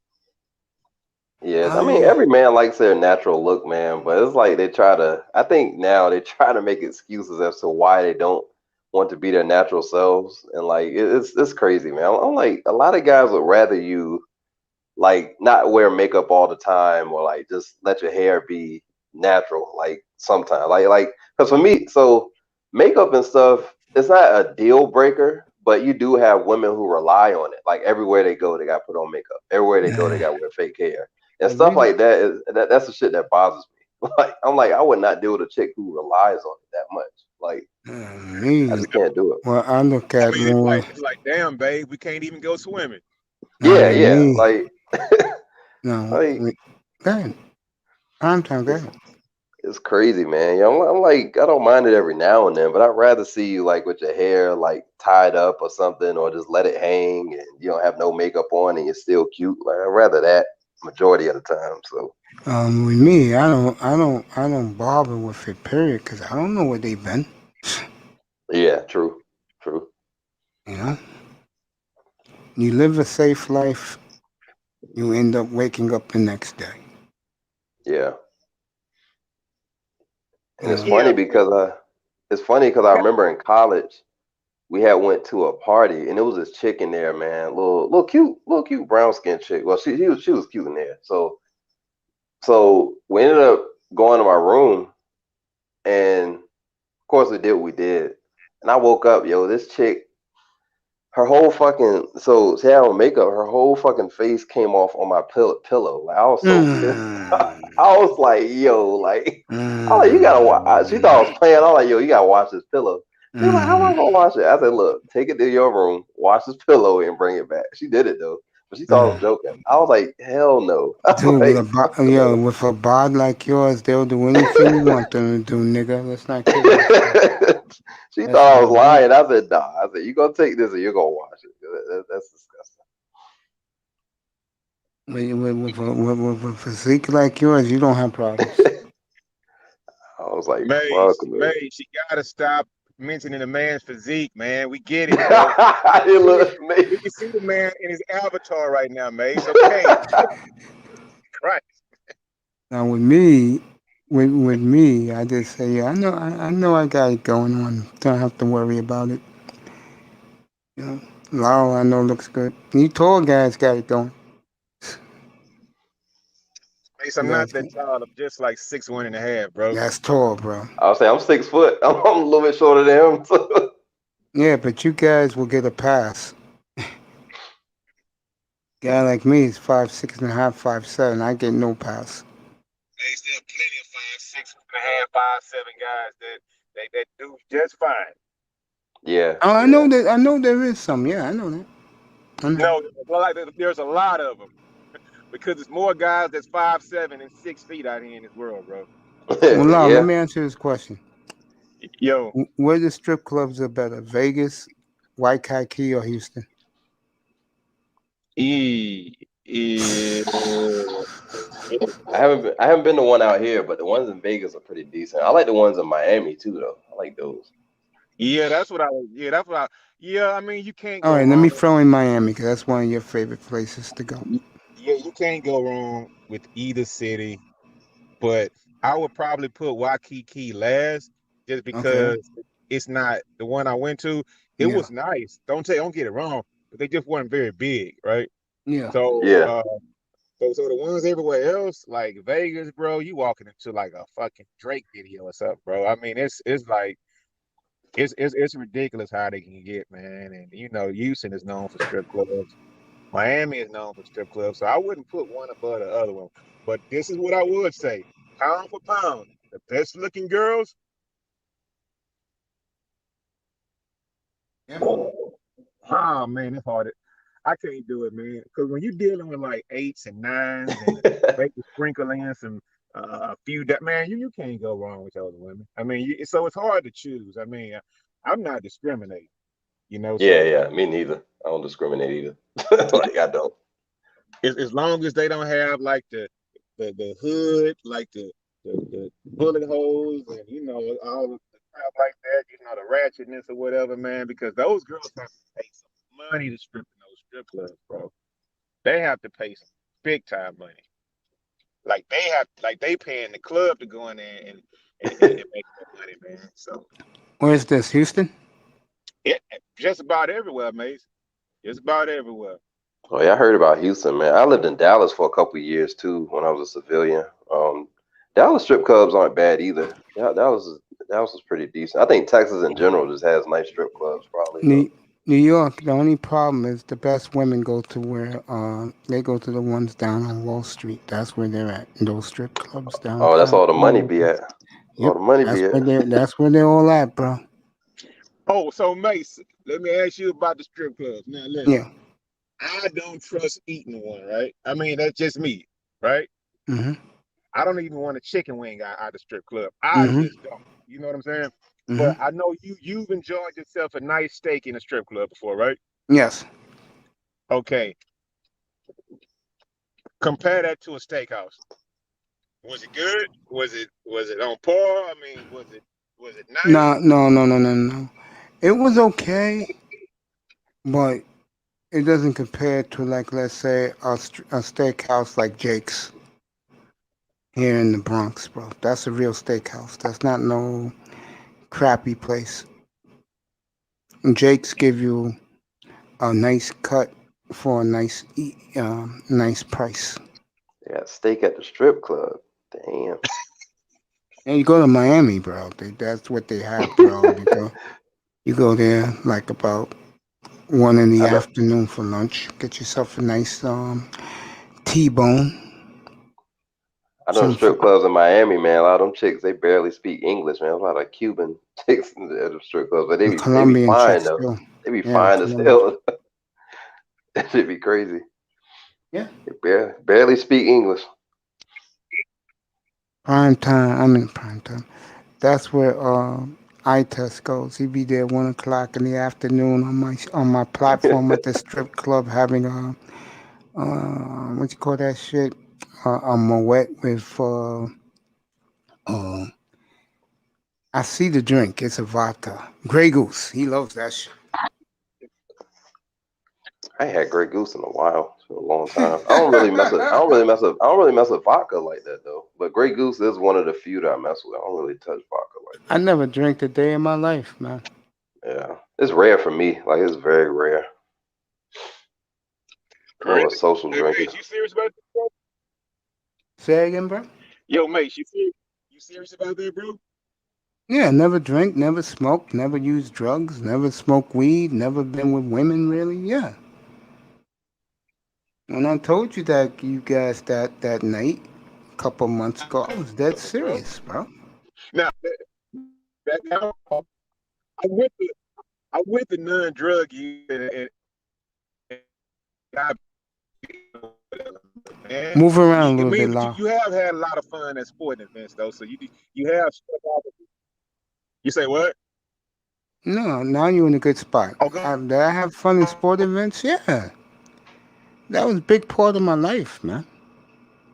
But I'm not gonna lie to you, man. When you're a fat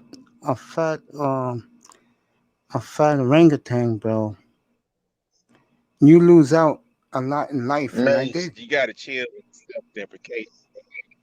You know? Yeah, I'll say you don't want to put yourself down, man. You better No, now. I So don't put myself down. I'm a realist, bro. No, you're breaking up a little bit. Move to a different angle. yeah, you borging now, Laura. Yeah, I know. Let me mute up real quick. Oh, yeah. Yeah, go ahead. But yeah, I know most of my life I was always skinny most of my life. So I left high school.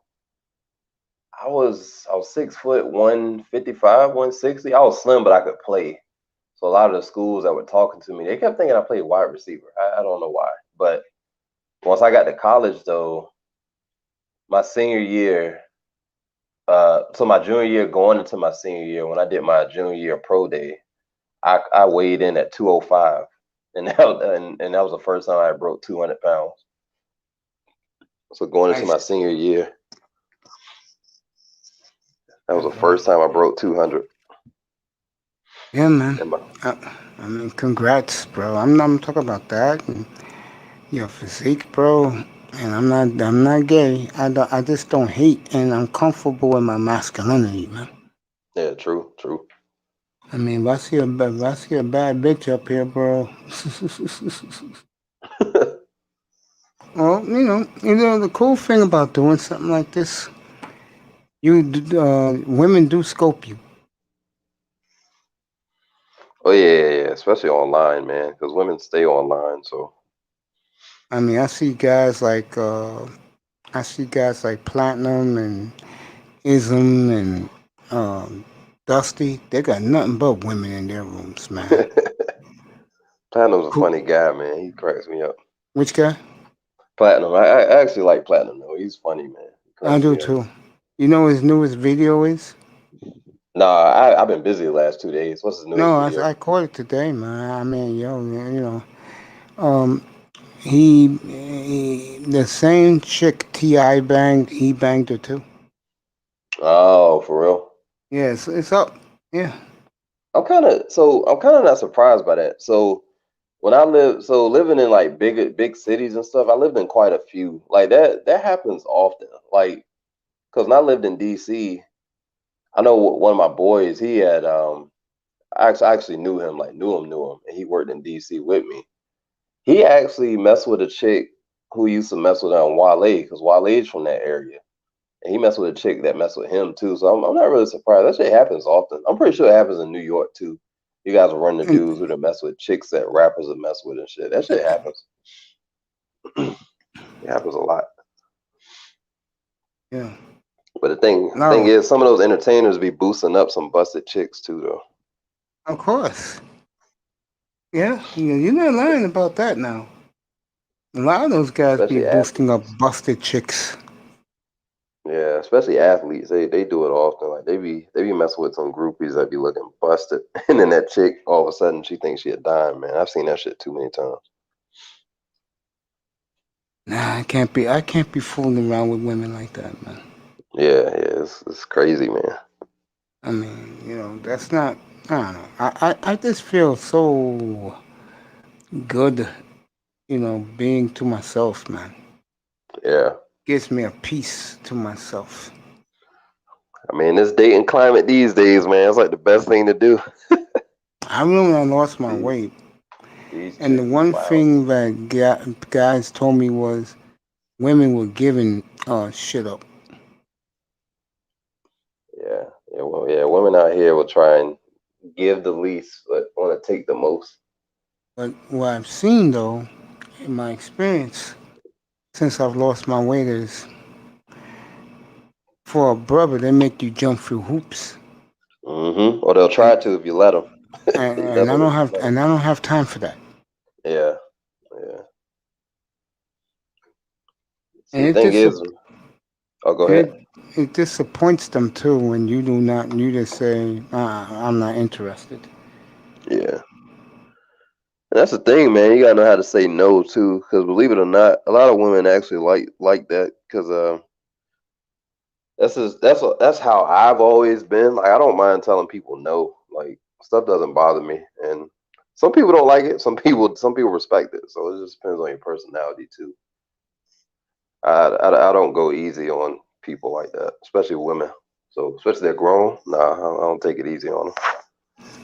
Yeah, grown women, to me, a lot of grown men don't want to be with. Yeah, it's crazy out here. I agree with that. You back, Laura? I hope so. I hear you. Yeah, you're good.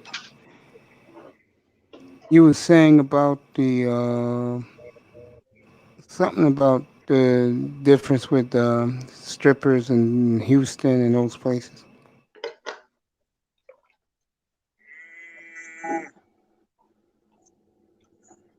Well, I thought we had went there and I had already said. I mean, I know what it was. I'm sorry. It was about me. It was about me not fooling around, not drinking, and all that stuff. Hey man, to each his own, Mace. You want to live in monk mode? I mean, that's perfectly fine. But hey, bro, it's a whole nother world out there, man. Whole nother world. It's definitely true. And me living in monk world. You a bachelor. You got a bunch of money in the bank. Hey man, hey, I'm not advocating tricking now. I'm not saying that. I'm just saying live a little, man. Live a little. I'm definitely not tricking. Those days are over, huh, Mace? I never did it. Mace, if you take a young lady out for a steak dinner and you spend a couple of $100 on it, and you don't even get a kiss on the cheek, that's tricking. Okay? Yeah.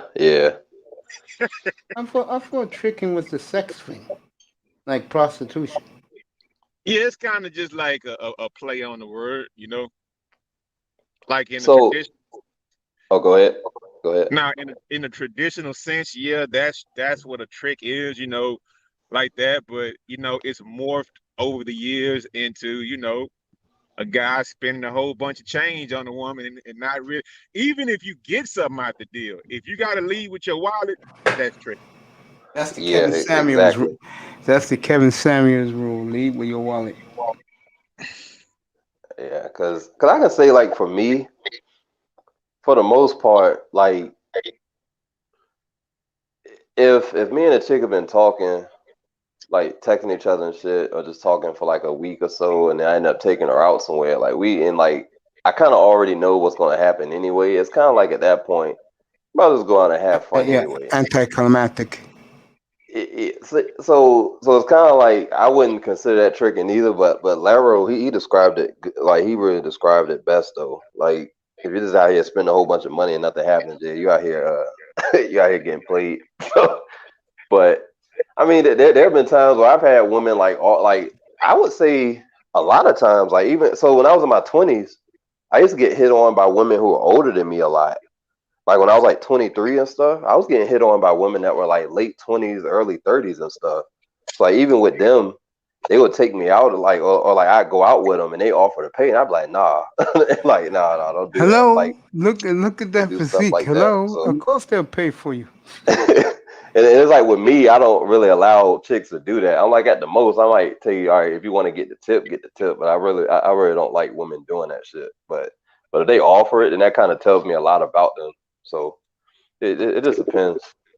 Yeah, that I would reserve something like that for, you know, maybe number 3 or number 4 day or something down the line. She like, you took me out, so I got it this time. You know, Yeah, something like yeah. that I'd appreciate.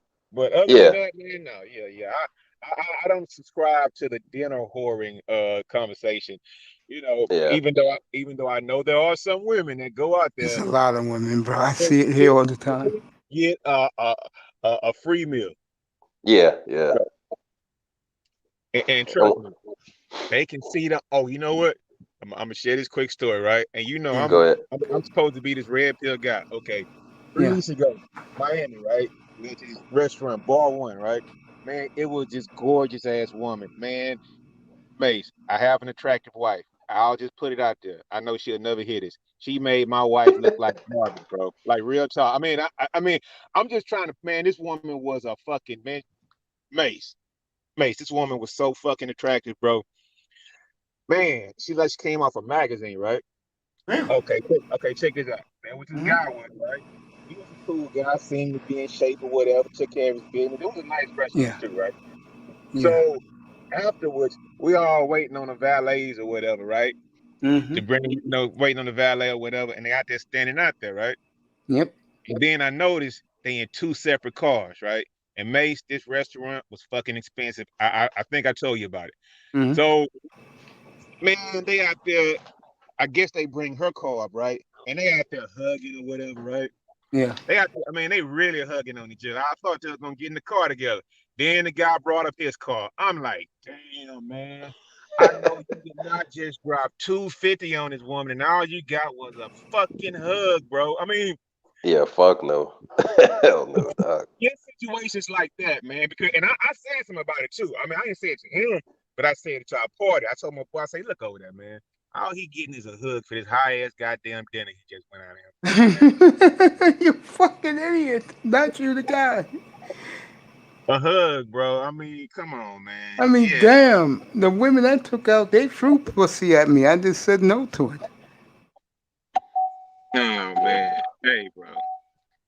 Yeah, and then sometimes, man, you gotta kind of like test women too, cause like, so the thing about out here, like the women out here in general, when you like set up a date or something, like you can be like, all right, you want to go to the beach, or do you just want to go on a hike, and like they're okay with that shit, like, cause they like to do outdoor stuff, like stuff like that. But like, I know when I first moved to Dallas, it was just the first chick that I was talking to when I first moved there. Like I was young. I was like 27. This black chick. She was fine as hell. I ain't gonna lie, black chick. And like me and her like had messed around. Like after we had went out the first night or whatever, like she had took me back to her spot. We messed around. I remember like 2 or 3 days later, she had texted me and was like, "I need to get my car fixed," and I was like, "Okay, go get it fixed." So, so she's like, "Well, I kind of need your help," and then of course I already knew what was coming, so I was like, "What?" She was like, "You think I could borrow $800?" I was like, "No." I said, I told her, I said, I have bills, and I'm not trying to fish out $800 for you and your car. And I was like, "How have you been getting to work?" She was like, "Oh, I had coworkers taking me to work." Of course you I'm like, did. and I had asked her, I said, "Your coworkers, guys or women?" She said, "These 2 guys." I said, "How come one of them can't pay for it?" And she never responded after that. She never responded, and I had to block her ass. I blocked her after that shit. Yeah, you have to do that, bro. I was like, "What kind of question is that?" I said, "Come on, man." Like, I was like, I don't even know you like that. I was like, Couple "Go get your weeks car ago, fixed." a woman came out of her mouth and said, "Where's all the good men at?" And I said, "You dumb bee. They went over there. The good men are leaving in droves because black women like you are too trifling, too treacherous and evil. They're leaving in droves. They don't want you." Yeah, it's wild. It's wild, man. I'm telling you, man. And like I said, living in Dallas was different from DC. DC's dating market is different too. Like, see, the thing about DC, you got a lot of women. Mostly everybody up there works in the government or does Yeah. some kind of contract work, so they make good money. Like even Take your women up there time, make bro. good Talk money. to your family. So you'll have a lot of women up there who like make well over 6 figures, man. But if depend on the chick, some of them were cool. And like I said, in DC, I dated all of them. I dated black, Latino, white, like in DC, because it's pretty diverse. But you'll have those women, and unfortunately, they're always the black ones, man. They're making 120 something, 130K a year, and they try to hit you with "You think you can help me with this?" I'm like, "Nope, Yeah, no." bro. I don't mind telling people no, man. That shit does not bother me at all. Like, I'm like, you One of my make favorite 130. words. No. Yeah, like yeah. So like dating in DC is kind of is weird. Like I said, you got all these women making all this money, and they come at you with "Can you help me?" I'm like, "Yo, you make more than I do." Yeah. I feel you, bro. It's just crazy, man. When you live in the single life, you don't have to worry about that. Yeah, it's crazy, man. In Dallas, you'll see women there doing the same thing, but then you have your women who are cool too. Nah, New York, all the women go to Wall Street. I've only messed with one chick from New York, and that was back in high school. She moved to Virginia Beach she was from Hollis, Queens, I think, and she Yeah, was that's a like, good area, bro.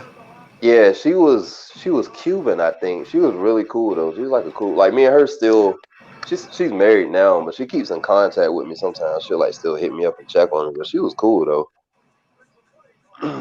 That was the only chick from New York that I actually like mess with like that, What's or up, actually General? like dated. Maceo, what's poppin', man? Good, man. Long time no see, bro. How you doing? Man, I'm chilling. You know how I do. What's Yeah, I going on, know. gentlemen? What's up, family? What's going on with it? Yeah, General. It's good What to y'all see you, rapping bro. about, man? It's good to see you too, brother. What y'all rapping about? We're talking about one of your least favorite topics. We're talking about women and how they are in Hawaii and strip clubs across the country. Oh man, it's the same old shit. No matter where you go. Fuckery is real, man. You know there was a very good song that came out, and it goes like, all around the world, same hoes. Yeah, man. Digital Underground produced that song. Yeah. So really doesn't matter, you know. It's just that's what it is. That's what it is. Shit. Gotta be careful out here. So what's the prognosis, man? And it ain't no changes in it. It is what it is, right? No, we wasn't really talking about their fuckery or anything like that. We're just talking about like where you see some real nice ones at. Oh, you see, Stuff like that. you see some real nice ones everywhere. Shit, You're right. nice ones around.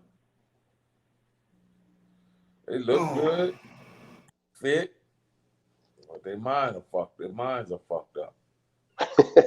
Yeah, I would say it's always the case, man. It's always that one thing that be fucked up. It's always the case. Yeah. Body be good. She looking good. Talk to her long enough. She say something. You like, oh shit, hell nah. Like, well, here we go. That's what I was telling him a couple minutes ago about the chick when I first moved to Dallas, man. Moved there from DC, and I was like, man, this chick was bad, but me and her messed around. We were cool. 2 days later, this chick tried to call me and get me to give her $800 to get her car fixed. I was like, oh nah.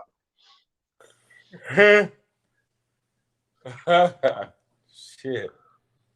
I was like, cause she was like, I need to get my car fixed. I said, well, you need to go get it fixed then. And she was like, well, I might need your help. I was like, oh shit, here we go. Oh, why you telling me? I was like, why you telling me? I said, don't tell me that shit. You'll get it fixed. Yeah. But you got to be the pocket man, boy. In the pocket man. Pocket man. I was like, hell nah. Yeah, you got to be the pocket man. That's what it's all about. I feel you. Hey, General. Yes, sir. It's been a hot minute. Why don't you give the Lakers state of address? Man, yo, we've been in a little slump, man. We've been on a 5-game slide, but I believe we about to right the ship. We had a pretty decent pickup. Got another big man in the wings, so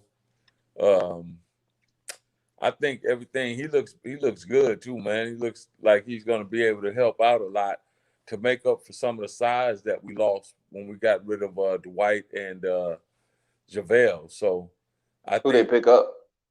I can't think of that kid's name right now. He came out of the D League, man. Oh, okay. Gotcha. Yeah, but he was like a star down in the D League. He just, I don't know. Man, the AD effect, man, I'm telling you, man, AD makes that much of a difference in that team, man. That's how good Anthony Davis is. That's just ridiculous, man. That dude stay hurt though, man. He's always hurt. Yep, he's always hurt. That dude gets a hangnail and he be out for like 8 weeks. I'm like, damn, dude. That Western Conference is awesome, man. Hey, General. Yes, sir. 2 teams that you thought was suspect. I'll do the surprise second. How about those Suns, man? I think they're 21-11. I think the Suns are gonna make a little rumble in the West, but right now, as I sit here and watch, we're watching the same game. Yeah, Golden State and Portland. It looked like very early on that Golden State was gonna run them out the gym, but you know, Dame Dollar does what he does generally, and you know, he got him back in the game. So. Curry's having a monster year. And then everybody is up in arms over the boys over there in the East. I still say they got a lot to prove. So Brooklyn. Yeah.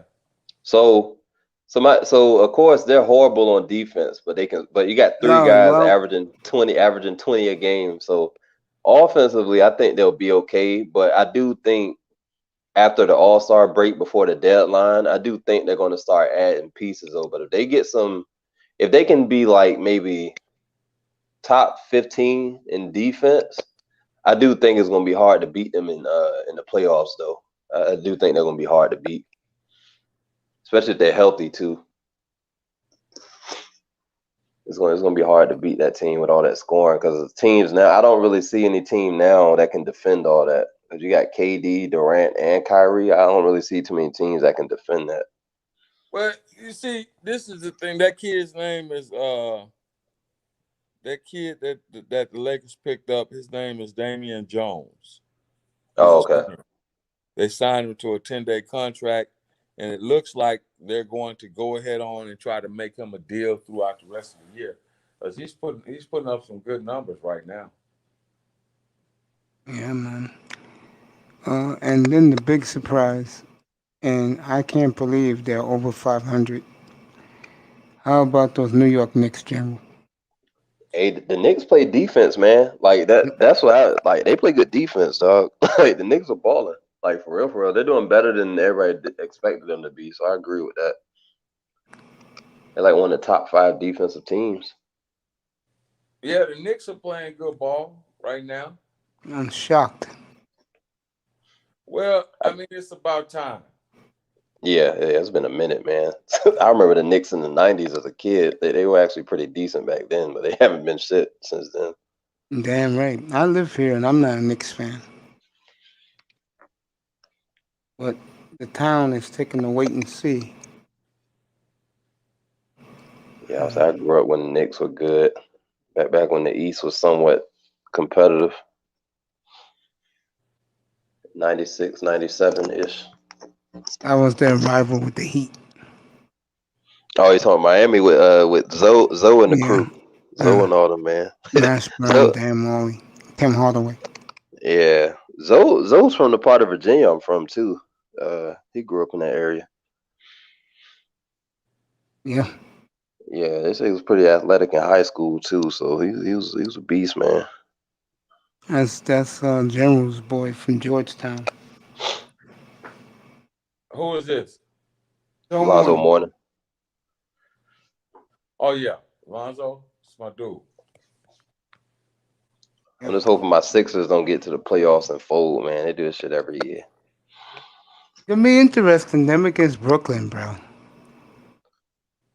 Everybody keep talking about, so my whole take on Ben Simmons, I've been saying this for a while. I like Ben Simmons. I mean, he can't shoot threes, but he does everything else. He can score, he can give the assists, and he can rebound, and he plays defense. That's all I need from him. But everybody keeps talking about him shooting threes. I'm like, he really doesn't need to be effective, like in my opinion. That's just my opinion on it. He really doesn't need to do all that. I think Ben Simmons should really, by now, can shoot from 15 feet. Yeah. Now, I will say, I do want him to try and attempt at least 3 to 4 a game. That would be nice. But it's like, I'm okay with him. I like him because I like guys that play defense. And you really don't see that often now. But I'll tell you the surprising team over in the East, the Hornets are going to make some noise. Right now, they're in the seventh spot. And I don't see anyone where actually they're tied with the Raptors. And it's kind of jumbled up 7, 8, 9th, and 10th spot is jumbled up. And the 11th spot, actually. So, yeah, it's jumbled up down there. Then the Sixers and the Nets are tied. The Nets are half a game back of the Sixers. Or a game back, because they're the Sixers are 24-12. And I think the Nets may be 24. Yeah. They blew out Houston tonight. Yeah, they blew out Houston tonight. So, yeah. what's up with Houston, man? I heard Oladipo doesn't want to sign an extension. I'm like, no one wants to play there, man. What's going on with Houston? Ask Laro that question. Laro. What's up with that, man? Laro. Something going on down there, man. Yeah, that's his squad. That's where he's at. He's in H-Town. Damn. Nah, bro, we going through a curse, man. We had some talk for a long time. Now we gonna be very bad for a long time, man. I'm just bracing myself for it. Y'all gotta bring back Dream and Sam Cassell and Kenny Smith and all those guys, man. This Portland Warriors game is awesome tonight. So right now, yeah, it is. So right now in the West, the surprise team in the West are the Spurs. I agree with that. I agree. They're in the 5th spot. But I told you You said six? It was going to pretty much Fifth. be. Yeah. I told you it was going to be pretty much be a push. Now we have to see after the All-Star break, because right now I don't believe the Jazz are going to hold the top spot. The Suns look pretty strong. They're a game over the Lakers right now. They're 2 games back of the Jazz. And then you got the Clippers that's a game behind the Lakers. They both almost have identical records. And then the Spurs surprised everybody.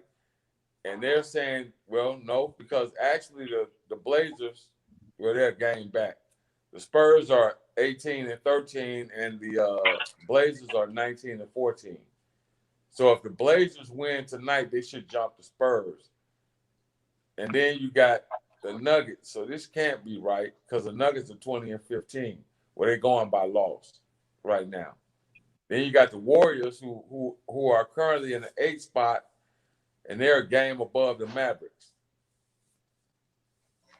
So it looks like it's going to play out the way that I said it was. The Jazz, Suns, Lakers, Clippers, the Blazers, Nuggets, Mavericks, and the Warriors. Spurs won't last because the schedule makers gave them 20, I think it's like 20-something games in like 40 days. They got the worst schedule in the second half. They do. Yeah, it's gonna be tough. And they, on the defensive end, they kind of give it up a lot too. So that's gonna hurt them. Yeah, I don't know what's going on with your Rockets, man. Leave it alone, General. Leave it alone. Let me stay in my pain over here, man. No, I don't know. Hell no. I don't know anything about the league this year. I haven't been watching it. I've checked out totally. I mean, I'm just out on it, bro.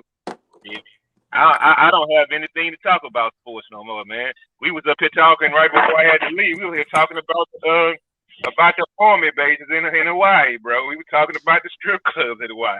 I don't care about sports now, man. My quarterback gonna be gone. My best player gone. So I gotta sit it out for a couple of years, What bro. happened? I mean, it is. What'd you say?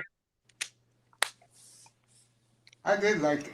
You know what? Let me go back to that. I mean, I don't care about. I don't care about Watson.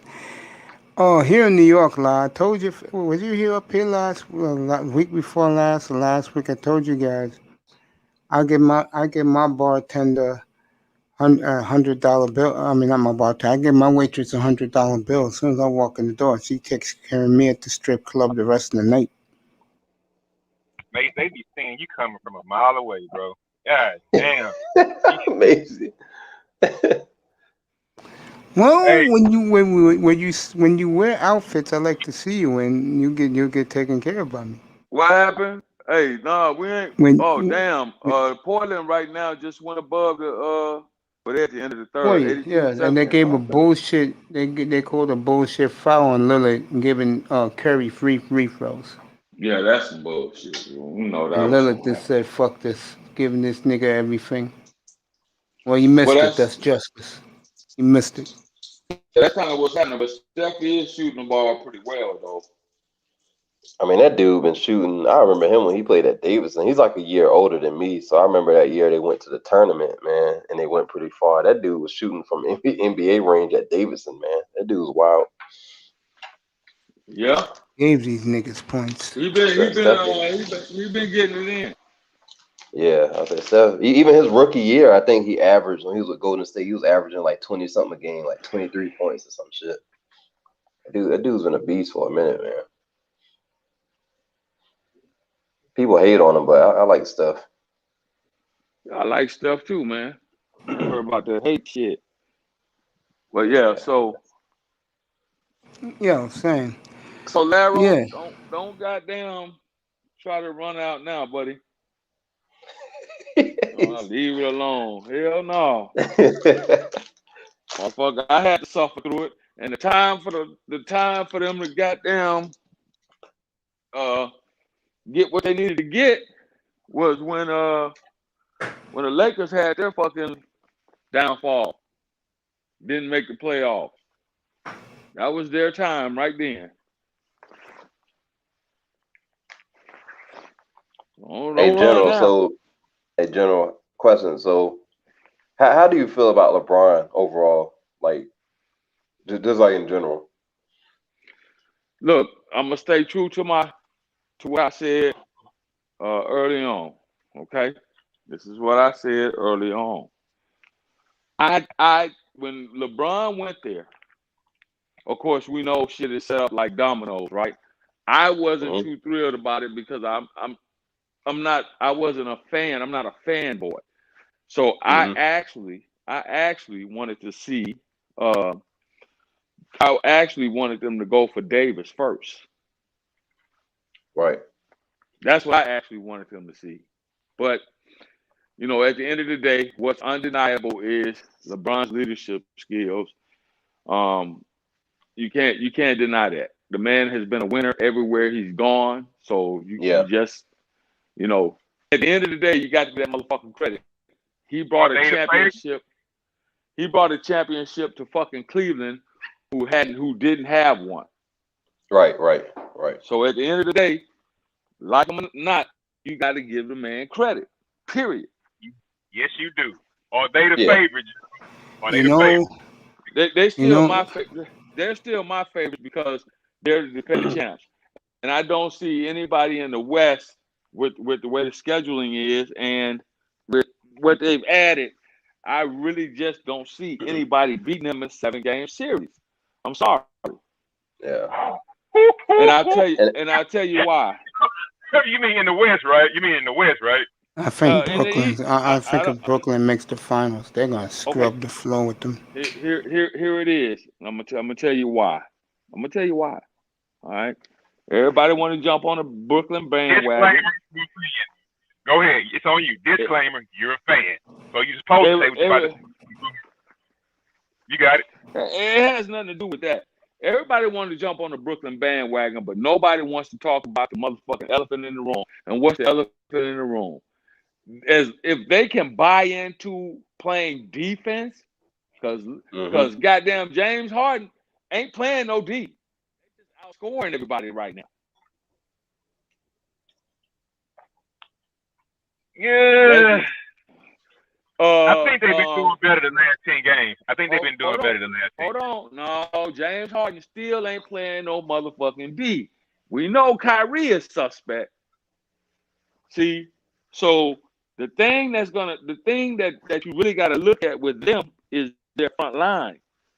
If we can keep AD healthy with the young cat that we just added to back him up, Markieff Morris can get back into the swing of things like he's done over the last couple of games that we've been able to kind of right the ship.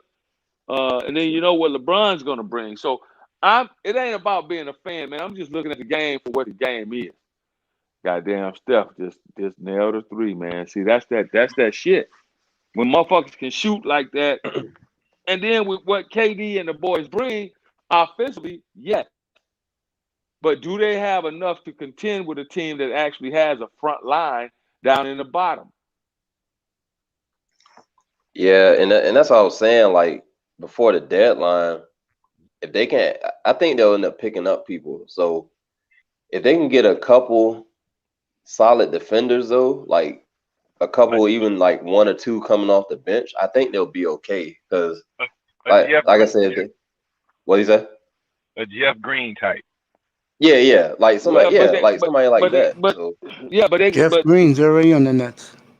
Yeah, he is. See, so that shows how much I follow basketball shit. So look, the bottom line is this, man. They're gonna have to be able, because they only got one big man in the post, DeAndre, who's a great solid defender down there. But now, the Lakers went. And that's what we're talking about, and that's my team. I'm gonna stick with them. I ain't got no other choice because everybody know where I stand.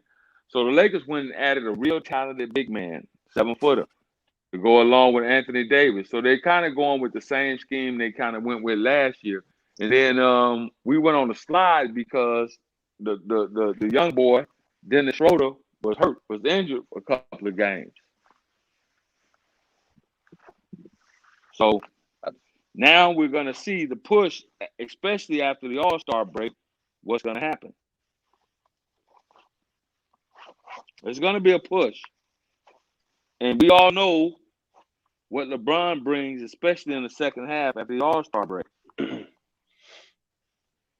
Davis is still sitting. Davis is still sitting. So he's getting plenty of rest. Plenty of it. And that's what they're going to need in the playoffs, man. Because if he get hurt in the playoffs, I hope he doesn't. But so I want to see them in Brooklyn play each other healthy. Like if he gets hurt though, I think that's it for them. Like if he gets hurt and he out for a minute, I think Be that'll be interesting. Lakers Clippers round 2. Yeah. They got my man Kawhi, man. I just don't think the way the alignment's going to line up. I just don't think that it's going to pan out that way. I just don't think it is. I think Utah's going to run away with the 1 seed. They got an easy schedule second half. Hey, yo, Mace, the worst thing for the Lakers is this, right? It's not a hard. Well, they've had to do it all. LeBron has never had to do this before, right? Well, he did it last year, but man, Brooklyn is going to have maybe Milwaukee and Miami to deal with, right? So somebody's going to knock out one of those teams, right? Philly's the team to beat. Brooklyn's going to have Miami. They're going to have They'll Philly. beat them. On the same side, Milwaukee. Philly's going to be tough for them. I was about to say, I think not because I'm a Sixers fan, but Philly's going to be good. Philly's going to be tough. And in a big spot, I'm taking Doc Rivers over Steve Nash and Dan Tony. Man. What about the players, though? What about the players? You taking Simmons and Embiid over some guys? Player-wise, I'm taking Brooklyn. Over guys that can put up 170 like it's nothing? Yeah, I said playoff time, I'm taking Brooklyn. Oh, okay. Oh, but you just like Doc. But in the West, I think Lakers, Clippers in round 2 is going to be fascinating. You know what? I thought it would have been better last year, but I mean, yeah, we know they quit on they quit, but this year's going to be different for the Clippers. I mean, it's going to be right in front of them. They beat the Lakers in a big spot. And that's a big if. You know. I was watching a little of the game Sunday when they were playing, and I was like, "It's the best they have." I was just Clippers? like, "Well, no, this guy didn't play. He claims he had back spasms, but we all know he was doing that load management." Oh man, that's the thing about the NBA now too, man. This load management stuff too. That's just annoying. And then when it comes like sports betting, it kind of throws off your bets too. LeBron was not happy that there was an All-Star game, so he took tonight off. That's the reason why I hate betting NBA games, because of stuff like that. Man, those guys need to stop fucking crying, man. I mean, Jesus fucking God, give the fans something. I mean, come on, bro. You making $40 million a year from the NBA. You making another $300-400 on endorsements. You crying about playing an All-Star game to get a fan something and get a country something, bro? Fuck up, man. Come on, man. God, play the game, man. Damn, what are you mad for? And as good of a player as LeBron is, so here's my take on him. So when he was with Cleveland the first time, like his first couple years in the league, and he went to Miami, I used to like him. Like, I mean, back then, my favorite player in the league at the time was still Kobe. But I used to actually like LeBron back then. But once he left Miami, my only issue with him is he stopped playing defense, man. Because to me, Miami LeBron is like the best. To me, that's still the best version of LeBron, in my opinion. That was the prime of his career. That's why. Because he played both ends of the floor and shit. But it's like the minute he left Miami, dog, this guy, So weak side help defense, he's good. Okay, weak side help defense, but on the ball and like certain ISO situations, 1-on-1, I've seen him get cooked so many times, and sometimes by lesser players too. And it's kind of like he gets lazy on the defensive end too. That's like my biggest issue with him. like now, I mean, he can still score and give you the assist and facilitate, but other than that, on the defensive end, he gets very lazy. You got to give him a pass. You got to give him a pass. That's like the biggest issue I got with him, man, and it's kind of irritating at times. You got to give him a pass, though. You know what? What's up? 18 years, bro. I mean, yeah, true. He's not going to defend like he did in the year 8, 9, 10, 11, 12, 13, 14. I mean, yeah, I'm true. Surprised. I'm surprised he's still going as hard as he is. Cough, cough, wink, wink, nod, nod. But I mean, bro, he still looks like he's in phenomenal condition. He's still out racing guys down the court when he's on offense. I mean, yeah. I mean, he's definitely a one of a kind player. I've never seen anything like it before. Yeah. And even like growing up, like I said, I grew up I was born in the late 80s, grew up in the 90s. So I actually did watch like the Bulls. I was old enough to watch their second three-peat. And I do remember like even Jordan, he wasn't no slouch on defense either, even though he played for a long time too. And that's how I feel like, oh, but then again, like you said, LeBron played longer than he has too, because Jordan played a total of 15 years or something like that. So, but I'm like, still, even in year 15, he was like 35, and he was still playing solid D. It's just different now, though.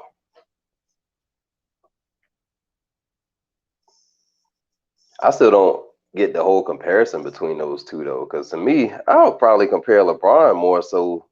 Just watching tape, I'll probably compare him more to like probably Magic more than Jordan, though. I don't really understand the whole Jordan comparison, for being completely honest. Right, General. I don't like comparing him to MJ. The reason why they do it is something I give had me a a topic. second.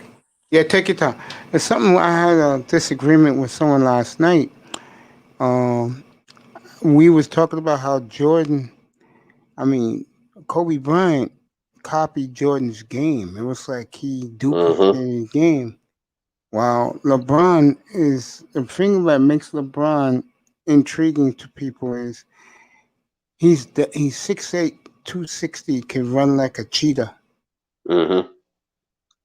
Kobe emulated somebody, LeBron didn't. Right. Now in Los Angeles and Laker fans, Kobe to them was God, but in the rest of the country, he was Michael Jordan wannabe. Yeah. But he was a hell of a player, though. God bless his soul. Yeah, I was about to say, the thing I liked about Kobe, though, was that I actually watched that dude, like, take over games, like, at the end of games and shit, man. Like, games you thought they were out of, and he just fucking... People talk about how much he shot and stuff. I'm like, I mean, one, he was a shooting guard, and two, there was a stretch where he was basically all they had, too, like, right after Shaq left. Like, he was really all they had. So, but that dude, I've seen him actually take over games, man, like, more often than not, and he just straight... Yeah, he carried that team to do what they did, man. People hate on Kobe, but Kobe was that dude, man. Yeah. Nobody could really guard him. And he, like I said, on the defensive end, he wasn't a slouch either, so. Yeah, man, I used to like Kobe. The people in LA do love Kobe, though. Like, Kobe, hell like, yeah. you can't talk shit about Kobe in LA. Nope. I used to live in Oregon. I used to go to LA once in a blue moon to chill for a weekend, and nothing but Kobe. I know one time I wore a Kobe jersey. I was getting mad love by the Mexicans. Yeah. Yeah. Hit that like and subscribe button, people. You want to throw in the Cash App, go ahead. Yeah, Kobe put his mark on that city, man. Sure did. Sure damn did. Yeah, I forgot this platform started at 7:10 tonight. Oh, I'm gonna shut this down 12:30 my time. Gotcha. So that's another half an hour. I guess Laurel's gone for the night. Let me see what's in the manosphere right now. And by the way, thank you for coming, man. Oh yeah, no problem, no problem. I Yeah, appreciate you, man. I like when Kobe, people. Kobe and Shaq.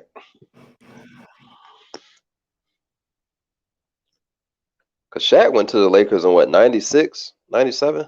Yeah, him and '96 when Kobe was drafted. Yeah, because that was back when they had Eddie Jones and Nick Van Exel and all those guys. That was back when Kobe was. I don't think he was starting then. I think he was backing up Eddie Jones. He was coming off the bench.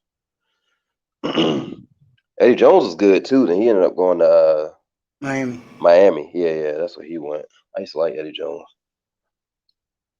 Yeah, I'm just checking who's on right now. Kuda was on earlier. Cause I remember those Lakers teams, like I said, when Shaq first got there, but they went. What year was it in the playoffs when they lost to Utah? Man, the year that was it 97 when Kobe 97? shot. Yeah, Yeah, I'm still here, Mace. Got a call. Okay, bro. 97. Kobe shot air ball. yeah, man. Those Jazz teams from the ones that I remember as a kid from like 96 to like 98, those teams were good, man. I don't care. No, those are like some of the best Jazz. Yeah, like those are probably some of the best teams I watched. Flying Brian Russell. Brian Russell. Used to kill the Lakers. Yep. Always Had left them wide open. John Stockton, all those guys, man. Them were Laker fans back then. They used to be pissed when they used to lose to Utah. Utah was good, man. Like Karl Malone, all those guys were good. There used to be a running joke that the Lakers would be eliminated by Mother's Day. By the Jazz.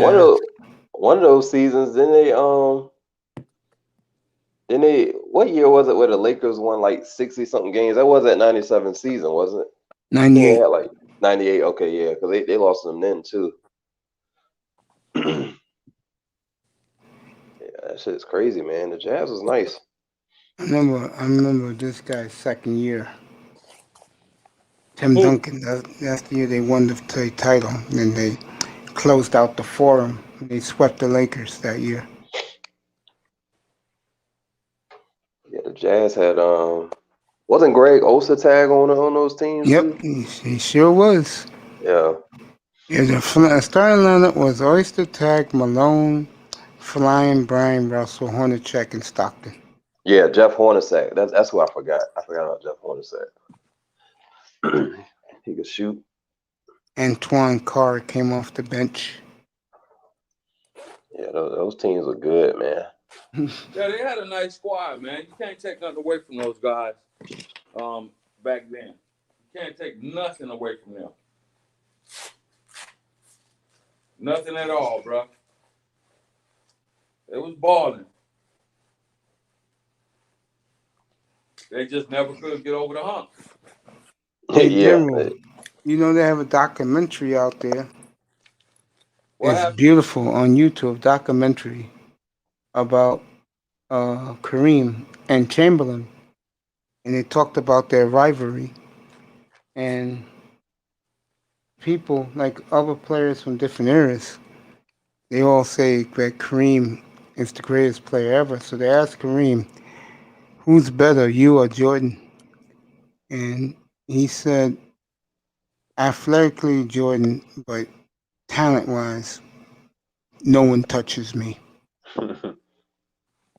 And some idiot was asking Magic that Shaq was better, and Magic said, "Please don't even bring that up." Shaq couldn't carry Kareem's bags. Oh yeah, because he played with Kareem. So Also, what was cool about it's on YouTube. Look it up. Also, what was cool about the documentary was,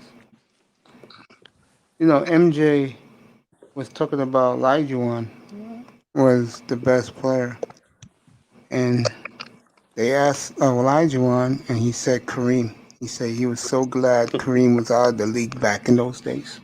yeah. Yeah, Kareem had a lot of intangible things going.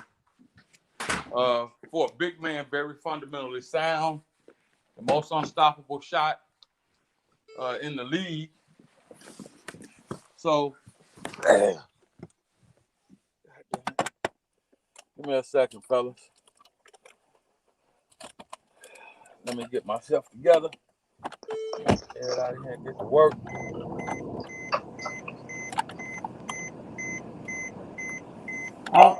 I'm watching the game right now, Mace. It's a pretty good game, actually. And I'm surprised I'm the watching Warriors it too. losing against Warriors. who. I understand why people say he's a great shooting guard of all time, Jordan. But when I look at him, he wasn't really a 3-point shooter. When I look at who's the greatest overall shooting guard, who's good at Oh no, Jordan. Yeah, to the basket. The best two guard ever, in my opinion. Yeah, I'll say Jordan wasn't Yeah, really who a can shoot the 3-point ball. guy. Yeah, who can shoot the three, who can cut to the There was no basket. threes back in the And- old days. I'm gonna take West. Pistol Pete was a good 3-point He was a shooter, I point thought. guard. He was a great point guard. I'm gonna take Jerry West.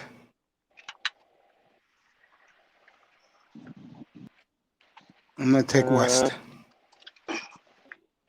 I'm You gonna, know why I'm honestly, gonna take for me, West?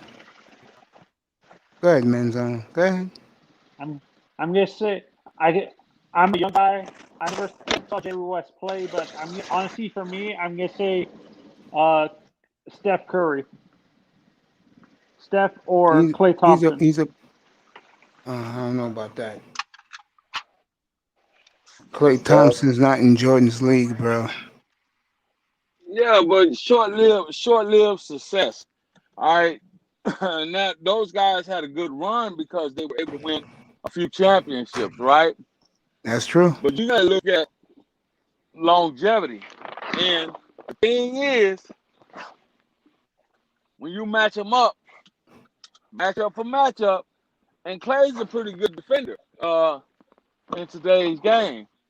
The problem is, what would he do against Black Jesus? How would he defend goddamn the Mamba? I'm just saying. Yeah. Got guys who figured out how to beat tough defensive guys, man. Because I think Kobe was basically unguardable, man. You couldn't guard Kobe no matter who he were, man. Yeah, that's what I'm saying. Who's the best over for you, Mace? You said Jerry West, but for you, Yeah, General, Jerry West for me. For you, General, who's the best overall point guard when it came to defense, cutting to the basket, and a 3-point shooter? Oh, that's an easy. Well, that's an easy answer. Because Jordan wasn't really a 3-point shooter. Jordan wasn't a point guard either. Yeah, he was a shooting guard, but yeah. No, it wasn't. Point guard, I'm gonna go. Well, again, you know that So yours, General. it's too many out there to just say, you know, who's the best, because there was a point in time when they were not, you know, keeping a stat of 3 points. So there was no 3-point for a long time in the league. Now, you got a few guys that were able to shoot the ball from long range and had the 3-point line been around. Those guys will be pretty high on the all-time scoring list as well. If the stats were, that's what you're saying. You're saying it's hard to compare eras because back then they didn't really they didn't keep the stats for You had so many. Yeah, you had so many. Yeah, and the game evolutionized itself. So you had so many guys, man, that could do things, you know, at will, you know. But that wasn't part of the way the game was being played. The game was being played when you got a big man and it was back to the basket, give the ball to the big man. That's where we got the advantage at. We let him do his, you know, let him work out, let him do his thing. So that's what that is, in my opinion. Okay. You know what I'm saying? So you can't really, because back then they didn't really focus on the 3-point shot. You can't just say who is. When you look at the NBA as a whole, remember there were some outstanding players in the ABA that never transitioned over that never really transitioned over to the NBA. Okay. That's true. Shit, you got Okay, you can talk about. Let's talk about George Gervin. Motherfuckers forget all about the Iceman in these conversations. He never transitioned to the NBA. That's the problem, right? With George Gervin, he never. He did transition over to. He did transition over to the NBA, but hell, he was past his prime when he was on the downhill. But a young George Gervin, man, was Mike before Mike. A lot of people don't want to recognize that though. No, they're comparing the guys. See, I'm old enough to remember. I'm old enough to go through the eras and remember. Everybody wanted to finger roll like George Gervin. What See, was I'm your old enough opinion to remember that. Jenna, what was your honest opinion on Pistol Pete Maravich as overall like two guard? He was a two guard wasn't he, or was mainly a point guard because he could shoot, right?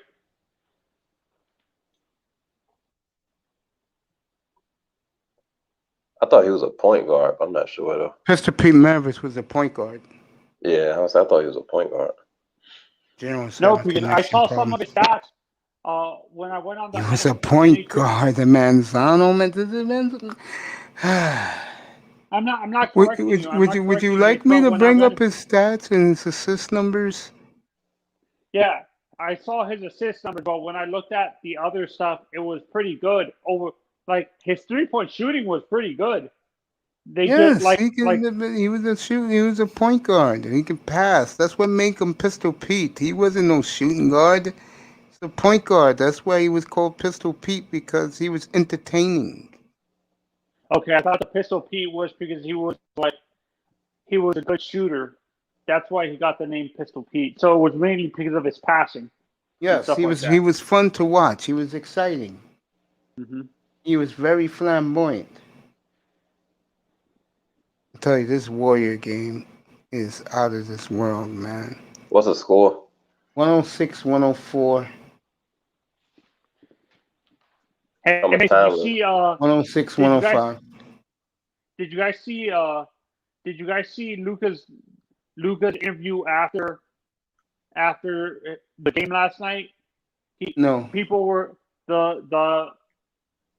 the interviewer, I think it was for ESPN or like TNT or something, and asked him, "What do you think of the comparisons you're getting to Larry Bird?" He says, "I don't want to be compared to Larry Bird. I want to be my own player. I don't want to be compared to a Hall of Famer. I want to get to his level or play even better than he was." Good God. Lillard hit one near half court. That dude Luka's good, man. Luka's a good player. I like Luka. Portland. 13 seconds left. I like Luka. But the humbleness of him saying that though is like, I don't want to be compared to all-time great Larry Bird. I want to prove that. Doncic, to me, is the MVP of the league. But again, this is why people like me don't take the NBA seriously at all. They don't even talk about him, yet he's putting up the numbers. His numbers are ridiculous. I definitely think he should have won MVP last season, to be honest. I think he definitely should have won that shit. He's averaging 22 a game, 10.5 rebounds, 10.5 assists a game. For a small forward, how can he not be in the MVP race? This is why you don't take the NBA seriously. And the NBA has a lot of problems. No one watches it, no one cares, except young people. I don't even watch it, actually. I watch it every once in a while, but I focus on baseball, football, and soccer. And the other sports are miffed. Why football, NFL is such a phenomenon here in America. Yeah.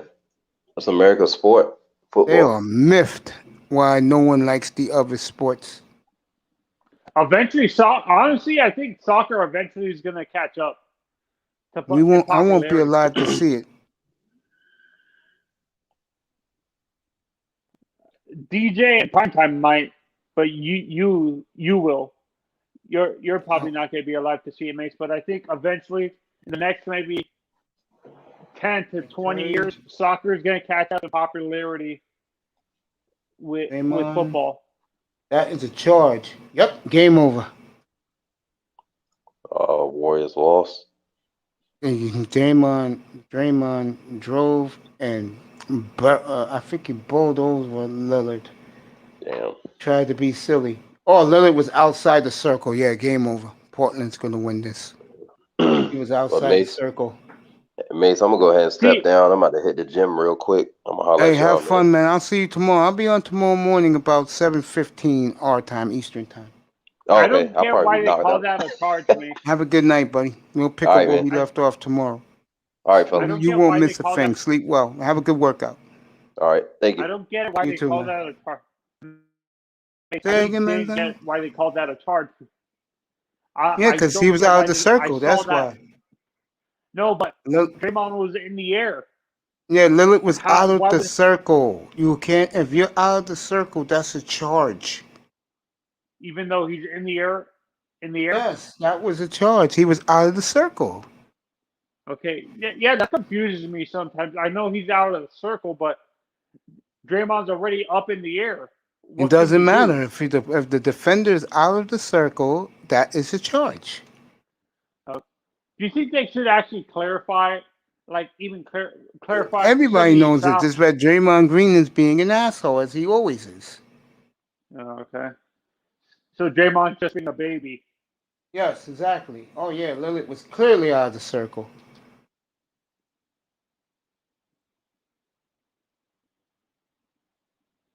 Yep, sure was above the restricted area. The referees again fucking games up. You can't take the NBA seriously. Yep, he is out of the circle. He docked him. He docked him.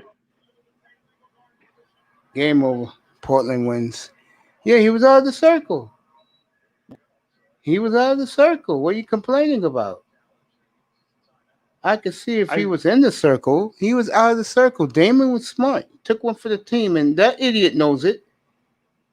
Should throw him out of the game. Steve, you gonna give him a technical?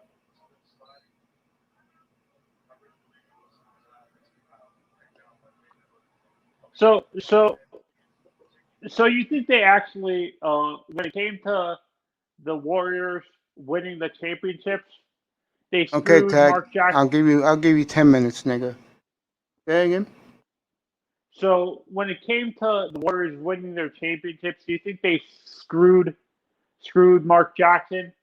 And like, Yeah, but I think the player that got screwed was LeBron. Because the Warriors came out of nowhere. There wasn't a team that was building a championship. They came out of nowhere. They just drafted well. They drafted well and signed the right free agents. And they know how to develop players too. Yeah, that's what happened. It was supposed to be like LeBron with 10 rings right now. That shit's ruined. And if the Clippers beat them in the second round, then what are you going to say? Yeah, honestly, I kind of feel bad. My Heat are not getting. Honestly, we're going to miss the playoffs, to be honest. And I understand why we trade that pick, but now we're screwed because we didn't protect that pick. We didn't make it a lottery protected draft pick for the NBA draft this year, for the 2021 NBA draft. We gave them an unprotected pick, so we're screwed. If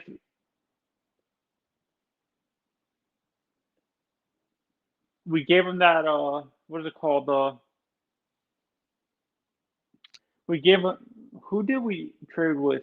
Oh, we gave to the Thunder. We gave the Thunder our first round pick this year, the Heat, but we screwed not protecting it for a lottery pick, a top 15 lottery pick, or maybe even a top 10, because this year we're not that good. I think we're going to make playoffs. We were going to be a top Warriors 10. still got a chance. The idiot missed the foul shot. And why was Carmelo taking out the ball? Carmelo was never a good passer. I mean, Honestly, all you had to Carmelo, do was let the other guys. This is why people hate the Blazers coach. He missed both of them. All right, this is Nate for the Robinson game. or whatever his name is, Nate McMillan. No, the coach is his name is that idiot's name is uh, uh,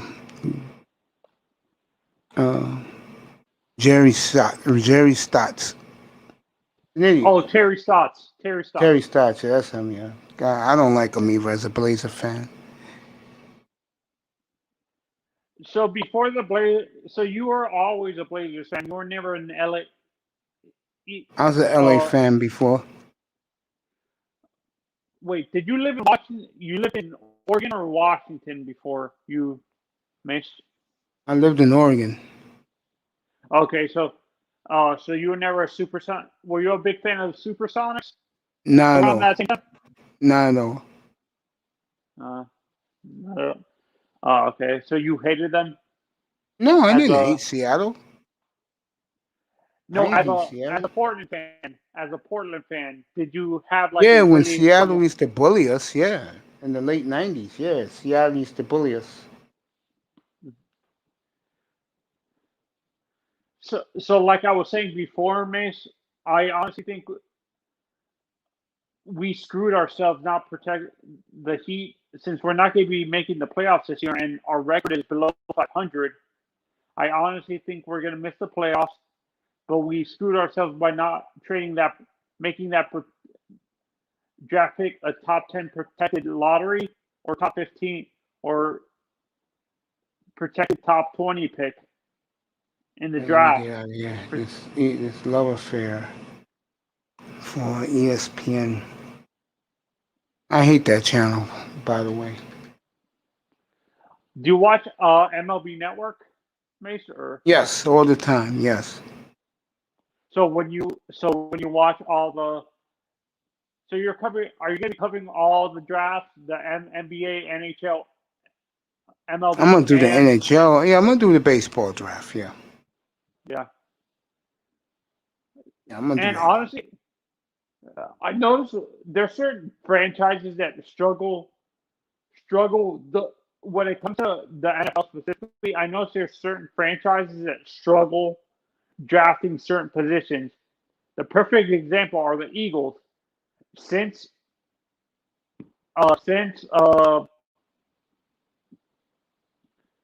T.O. left, they were never good at drafting receivers. They would have to sign them in free agency and stuff like that. Why do you think? Do you think it's their scouting department that's not good at scouting receivers, or is it Yeah, their the Dolphins have development had staff? that problem for years. The Dolphins couldn't find offensive linemen. Speaking of that, I read the Alex Smith rumor. Yeah, that's what. Do you believe that, or do you think that's total BS? No, I don't believe that. Yeah, yeah, I think that's BS. It's the NFL silly season. People are trying to make up rumors to get clicks on NFL.com, CBS Sports, Fox Sports, or ESPN. I don't think that's really going to happen, honestly. If they do that, I honestly think that proves that Tua's. If they keep Tua and sign a guy like Alex Smith, that proves that Tua is our permanent starter. If they, like you said, if they sign a young veteran like a Gardner Minshew, Yeah. or Jameis, or maybe a Drew Lock, that proves that they want true competition for Tua to push him to make him better. If they sign a guy like Alex Smith, that's not really competition for Tua. Don't you agree? I think that is. Alex Smith is competition for Tua? Because the players in the locker room are going to go with the veteran. Oh, okay. And Smith is a good guy. That will be a mistake. That will prove my point. That if they brought in Alex Smith, he'll beat him out. Honestly, I think that's what we should have done. understand why we had Ryan Fitzpatrick signed him, but I honestly think I understand he was injured, but I honestly think we should have traded for Alex Smith or something like that, or a better. Honestly, to me, Ryan Fitzpatrick is like who said that? He's a journeyman quarterback. Jalen Waddle also picks Mac Jones over Tua. He said all day, every day. See, this is what I honestly I don't trust. You know, that's his boy. That's their boy and stuff like that. Did you hear what Tua said? He liked throwing the ball to Najee Harris I a lot. think Tua said. I think Tua handled that with class. By the way. Yeah, when your college team, do you think that was bitterness on the part of both Devontae Smith and Jalen Waddle? Why? They won national titles. No, but saying that the other quarter, I understand they won national titles. Do you think that's bitterness over Tua not focusing on them when he was there at You really receiver? believe the three receivers ahead of them they were going to start ahead of those guys? No, I don't. I don't know why they would say that, but Maybe they don't like them.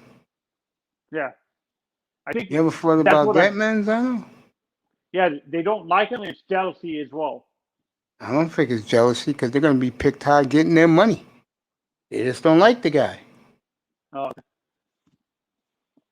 The GM for the Raiders, I forgot the guy's name. Mike Mayock says Derek Carr is one of the top quarterbacks in the league. I just respect the fact that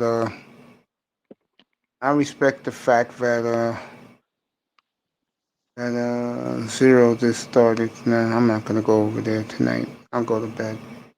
Last thing I'm gonna do is go to Zero's channel. Even though I do get along with Zero, I don't get along with nobody else in there. Yeah, And this is I'm not sure if you agree with my evaluation of the front office for the Dolphins. Chris Greer is the one that deals with the contracts as a GM. But yeah, the he two does guys that are contract. doing, but the two GMs that do the scouting and the drafting are mainly Reggie McKenzie and Allen. and Marvin Allen. Do you agree? Yes.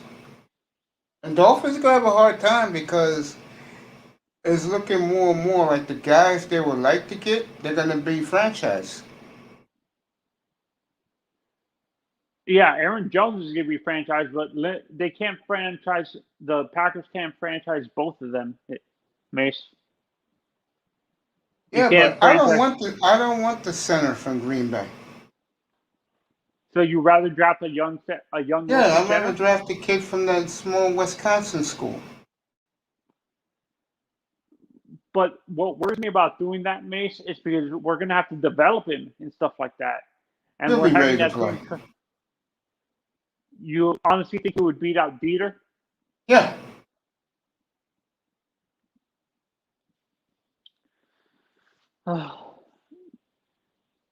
Okay. So you think we end up trading for Ramczyk then? You think we No. trade for Ryan Ramczyk from New Orleans, or we draft our whole offensive line? The last two No. pieces Yo, of our dude, offensive come up here, bro. Zero. Go to Zero Hate. I'll put it in the chat room. So you think, in your honest opinion, you think the Dolphins are going to be drafting the rest of their There you offensive go, bro. line? Mace? That's the name of his room. There you go. Just type that in, you'll see it. He's live right now, just started. Say that again. So, in your honest opinion, you think the Dolphins are going to end up drafting the rest of their offensive line? You know what? I didn't get a chance to talk about this tonight. I will talk about it more in the morning. But all indications is the Dolphins are going to spend their money on offense and draft defense. That's what I'm saying. I think they're good. That's what I'm saying. I think they might trade a 4th round pick for Ramczyk. Ryan Ramczyk from Ramczyk Saints. is a first round pick. No, they actually because the Saints are in salary cap hell. They can't afford a first round pick. I don't see the Dolphins doing that now. Or trading for the who's the other guy that's on the trading block?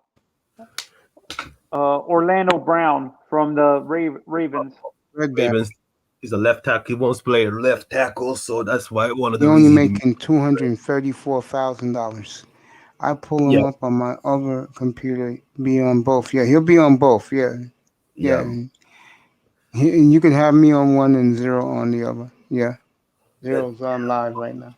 But Baltimore's in a tight situation when it comes to that. But the positive side with the Baltimore's management is they know how to draft the offensive line and the linebackers and the cornerback. So I don't think it's a big of a loss. But if you are trading your starting offensive line, you better get a quality pick, or you got to get an even as a trade goes. So back to the Ramczyk thing. I know May said we might have to give up a first, but we have to remember, I don't think a team like New Orleans can afford 2 first-round picks. No. Because they're in salary cap hell. So that's why I'm saying we might be able to give up maybe a 3rd or a 4th-round pick for him. Yeah, it depends. I mean, like if it's disgruntled, like if he's like demanding a trade and going, like posting on Twitters and just like this modern player does, they might have to let him go. But like I said, New Orleans just caught like about 4 players, and that's still not enough. But they're trying to trade Malcolm Brown with former first-round pick out of Texas. They just give him a contract, and now they want to trade him. I'm pretty sure they will find a taker, but I don't think you'll get no more than 5th round from him because he never live up to that first-round potential. The safety. No, it's a defensive end. He was originally drafted by New England Patriots, Malcolm Brown, but he didn't pan out well. But he's a great run stopper, but he's a one-dimensional player at that position, so he doesn't offer. He's not very versatile. He just do one thing well. So you can only get about 5th round pick from the team that needed depth is on the run stop, and especially in the 3rd down situation. So, like I said, the reason why I'm saying Ramczyk, because remember last year they actually drafted Lucas Niang as his replacement. So they have Niang as the backup for if they trade Ramczyk, they already have a guy to replace him and stuff like that. That's what I'm saying. Yeah, well, for Saints they had to pray that they can nail the draft. That's the only thing I can see the Saints to be competitive, because they're really in a tight situation along with Dallas Cowboys, and Dallas definitely in a tough situation. Chicago is kind of a tight situation, but it's all depends what they want to do with the Allen Robinson situation and the quarterback situation. If I was Allen Robinson, I would get the fuck out of the Chicago Bears as quick as possible, because he shows that he wasn't the problem. He was the only offense next to the running back that came from Iowa State, Montgomery. Those two were the only enforcer in offense, and they're not utilizing Anthony Miller to his strength. And they need to throw more ball to Mooney, which he was a rookie out of Tulane. He was a speedster. It's unfortunate because the quarterback is so fucking horrible. You cannot use his 4.43 speed, unfortunately. So all the wide receiver Corbin Bear should demand for trade and get the fuck out of that city, man. Such a fucking waste. And I like Mooney too, man. So, what is your prediction for these quarterback movements, Tack? Do you think? Well, he's a Seahawks fan, so he's not moving Watson. I mean, he ain't moving Wilson. No, I don't think so. But like I said, if the thing between it's falling up, I think the things are falling apart between Russell Wilson and Pete Carroll. I know they're gonna pick Pete Carroll over Russell Wilson. I know that, but I say Pete Carroll is the problem because he still cannot accept the modern NFL offense. He's the problem. But the scary thing about Seattle is Pete may be the problem, but the fans out there, they still hold Russell responsible for that Super Bowl interception. Okay, we can never take that back off that, but after that, how many dumb challenge and dumb call did Pete Carroll call after that Super Bowl? Like how many? It's true. It's true. Attack. I'm not going to argue with you because I'm there like you there. There was but what you're seeing in all this is Russell Wilson's true colors. Because he's getting tired and he got to do whatever his wife say that he got to do. It's not you his wasn't show. here tonight. We talked about that earlier tonight. I've been saying it's gonna be a matter of time. Ciara gonna be on the captain of the ship. I know it. Oh yeah, of course. I know that, and unfortunately, Russell Simpson had to knee down like Chad Wheeler. That's right, Russell Simpson. You're right about that. Whatever she say, if there's a such thing, the high value stepfather, that would be fucking Russell Wilson. Because I could tell by his energy. Like when he was at the Super Bowl. You could tell by his energy. He looks like a totally different person. He has different vibe. Like it's like I think he's mind is steady moving to Hollywood. And but who do you see? So you see Watson moved, right? I see Watson is moving between either is Miami, Atlanta Falcons. I could actually see that too. You have to give Houston a lot to get him. But it's gonna be a three-way trade. I would say Atlanta Falcons to the team that I really wanted to see is Washington Redskins. I would love to see him, but they have a weapon, and of the offensive philosophy is actually matched for Matt Ryan. And at the end of the day, Matt Ryan doesn't owe that city anything. He gave everything he got to that city. And ever since that collapse in Super Bowl, they haven't got offensive line for him.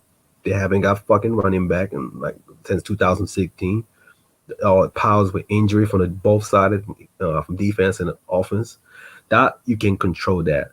But the management, Dimitri's, the former GM, his scouting for talent has started slipping.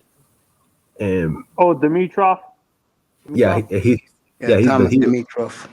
I don't think he's a bad GM, but he will start slipping. I think it was just one of those after that Cinderella run. I think they're in the same situation as the Miami Heat. I think it was just one of those. The team just got hot and made it all the way there, and they couldn't finish their job. So you think? So you think Pat Riley's slipping? I personally believe yes. So you think eventually Eric Spoelstra's going to take over that position and stuff like that? As he should, to be honest. But this is what I like about the Heat. They promote within. They don't go outside. It's rare that you see them hire a GM from the outside or a coach. They promote from within and stuff like that.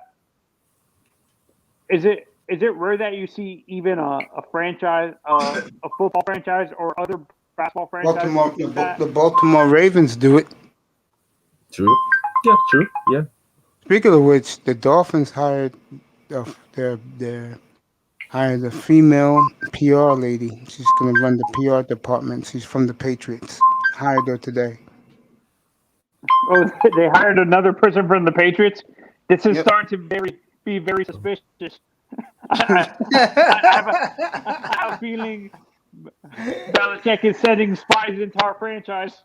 I can see the Dolphins if they get Watson traded to the Patriots. Yeah, but I would like to see him. I would really, really like to see the Arthur Smith's his offensive philosophy with Deshaun That's Watson. not going to work in Atlanta, bro. Already, he has no respect for the GM. for the young black GM. He said, I don't even talk to him. I report straight to the owner. I don't even waste my time with him. I don't not be. I mean, this is my person. I would like to see him in Atlanta Falcons. I really do. With the weapon he has, it just need a running back. No, I Tight end. understand what you're talking about. A lot of people love him. I do too. And Matt, I think, like I said, Matt Ryan. It's time for him to. Yeah, I he's think they'll trade Matt Ryan. I think the teams, the musical chair teams who don't have a quarterback, they'll give Atlanta a one for Matt Ryan. He only costs $5 million against the cap.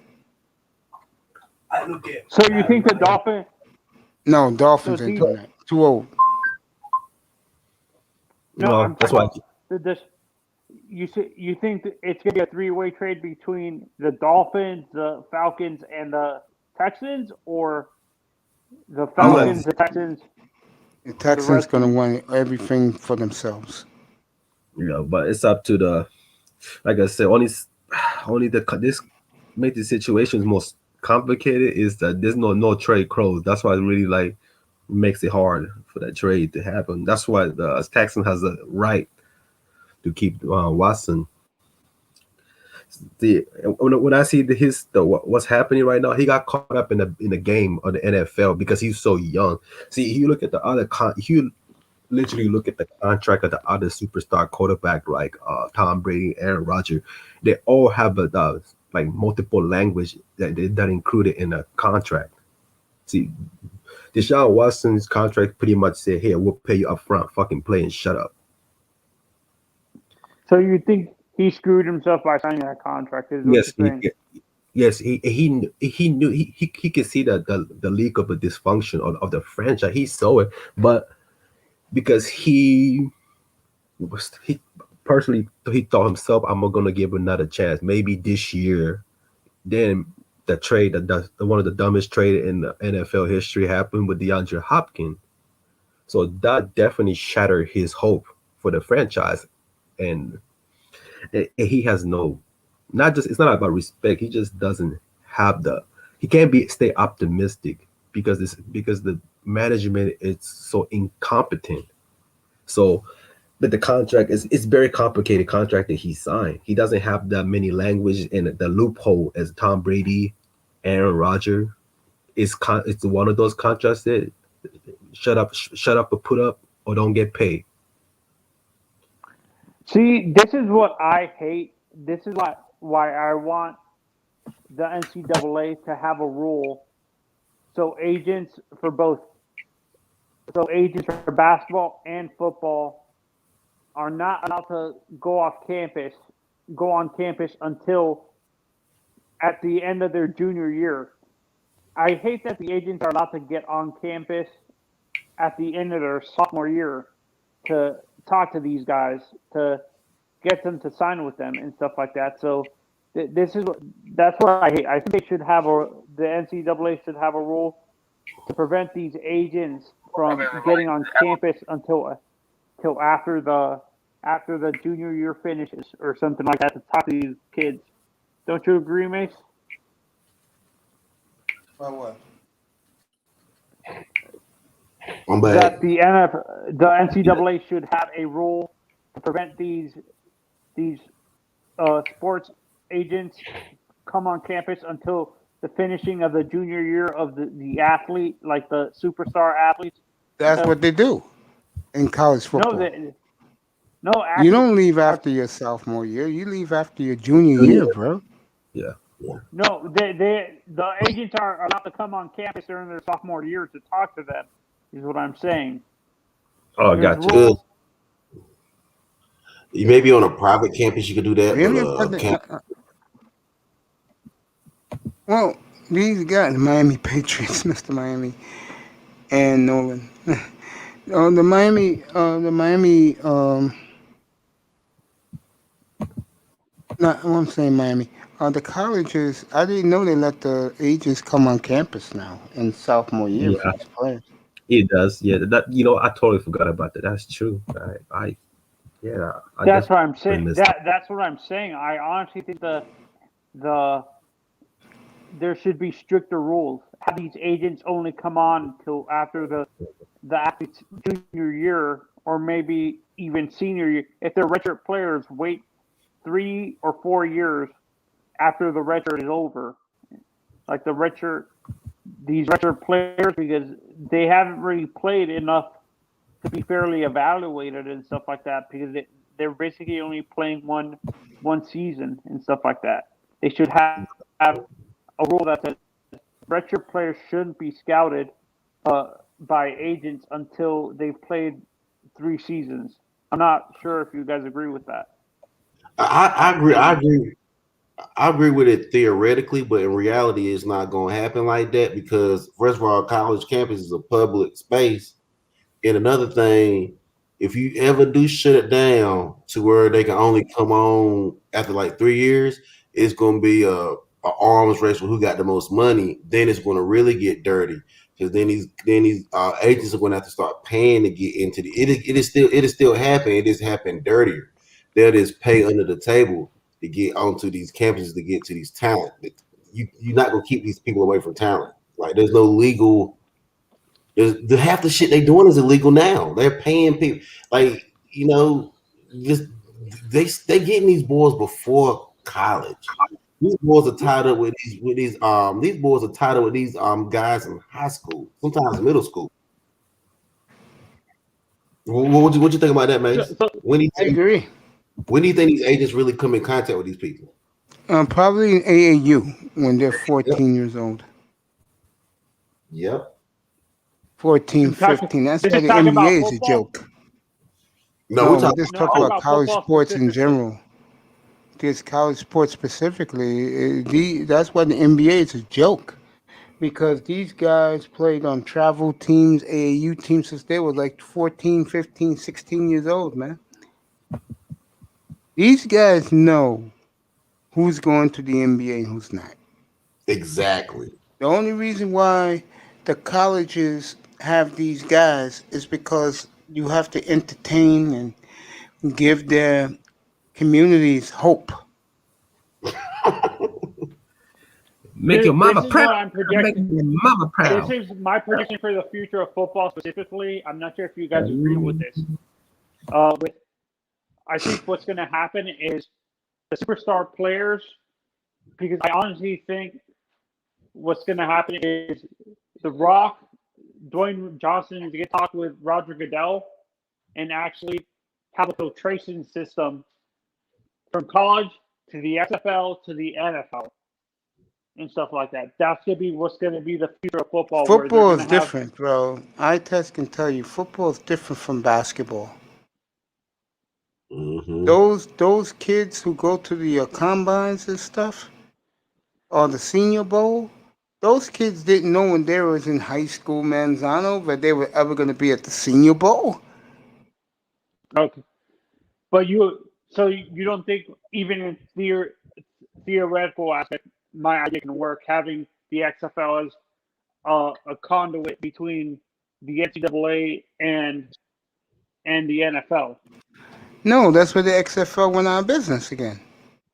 And this time only lasted, 4 games? No, Rock bought it, and he says he's opening it. The Rock bought it for like $1 billion, like close to $1 billion, and he actually is reopening it before free agency and stuff. That's what I'm saying.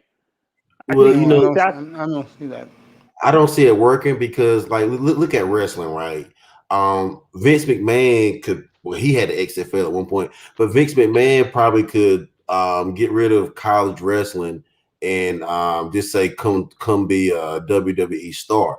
He still gets some out of he still gets them after they do the wrestling thing because The Rock ain't got enough money to take down these universities with these he can't take The Rock himself can't even stand up against Alabama. Alabama would crush him. I do believe that, yeah. He can't mess with Alabama. He can't mess with he can mess with Miami. Yeah, he can't mess with Clemson now. Now that Clemson has won a couple of titles.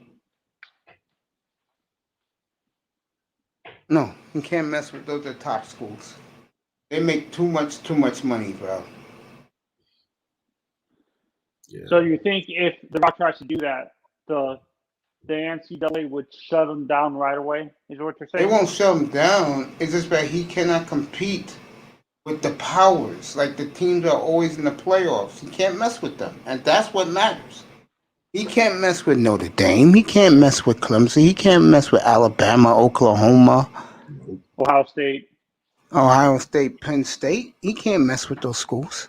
Because even if you look at the EuroLeague, look how nice the EuroLeague is. But look how many actual NBA. They was putting out a lot of NBA stars at one point, but it's still not the same, right? Who's your trainers, buddy?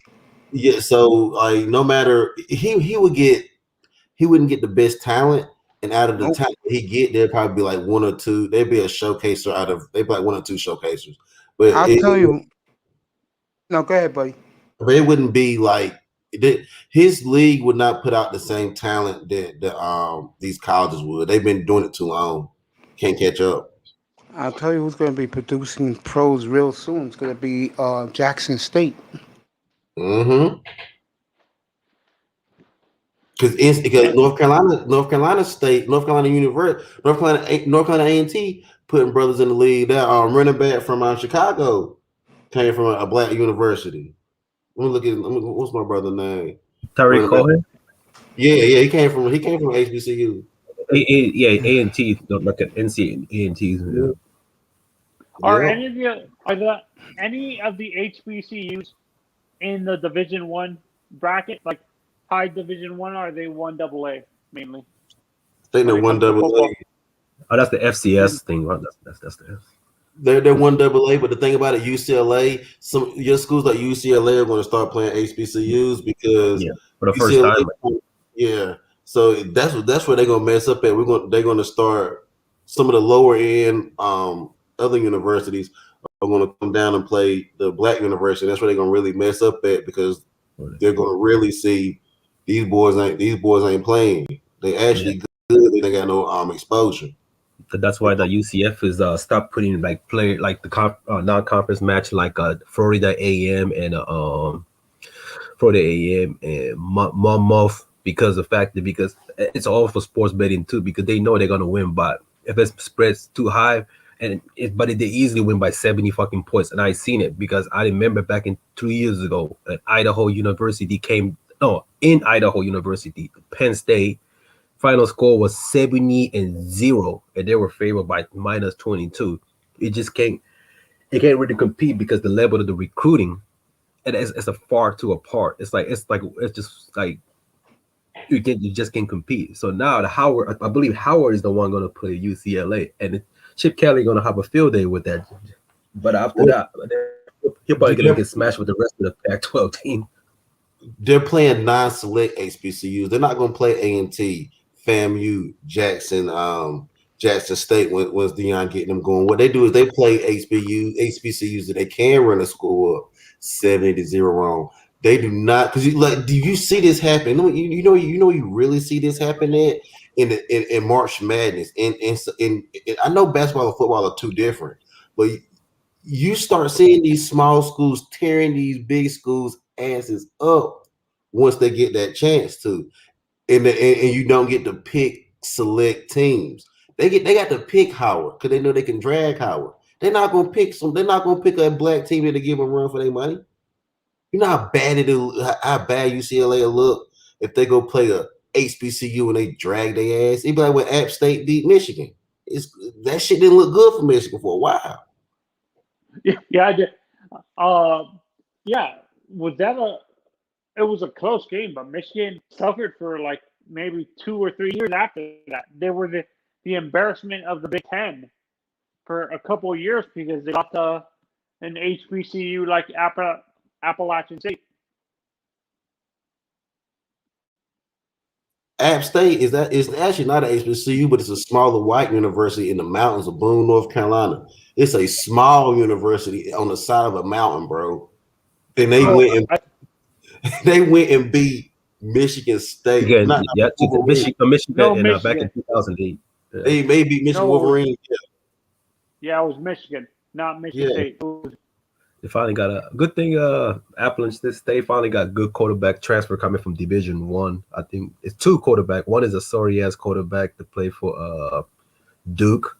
It was But there's another really good quarterback just made a transfer, so that's going to be exciting because Appalachian State quarterback is always has been rely on the wide receivers and weapon that they have because it's the style is a bit similar to Ohio State, but it's not explosive because they don't have that much. They can't have the same talent as Ohio State. Ohio State can do that because they're based on talent, and it's a very system friendly. It's never a pro style offense. But until Ryan Day took over, he adds a little bit of pro style to the Ohio State's offensive scheme. But My team is ECU. I like Eastern Carolina, the Pirates. I like them. Oh man, I like him as a dog. That's what I like him. You mean Coastal Carolina? Nah, Eastern Carolina. Coastal Carolina. I like Coastal Carolina. Chanticleer, that quarterback, the freshman quarterback, did his thing, man. 26 touchdowns, 3 interceptions. They already rank him as the number 1 quarterback in the next NCAA football. And it's between him and Sam Howell from North Carolina. Do you think what's going to happen eventually, DJ and Pat? Past the 40 ounce. And DJ child support. Yeah, $40. Past the $40. Do you think eventually what's going to happen?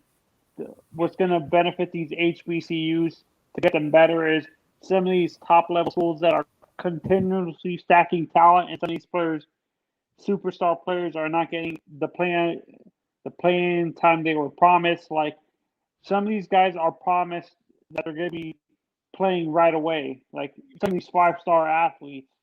Do you think they're going to end up transferring to an HBCU or a smaller school, and that can create more parity within college football?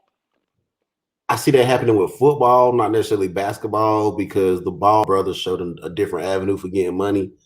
I think a lot of brothers, the top talent brothers, are going to even stop going to the top schools for basketball. I think a lot of them are going to be going across seas. Like a lot of brothers that know they're going to the league, they're going to start going across seas. Look at LaMelo and how playing with grown men and a pro style got him. So you're going to see a lot of them doing that. But in football, we're probably going to see a little bit more of that happen, I believe. And I think the transfer portal created a free agency for college football. That's what's going to help these HBCUs get better. The transfer portal. Don't you agree? But the transfer for football is so devastating, though. Don't you have to sit out like a year before you can play? Yeah. No. No. The transfer, you can ask for a waiver. You can actually ask for a waiver to play right away. But a waiver to me sounds like a special circumstance kind of stuff, and they're not gonna get that special circumstance to everybody. They do that more often in NCAA basketball, especially this COVID situation. The first 3 weeks of the NCAA basketball, what they were doing, and they were holding these transfer kids coming from the Power 5 school to a non-competitive conference, but they didn't let them play because they knew once these players are going to play off the gate, they're going to dominate the conference, even against Power 5. So when those teams was having a losing record, that's when they stopped finally letting them lose. Like the school Chattanooga University, they didn't let the transfer student from the Vanderbilt. They didn't even let him play until I think like the game, not till 2 weeks, and all of a sudden NCAA signed off his waiver. Then Chattanooga start killing that conference. No, what I'm saying for football specific, this is talking about the transfer portal for football. Right. Because actually what's happening now is because of the COVID situation for football, they actually they gave extra eligibility for players who were on red shirt because of the COVID situation. This season didn't count against their eligibility and stuff like that for red shirt. Oh yeah, that's true. You're right. No, you're right. Sorry, I didn't mean to stop you from what you were saying. I apologize. Yeah. So actually, it's good. So I think it's actually going to help. The transfer portal is going to actually benefit the lower level schools like in Appalachian State or like the lower level 1AA schools because these players are going to be able to play right away, or these HBCUs that can. People are going to want to play. I think May said young black athletes might want to play for a guy like Deion Sanders and stuff like Yeah, that, Jackson right, State. Mace? Yeah, Jackson State. I remember Yeah. that game, 53-0. And I believe his son's a cornerback at that school too. Last time I remember. Both of his sons. One You of know them what's is a going to really help quarterback. us? What's going to really help us is something that's outside of football, period. The fact that what happened, like you say, with that whole issue that we had with the country and people getting sick, whatever. Say no names, but I think that's going to pump the streaming services up. So you're going to start seeing these smaller schools get streaming deals rather than TV deals. TV deals are hard to come by, but now they get streaming deals, so now they can start getting more exposure. I think that's what's really going to help them is the fact that we're going into a streaming society. You know, So like a Netflix or Amazon Prime or something like that, or an Apple TV Plus or something. That's what you're saying. Yeah, but the fact that this just streaming period, people are able to check these. You got people checking out football, American football, and football games because they're not having to watch it on a network. Now they can just stream it. Like you ain't got to wait on NBC to show it to you. Somebody there streaming it. You feel what I'm saying? So like more people can watch. Like people going live at football games, that's streaming it. And I mean, they might, you know what I'm saying? So exposure going to happen. A bad bride watching the game, streaming it. She got followers. They seeing the talent. Your exposure going to get out there so much more with this streaming going on. That's what's really going to help everybody out. Yeah, I agree with you. I think streaming is going to eventually take over the cable company. Streaming, even the Power 5 schools are going to start doing that too. I think I think streaming is going to be the future of how to stream your games for college football in general and college sports and sports overall. I think everything's going with the streaming. It changed the recruiting thing because I'm from like an area like where Jerry Stackhouse, Brandon, a lot of like basketball talent was there, but they weren't able to like. We had to rely on. You remember back when people were putting tapes together, they're putting their highlight tape together, the shot. Yeah, you don't have to do that no more, bro. One person video caming you at the game and putting you on YouTube, on Facebook. You know how many mothers now are just like, you know, these single mothers out here just video camming their son, putting it on their page. Now their son getting exposure. Yep, it's literally happening just like that. That's how. Honestly, I think that's how. I'm going to use baseball as an example. A guy like Yasiel Puig got so popular because of people taping him and posting it on YouTube or like a streaming website or something like that, or its highlights on YouTube and stuff like that. That's how a guy like Yasiel Puig blew up in baseball, right, Mace? And that's money too for brothers, because how you think Baller's Life got created? That wasn't nothing but brothers going from gym to gym to AAU sit this recording the top talent, putting it on the internet. Now you got everybody running around Baller's Life. Now you show me where Baller's Life headquarters at that's the size of NBC or CBS. They ain't one. He just literally got out here with the people, showcase that shit. Not everybody. Baller's Life, it took off a bit bigger than Ant. It's almost taken off as like Ant 1. Do you think there's going to be something like that for football eventually? Past the $40? I don't know. I don't know about football, but I would really like to see Baller's Life shoot for their own like Ice Cube had a 3-on-3. I would like to see Baller's Life like take off and make their own tournament. It'll be profitable. Yeah, I think honestly that's what's happening with. Eventually, I think the sports are when it comes to that type of scouting, what you're talking about. I think baseball and football are eventually going to do that, where they have grassroots scouting and stuff like that. Grassroots fans posting highlights of players to get more exposure of players who are playing like in smaller towns and stuff like that.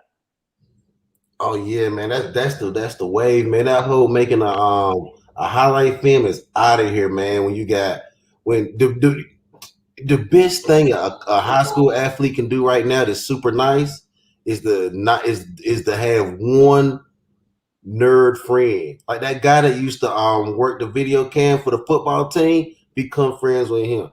He The started AV club, like have a nerd friend in the AV club. yeah, have one. Get you a nerd friend. Let him start that going. That's what LeBron did. He hired his nerd friends. They kept going. So that's how LeBron. Do you think LeBron wouldn't have the exposure like that? Like, do you? Because no one. Do you think LeBron wouldn't have blown up like he was before he got drafted if it wasn't for like his friends posting highlights of him on the internet or YouTube? I think that's what happened with him and Zion. Him, Zion, and LaMelo Ball. They had a cult following in high school prior to and that happened off the internet. Yeah, I do agree with that. That's how I see it. It may not be true. They may be more talented. They may be more talented than I'm giving them credit for. True, but what I'm saying is, you give enough exposure will push your talent. Honestly, I believe. How did people find Kobe? Like, how did like scouts find Kobe before he was drafted? Was it harder to find him because they didn't Kobe have all was this stuff? easy, bro. He played Laura Marion High School right outside Philadelphia, bro. He's easy to find. You make it out like Kobe was overseas and they scouted him. All the scouts did was go to his games, and that's how they found him. No, I'm saying like, do you think players like old school players like a Kobe or LeBron or a Kobe or a Jordan would have benefited a lot? Let's say they were younger around this time. Do you think they would have got more exposure? Is what I'm saying before they got drafted and stuff like that. No, and the reason why, if that was the case, you'll be hearing about guys in high school right now, and you don't, because you don't. And I heard that in the next NBA agreement, they're gonna go back to you can leave from high school back to the NBA again.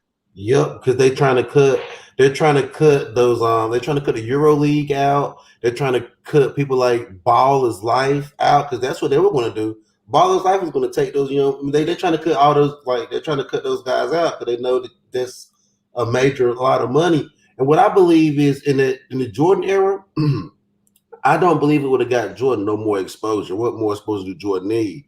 But what I do believe would have happened, it would have gave Jordan more competition, because more people see what this internet is giving more people a chance. So back then, the top of the top got on. You never saw. There's guys right now. I believe you can.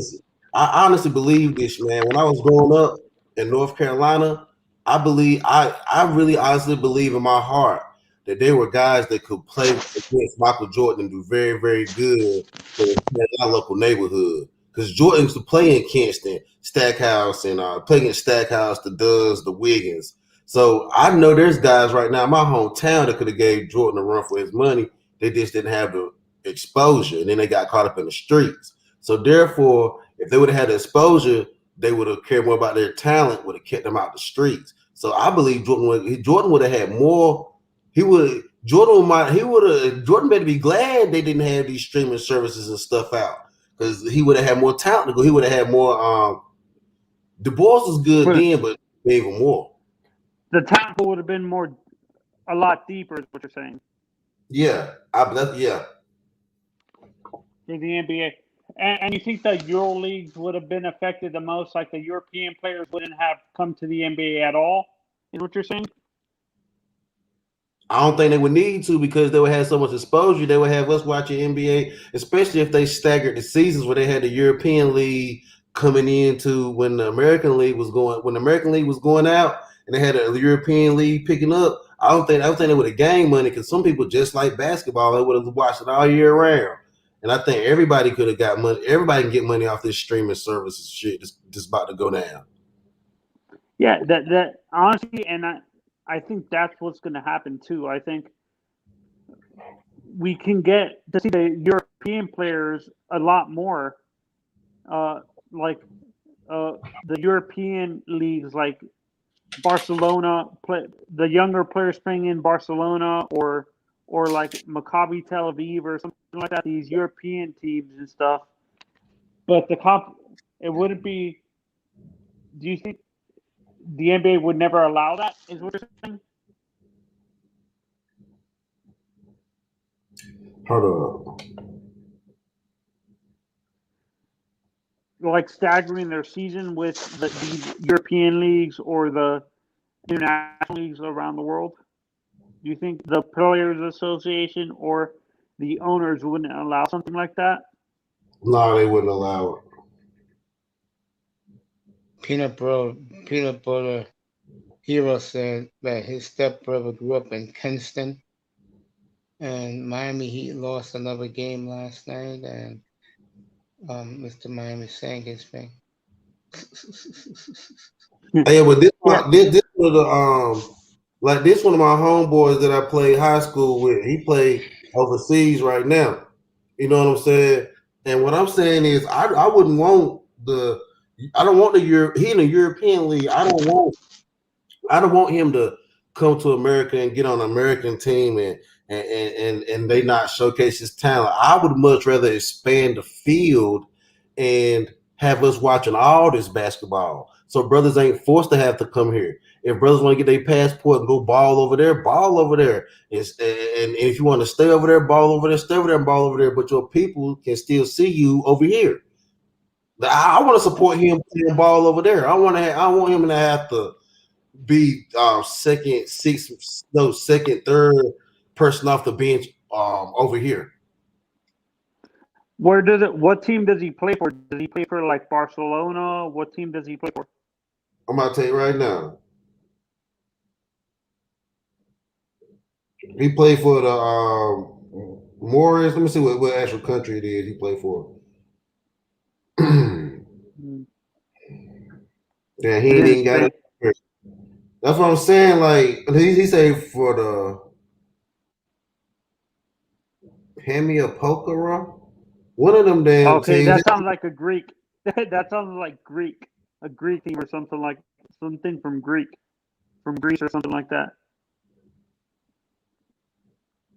So honestly, I think that's what's going with the NBA for the NBA to get a lot popular, where Mace is gonna feel that the league is not fixed or anything like that. I think that's what's gonna eventually have to happen, where the league, there's gonna have to be more exposure to the international leagues, and having the NBA send their player, and the G League actually helps that too, don't you think?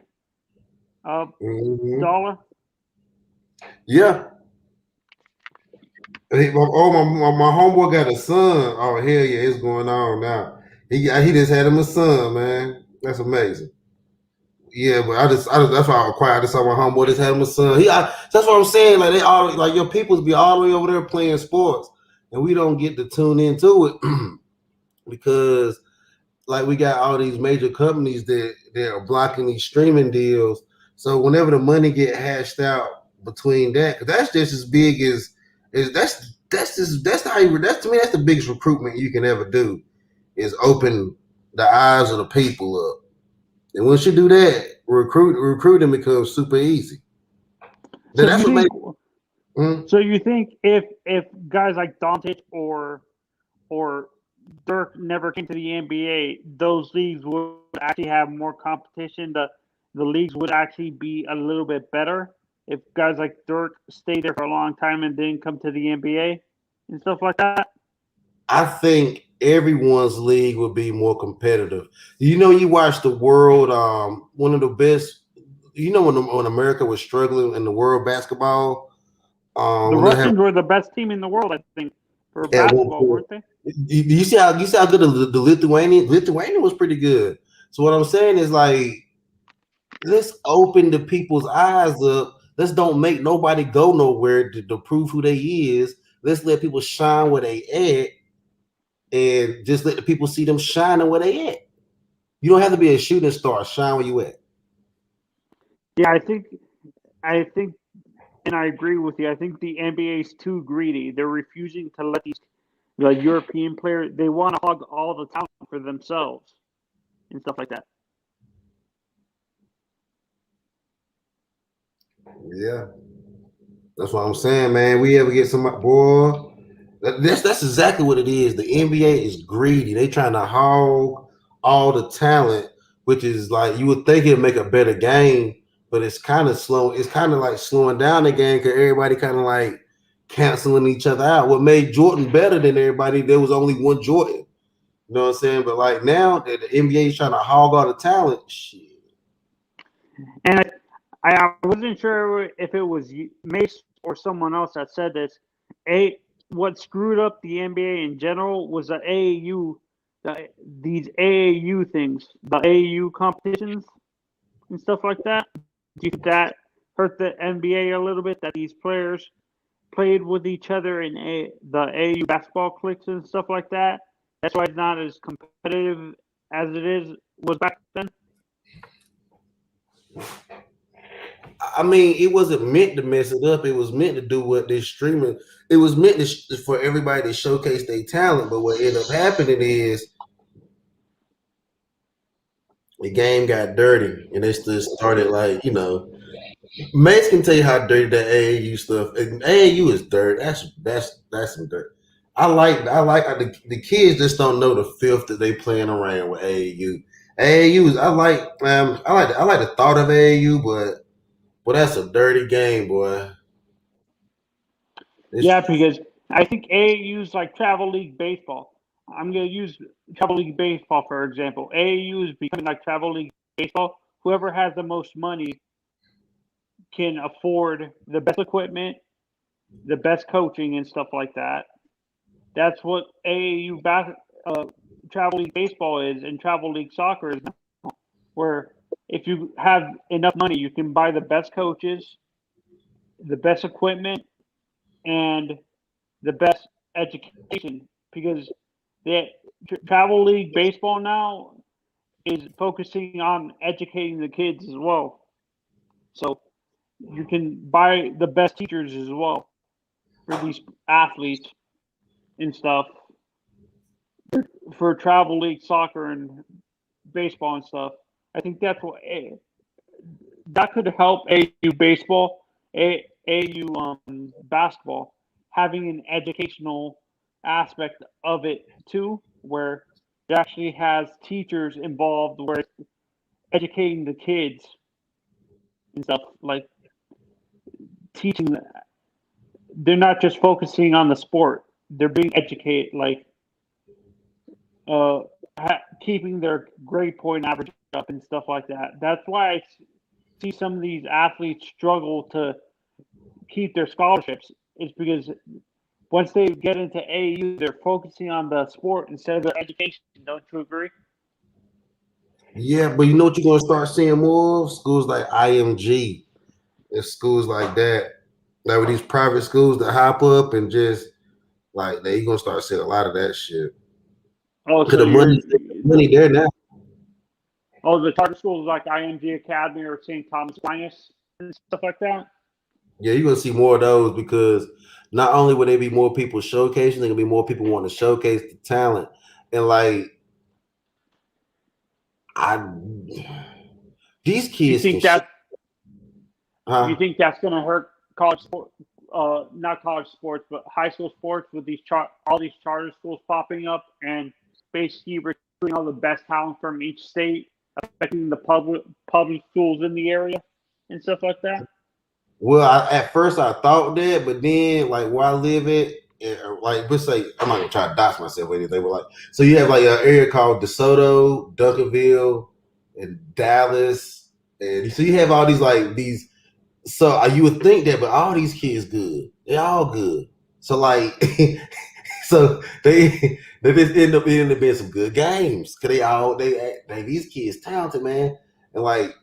I mean, you know, these kids good, man. The fact that we get to see them all play, and it's amazing. And I just wish that we had that kind of exposure when I was young, but we didn't. DeSoto, you said DeSoto is a charter school? DeSoto High School? No, DeSoto is public, but considering how DeSoto was set up, it's almost private. Like these schools are crazy, right? So like when they they already know who live in these neighborhoods because they've been playing football and basketball with these kids since they were kids. So they already know who live in the neighborhood. So by the time you go to a 5 AA school or 5A school in Texas, they already know who on the team. I'm trying to tell you, this shit is like it's so set up that we need more schools because these kids are so talented growing up.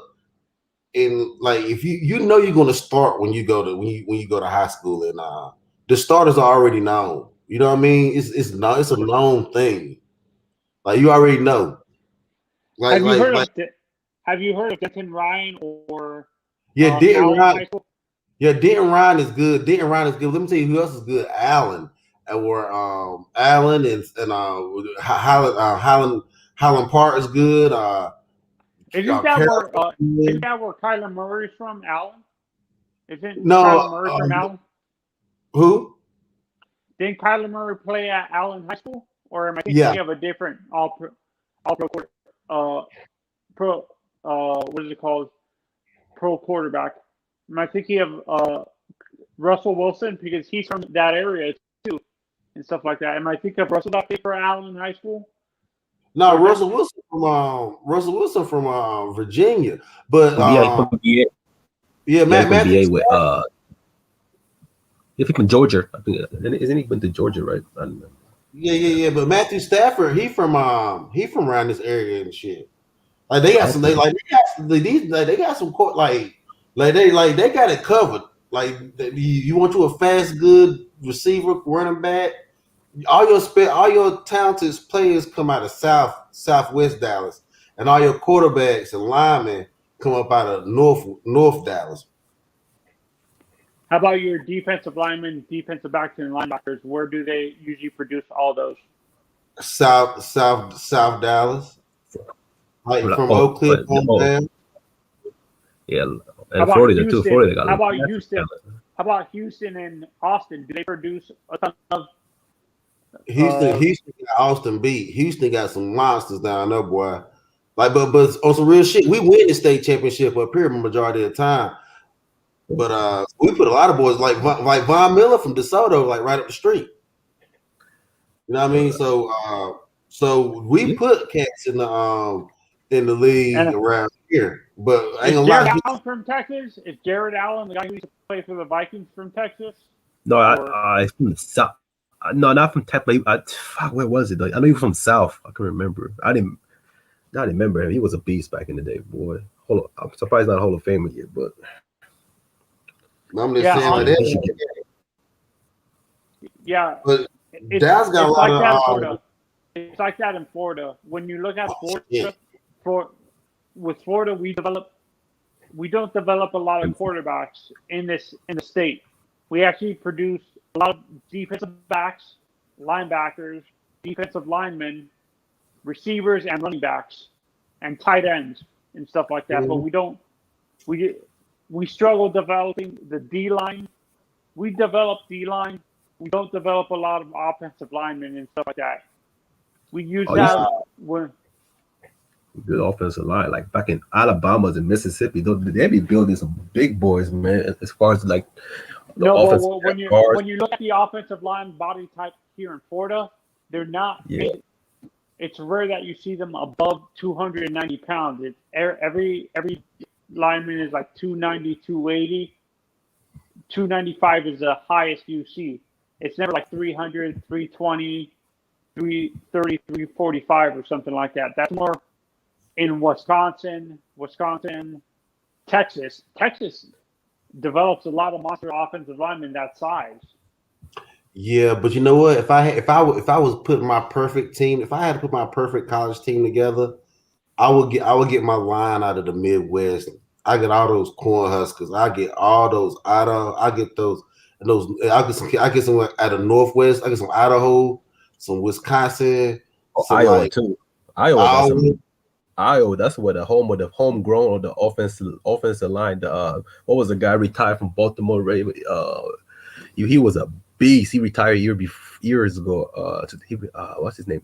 Marshall Yanda. He was a monster in Iowa, and that guy built a lot of big boys like that. And the crazy thing is, they all get drafted like a late round, and they turn out to be a stud. Yeah. This is like I said, the offensive line for me would be the Midwest and Texas, actually. Mm-hmm. The Midwest and Texas. The defensive line would be maybe Georgia. The DMV area develops a lot of good defensive linemen. Florida. The defensive backs and receivers would be from Florida. The linebackers. And Texas actually develops pretty decent defensive backs, right? They do, but Texas got better linebackers. These motherfuckers love to hit. They love to hit down here. We got better linebackers, I say.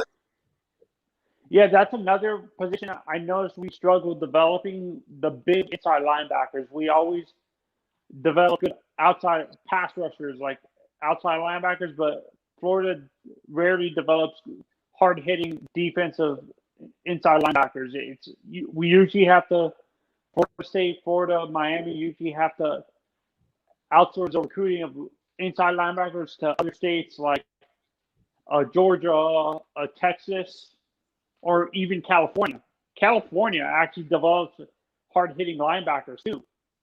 They do. No, California got some nice-ass receivers. California got a lot of skill players. I wouldn't go to them for no linemen, but they got a lot of skill players. Linebackers. I'm talking about linebackers. Linebackers. Yeah, yeah. I'll give them that. They make some good linebackers inside and outside. Does Texas? You know how California has a modern day high school? Does Texas have one of those, or is that mainly a California thing? What you mean, a modern day high school? What's that? Modern the top school in California. You know how IMG has branches around the country? Mm-hmm. Do you guys have a school like that in Texas, where you guys have a branch in every state, a school in every state? Like because in Texas, every city got their own independent school district. So it's not like interconnected like Florida or California, where it's a statewide school system and stuff like that. It's not even a statewide school system. Every city has their independent school district. We say we control our children's education, not some people over there. Every city control their own child's education. You have Lancaster ISD, or independent school district. You have DeSoto ISD, City Hill ISD, Duncanville ISD, Dallas ISD, Plano, Highland Hill. Everybody has their own ISD, their own independent school district. No, because I thought those are suburbs of like those little small towns are suburbs of like Dallas, Houston, and Austin. So I thought they were part of the overall Austin school district and stuff like that. No, those small suburbs. Everyone has their own school district. Like there may be an overseer probably, but everyone has their own school district. Because like Duncanville just opened up their school district to an open school district, to the point where now you can come from anywhere in the city and go to Duncanville So now that's just why Duncanville was so nice this year, but they didn't win. They didn't win the state championship. They got right there and they lost to Denton. I think they lost to Denton this year. No, I think they lost to. It wasn't Denton Ryan. I saw the Was it? highlight. Who was it? They were green. They were green and black. Who was it? Harvard Westlake in Austin. They lost to them, but you know what? Cedar Hill, I believe, lost to Denton. But Denton won this year, right? Yeah, no. These are the rankings for the state max prep rankings for Texas. Westlake is number 1. KU is number 2. Denton Ryan is number 3. Yep. Carthage High School. I'm not sure if you know who that is. I don't know them. North Shore High School in Houston. That's in Houston. Them boys ready. Southwood Carroll. Them boys nice too. That's up here. Duncanville, Aldo. Duncanville. Now them my boys right there. Them my boys. I like them, but I like Duncanville. But Cedar Hill shouldn't be far. They should be like around like 10 or 15. No, actually, the top 10. I'm gonna finish the top 10 now. Aldo or ALEDO. Then I'm not even gonna bother pronouncing it. It's R. I'm not sure if Argyle. If you know who that is. I don't know them. Cedar Hill's number 10. Okay. Then Parish Episcopal in Dallas is number 11. Martin High School in Arlington is number 2. Number 12. DeSoto's number 3. They were 10 and 2 this year. Okay. Highland Park was 11 and 1. Them boys nice too. Ennis High School. Ennis that's North Dallas. Cedar Park. Rockwell Heath. Rockwell, yeah. Tompkins and Katy. Allen. Geyer. Yeah, Geyer nice too, boy. North Catholic in Fort Worth. And Lovejoy. Spring. Canadian. There's 2 different Rockwells. There's Rockwell Heath, and then there's Rockwell. Rockwell is the one that the Rockwell is the country town, and the other one is more towards Dallas. But there's the Rockwell. The better one is the country boys. They're a little bit farther. They like when Dallas start turning into dirt and grass again. They out there. They on the other side. They out there though. Well, they good. They real good. They country boys. They play They play more of a football. The teams I like around this area play a faster paced football. Some of those teams that you were naming are out in the country and they play a slower, harder hitting football. Their defenses are better than their offenses. So Harvard Westlake is more of a faster paced offense. Yeah, they when you start getting the closer you get to the city, the faster the game pick up. The more rural you go in Texas, the slower and more hard hitting they play. Is Carthage a city school? It's Carthage High School, a city school. Is that Dallas? I'm not familiar with that school because that's because you're talking about the whole state of Texas, and you see how the talent is so confined, right? So as big as Texas is, I can tell you I've seen about 10 of those schools you name play. That's how confined the talent is. Yeah, because like if you're nice in the country parts of Texas, they're going to drag you to the city. Your family going to get dragged to the city anyway. So the talent is very, very, very consolidated. Spread out. Well, they bring it in. They find the talent. They bring it in. You'll notice the top 10 high schools are literally within a 10-mile radius of each other. Like DeSoto. Do you think that actually, when it comes to that type of stuff, do you think how you guys are more strict on how you evaluate the talent in high school in general, because South Florida specifically is when it comes to high school football or like Pee Wee and going up to high school is a wild west. You can find any high-end talent everywhere in that area. Is Texas more consolidated to the point where it's within a 10-mile radius? It's not spread out where it's maybe 60 to 70 miles when it comes to talent? No, because if you look at if you go from like Duncanville to Rockwell, like of course that's like okay, that is like 50 miles. That's like 50 miles in between them, like in between them two. Okay. But that's like as far as you're gonna go for the talent in the Dallas area. 50 miles out to Rockwell. Everything else is right here in the city. That's just why we need more schools. Also, so your schools are so limited that it's harder to spread out the talent, is what you're saying.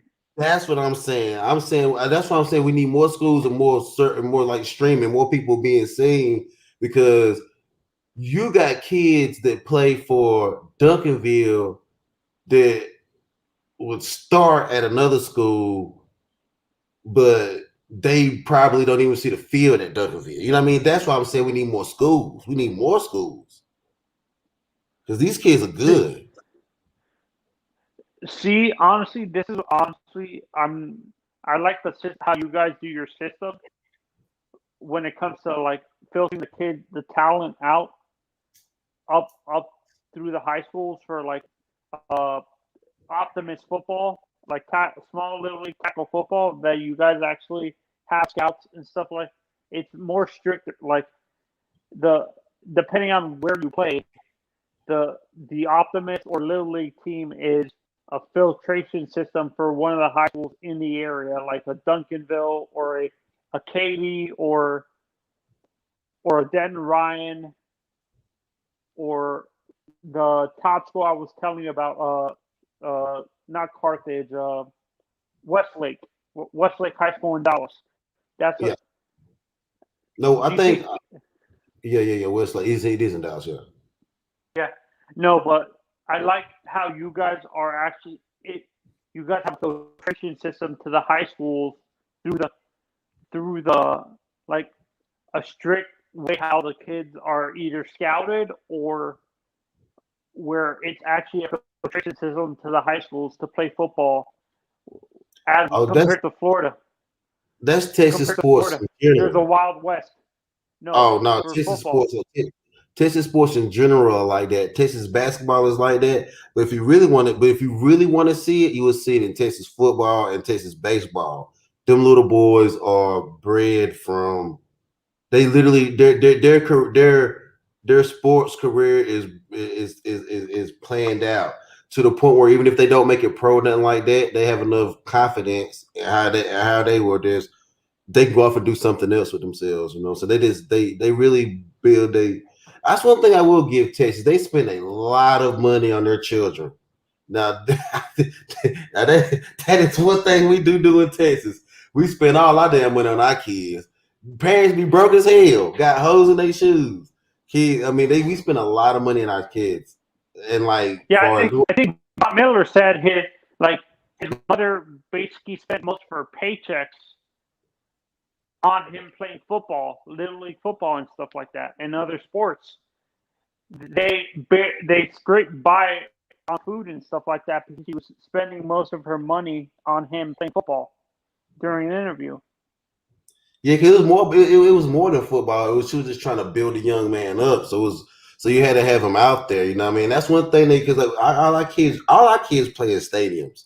Our kids don't play no like little bleachers and shit like that. They play in stadiums from child up. Like if you're a child and you make it, the little league kids play at Jerry World around here when they make it to the little league championship. Yeah, no, I think I saw a state. I can't remember which It wasn't Den. It was 2 years ago. I think it wasn't Den Ryan and Harvard Westlake. It was Katy and Duncanville during the state championship 2 years ago, and they were playing at Jerry's World, and the stadium was completely sold out. Yeah. Which is ridiculous for a high school game. That doesn't happen in Florida. Like, it's rare that high school games get sold out. The only time, even when they play in the big stadium for the districts, like playing in Miami, like in the Miami Dolphin Stadium or in Tampa Stadium, the Buck Stadium, Mm-hmm. the stadiums are so big that it rarely gets sold out. Maybe 70,000 seats are filled and stuff like that. Not the whole stadium, like 100,000 seats. Yeah. Why is that? Why is it because Texas football in general is actually a lot more hardcore compared to other states? I wouldn't even say it's more hardcore. It's just more dedicated because they do more with football than other states do. Because down here, football ain't necessarily about playing football. It's about building them. It's about building a man, right? They use it as a tool.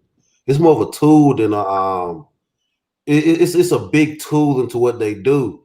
So like they use football as a way to like build or keep them out of trouble. More than that, bro. It's more than keeping them out of trouble. They literally build your character on that motherfucking field. Real talk. It's just more than football to the point where that's why people put so much money into it because they're getting such a good result out of these young men by keeping them coached and run them till they tired. You just getting we're getting a better product out of our young men. So of course some of them go astray.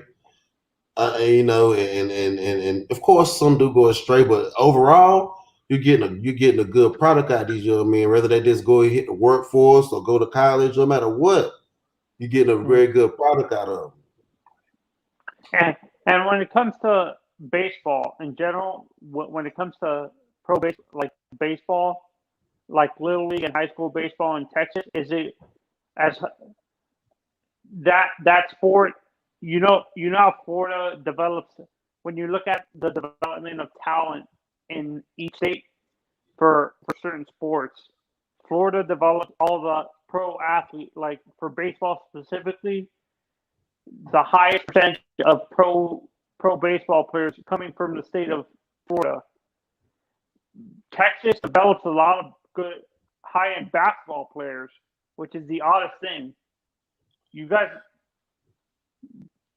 produce a lot of pro basketball players in the NBA.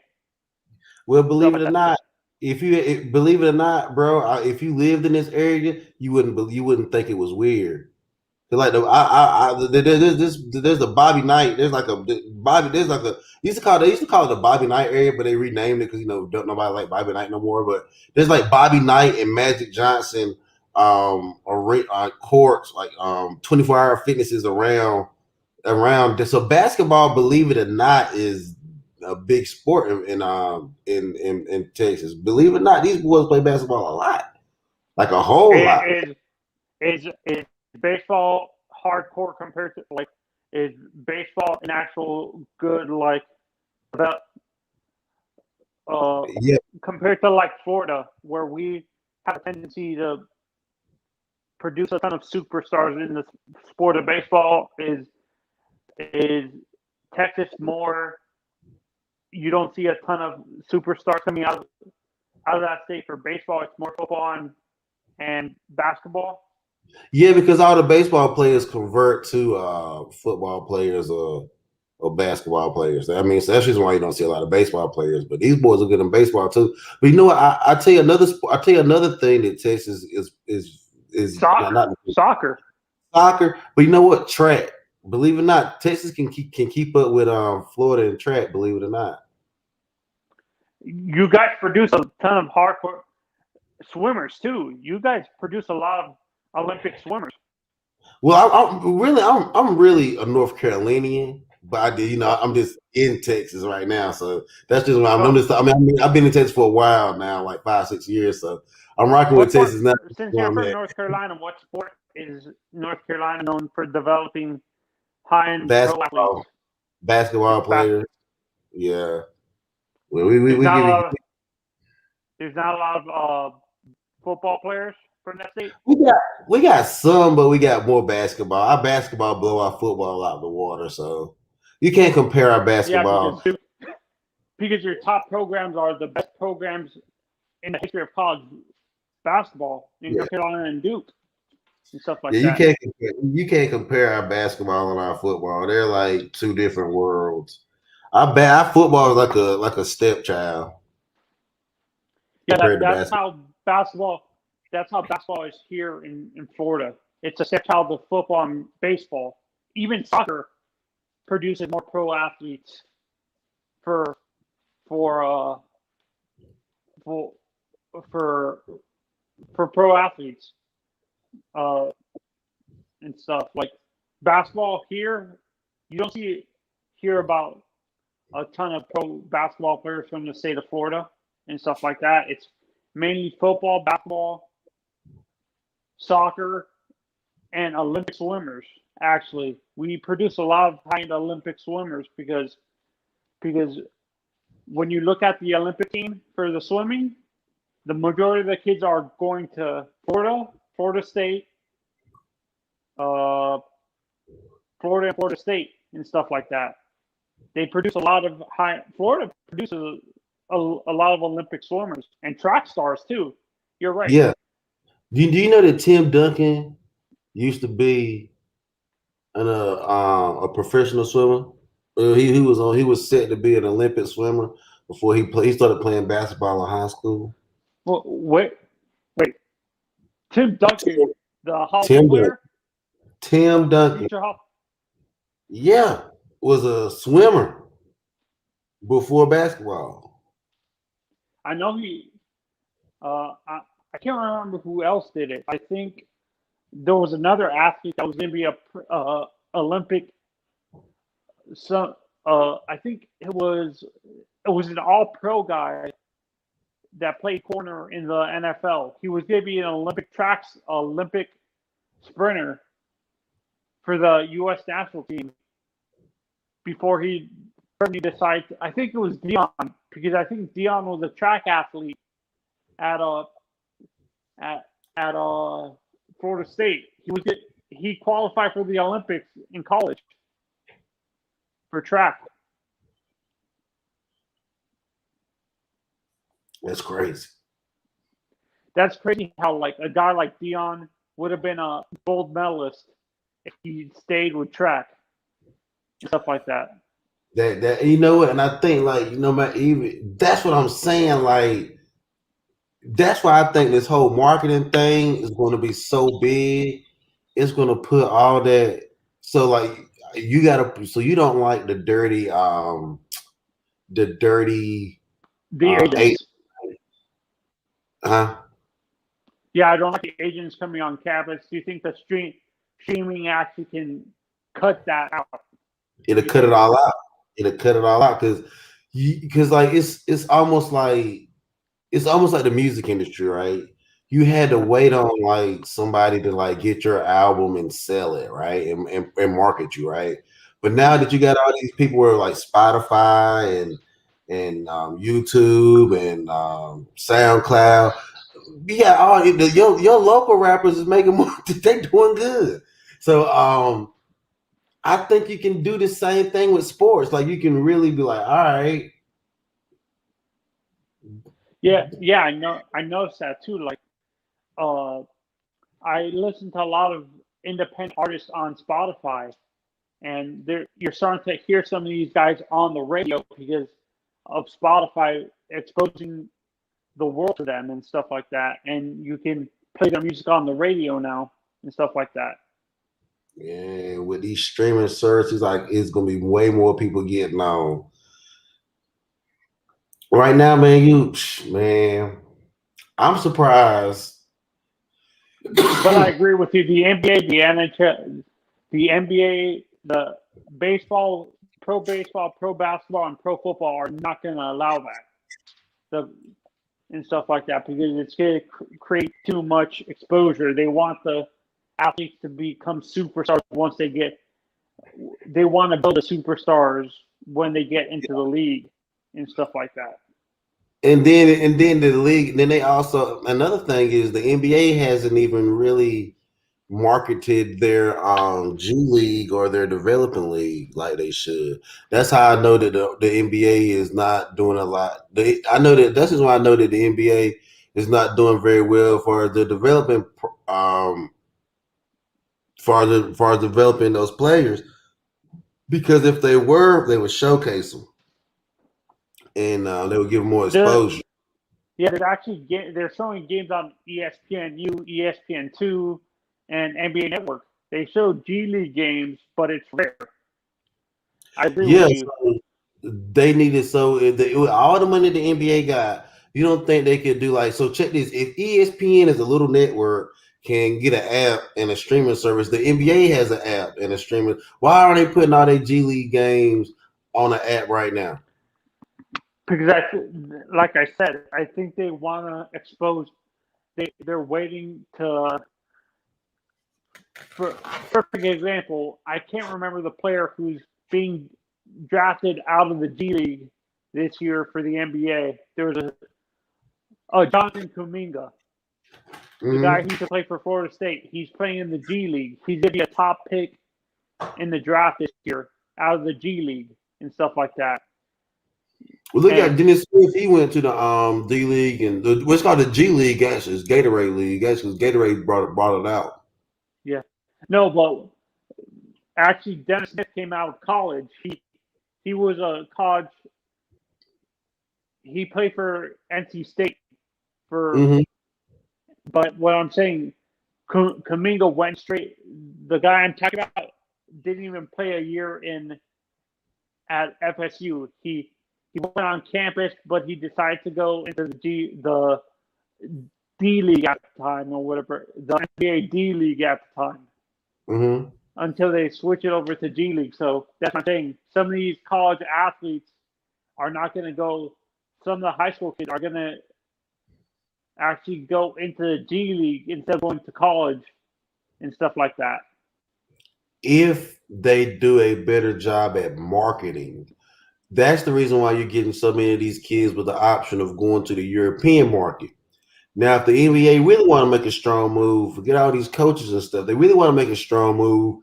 They'd write a streaming deal with the Euro League and with their own G League and start streaming the hell out of nothing but pure basketball over and over and this flooding the gates with basketball but staggering it out so that it just pours out and they could easily get it done. That could like if ESPN can network all these damn games around the world. You can't tell me the NBA couldn't like put a stronghold on basketball and just start marketing everywhere. They start marketing the hell out of basketball everywhere. All basketball, they even get tied in with the Chinese league. You know they got a Chinese league, right? Yeah. No, that's what I like about baseball. They actually baseball actually has partnerships with the Korean League, the Japanese League, the leagues in Mexico, the leagues in Puerto Rico and the Dominican Republic, where they actually stream some of their games on the MLB app and stuff like that. That's what I like about baseball. They actually take the time to stream these not minor league, but the leagues that you don't hear a lot about, like in Puerto Rico, Dominican Republic, or the Caribbean leagues, or in Asia and stuff like that, or Mexico, or South America and stuff. Because they don't want because baseball is losing popularity in America, but too much money has been invested in it, so they ain't trying to lose. So they know. See, the thing about it, NBA done got too comfortable. They think all the talent is going to come here, when they need to go out here and stream all the talent that's out here. They need to be like I said, they need to be streaming the Chinese games. They need to be streaming Euro League games. hell, if the NBA really want to get real with it, they bypass college, and the NBA would start streaming top high school because they they've been doing that. You remember when they used to show in ESPN? Used to They show IMG games. They have IMG games. Exactly. So if the NBA knew what they were doing, they start streaming some of these high-end high school games. But they playing games. There's so much basketball that they could be streaming right now and getting paid for. But the thing about it is, how do you pay the people that you're streaming? That becomes the problem. And I think the other problem is, for me, I think the Players Association specifically won't allow that because that actually hurts their bottom dollar because the Players Association. Do you think it would help the Players Association or help the owners more if they do something like that? I think it all boils down to marketing. I think if these same players will talk about a bottom dollar, but yet these same players want people to buy their ticket, buy their jerseys. Because it's really going to boil down to jersey sales over seats. You know what I'm saying? Yeah, tickets. Tickets is out of here. Yeah, tickets. So it's going to be about accessories over tickets, right? So you want this actually. This is your friend because there's not going to be as many people sitting in the seats to give you these so-called bonuses to buy all the popcorn and all the popcorn, the beers, and that's what boosts the revenue to give you these bonuses. So that's not there anymore, right? So you're going to have to figure out how to market yourself anyway as an athlete. So you're going to have a whole lot more people buying you have the opportunity to have more people buying your jerseys and socks and paraphernalia to the player rather than just the organization. I think this is going to help. I think it's going to help the player because when you went to a game before, they was relying on you to buy all the beers and stuff at the game, but now you get to actually support the actual player. You know what I mean? Because it's not about. You're saying merchandise actually covers. It's more. You think in the future with basketball and sports in general, it's going to be more about the merchandise instead of actual having butts in the seats and stuff like that. Yeah, but I think you even see it on YouTube and everything. Like we're like get the merch. So I really feel like it's gonna be about more like jersey sales, sock sales, stuff like that. You know what I mean? So that's gonna go more to the player anyway than the owners. Owners. Now, is that the owner? And I don't know what they're gonna do with these big ass stadiums they built because you don't really need them. Yeah, no. I was talking to Mace about this in a previous stream. I think what's going to happen with these huge sports stadiums, eventually they're going to turn into more entertainment venues for concerts and like big soccer games and stuff like that. Because if you come down to Miami, actually, the Dolphins don't sell out the stadium during the season. What sells out is when teams like Barcelona, Real Madrid, or the European teams come to play here and stuff like that. That's what's going to happen with the sports stadiums and stuff like that. It's going to be advertisement for the big European clubs in soccer and stuff like that coming over to the U.S. That's the beauty of Jerry's World, because if you look at how Jerry's World is, how it opens up and how it's set up perfect for one of those Euro soccer. See, but it's also a multifaceted stadium as well. It's very versatile in the things that it can do. I mean, honestly, the stadium, the Cowboys stadium is more versatile than the team. Wow. So, what the selling point of being versatile is your stadium? Your franchise is horrible. Oh, their stadium do all kinds of tricks and flips and stand strong. Hurricane, tornado, or earthquake out of the Jerry's World. If the Cowboys can get their team like their stadium, they be in there. They be in there. Well, when it comes to like, did they? I thought they used Jerry's role for a district during the not the national championship, during the NCAA tournament as one of the regionals, didn't they? Mm-hmm. Yeah, I'm pretty sure Jerry's World. I'm pretty sure the building is paid for itself by now because Yeah, honestly, I don't know how Jerry Jones did he actually? Did you know how Miami forced, like, our sports team here, the Marlins, forced the county to pay for the stadium? Is that what Jerry Jones did? He made the county pay for the stadium? And yeah, the Rangers also did that. The baseball team, the Rangers did that in Arlington. Well, pretty much, it should be Arlington Cowboys because that's where the stadium is at. And the why do they Rangers. call it that? That's what confuses me. If it's in Arlington, It's why in do they Arlington. call them, huh? It's in Yeah. Arlington. I don't know why they call it Dallas Cowboys, but it's in Arlington. Yeah, that confused me every time I hear Dallas Cowboys, but they say the stadium is in Arlington. Maybe it's because Arlington is a suburb of that. Is that a suburb of Dallas, Arlington?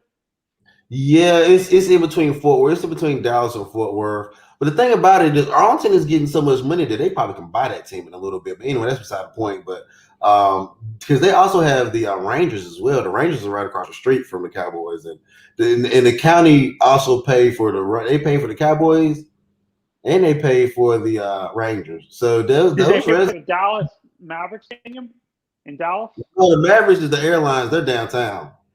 No, that's what I'm saying. Did they actually pay for the? Did the Dallas proper county actually pay for the stadium for the Mavericks, or did Mark Cuban pay for that whole stadium? Did he actually buy the land and build the stadium himself with his own money? No, I think the city of Dallas helped him on that too. But see, the thing about Arlington is, I think some of their they're not just in Dallas County. I think some of their people are even out in Tarrant County. So that whole Dallas Cowboy Rangers area, they're getting some tax dollars from a lot of residents. They covering a good area. Yeah, that's why. This is. I'm gonna use this as an example. This is why. Do you know who David Beckham is? Yeah. Mm-hmm. Yeah, this is why he's having trouble building a stadium. It took him so long to approve a stadium. It's because the previous owner of the Marlins screwed the county and made them fit the bill for the stadium and stuff like that. Did he tell them the truth? Huh? Did he tell them the truth, or did he lie to them? No. Yeah, he said he was going to pay for half of it, but he really made the whole county pay for the whole stadium. So that's just why he lost. That's just why he lost, because let me tell you the reason why they was able to pull this off is because they did something that you wouldn't think people. They told the truth. They told the people that this is significantly how much your taxes will go up, and this is the honest to God truth. Do you want it? And then they voted on it. And they said, yeah.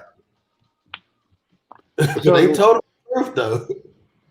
Yeah. So wait, is the Dallas soccer stadium in the middle of downtown too? The soccer team. Wait, am I thinking of Houston that has a soccer team in Texas? Dynamo, is that in Texas, in Houston or Dallas? I don't want to lie to you. Now that I do not know. I don't know. I don't know. Now that I don't know. Yeah. So, like I said before, the football stadiums are eventually going to be turned into big destination things for sports teams in Europe for soccer and stuff like that, to get more exposure for soccer in the U.S. That's what's going to happen and stuff like that. But see, that could be amazing though. So like, it can be a reverse effect, right? So like, the soccer leagues in Europe can make their money back by streaming all the soccer in Europe, and then streaming the American soccer and the Mexican soccer and the Canadian soccer, and you know what I'm saying. So everybody just showing everybody's talent rather than, you know what I mean. Yeah, I Like, think that's what's the cable companies are what's gonna hurt themselves. Honestly, the they're buying. the They're buying. the TV companies are gonna lose a lot of money and stuff like that because no one's gonna be watching anything on the TVs anymore. Like football, they're gonna be watching it on the tablets and stuff like that, or on the streamings. They're not gonna be watching cable anymore. The cable companies and like DirecTV or Dish Network are gonna lose all their money because the people are gonna be doing the streaming services through the TV. That's what's gonna get hurt the most. The cable But companies and stuff. they don't have to lose though. You know what I'm saying? Because they can. Because the one thing about Blockbuster, it never changed, right? So all these people got to do is start like being like a local news station, like seeing people out the stream. It's like, you know, they can be part of the stream. They don't have to like they already do this, right? Don't like these major cable companies like NBC. They send somebody to cover the Super Bowl and all that. So they already do. They have their own streaming services too. I think NBC, Fox, ESPN, they have their own streaming services. I think as well, but it's more to show that the streaming services don't show the football games or anything like that. It's more their shows, their original content from the shows and stuff that they show on the cable network is like replays of the shows that they show on their networks and stuff like that. That's what the streaming services are for people who missed it on the live TV the day before. They can rewatch it or something like that, or watch it for the first time. That's what. And to me, they're losers for that. They should be expanding their brand rather than showing the same old stuff. If they didn't take time out to see it on TV, then they really ain't trying to go back and see. If people, what they have to realize is in today's consumer market, people want what they want and they want it now, right? That's what I'm saying. Like it's not that people are purposely missing the show. It's that they don't have. These are hardcore fans of the shows and stuff like that. Exactly. So what they need to do is quit trying to show people the same stuff because they don't want to see it. They'd be there to see if they want it to be. Find out what the people want to see and start showing it to them. Yeah, I'm starting to agree with you. Like I'm the perfect example. I watch a lot of NCIS and stuff like that, NCIS and Law and Order and stuff like that. Those are the type of shows I watch on TV, and then I watch wrestling and stuff. That's all I watch on TV. The sports stuff, I stream it. The football games and stuff, I watch it all on TV. On my iPad. I have the NFL Sunday Ticket app on my iPad. I don't watch any of the games on TV. Rarely. But the thing about it is you can always get you an HDMI cable and just hook that iPad up to your flat screen 65-inch and you have a larger view of the same thing. I play video games like that sometimes. Yeah, no, and the problem is the headphones I use now are not compatible. My Bluetooth headsets that I have now, my Bose, not my Bose, what are they called? Beats. My Beats headphones are not compatible with the smart TV and stuff like that. I feel you, but you know what? But you can also share the screen. I mean, there's different ways you can do it. But honestly, I think the smaller TV. I mean, the smaller screen is like coming back to play because they done went so overboard. I'm just saying, like, this is totally off subject, but I'm just saying, like, I really feel like, as far as like sports and like exposure, I mean, it's all gonna. But you know what? The smaller screens that ain't off subject. You gonna have more people watching these games on their phone. Yeah. On the subway. Yeah, because in my room now, you're getting crack up. I have a 65-inch television in my room. I'm like, why do I need such a big TV in my room? The bed is not that far from my room, my TV, Why should get a big TV? America doesn't know the difference, the definition of moderation when it comes to everything. We need everything big and stuff like that. Our food, our TVs, our teams, the stadiums for our teams need to be huge and stuff like that. Bro, you know, I don't even know you from who shot who, but I knew you had a 65. Because you know what? I got a 65. Because you know what? That's just what we do. We 65 or better. A 50-inch screen used to be a big TV. Now that ain't shit. You sorry? You watching TV? You watching a game on a 50-inch television? Or You 55. lame. Yeah, you Or get your ass out of here. You ain't even see the whole play. You ain't got no screen. You know what I mean? Like you 65 or better on these TVs on these games. Since you play video games, since you're a gamer, do you feel that Madden has gone downhill the past few years? Like the specifically not the gameplay, but the actual like within like the franchise mode and stuff like that. It's more focused on online now and stuff like that. Yeah, yeah. In the game modes are real big stories and you know, yeah, that has.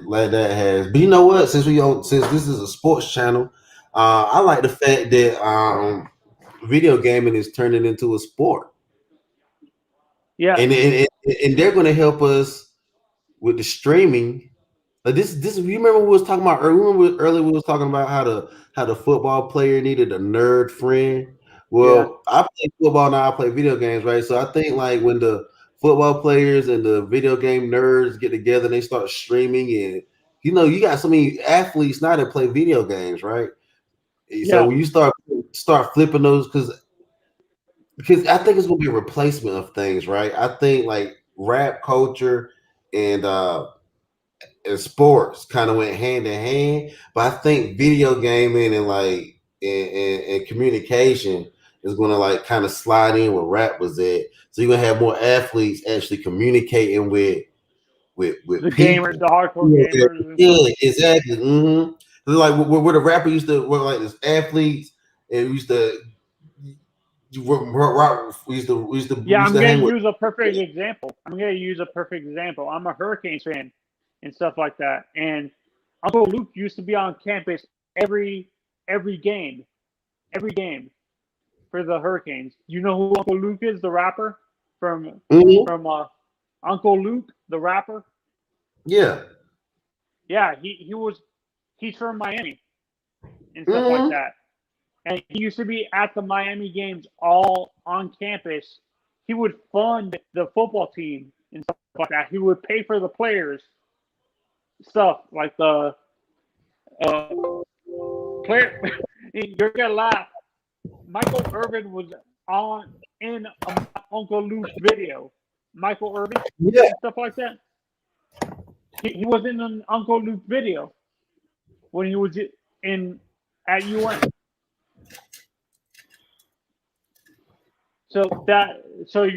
What you're saying is the gaming world, the esports gaming world is going to replace rap music in sports in general, is what you're saying. Yeah, that's what I'm saying. Like, what I'm saying is, well, hold on, let me try to. My computer acting crazy. I gotta try to get the charge right. What's wrong with this charge? I need another charge for this thing. But yeah, I do because the those are gonna be the new guys with the money. Those are gonna be the new guys with the money. The new guys with all the like. Because those are gonna be the new guys that are going to start all the streaming services. Like the hardcore. Okay, I know what you're talking about. Like the gamers you see on these, but you have to realize the only people that make a ton of money, and the prize money for these e-gaming tournaments are not really a lot. The e-gaming tournament champions don't make as much money as people think. The prize money is not like $1 million, $2 million. It's at the top is like at best it's maybe $950,000.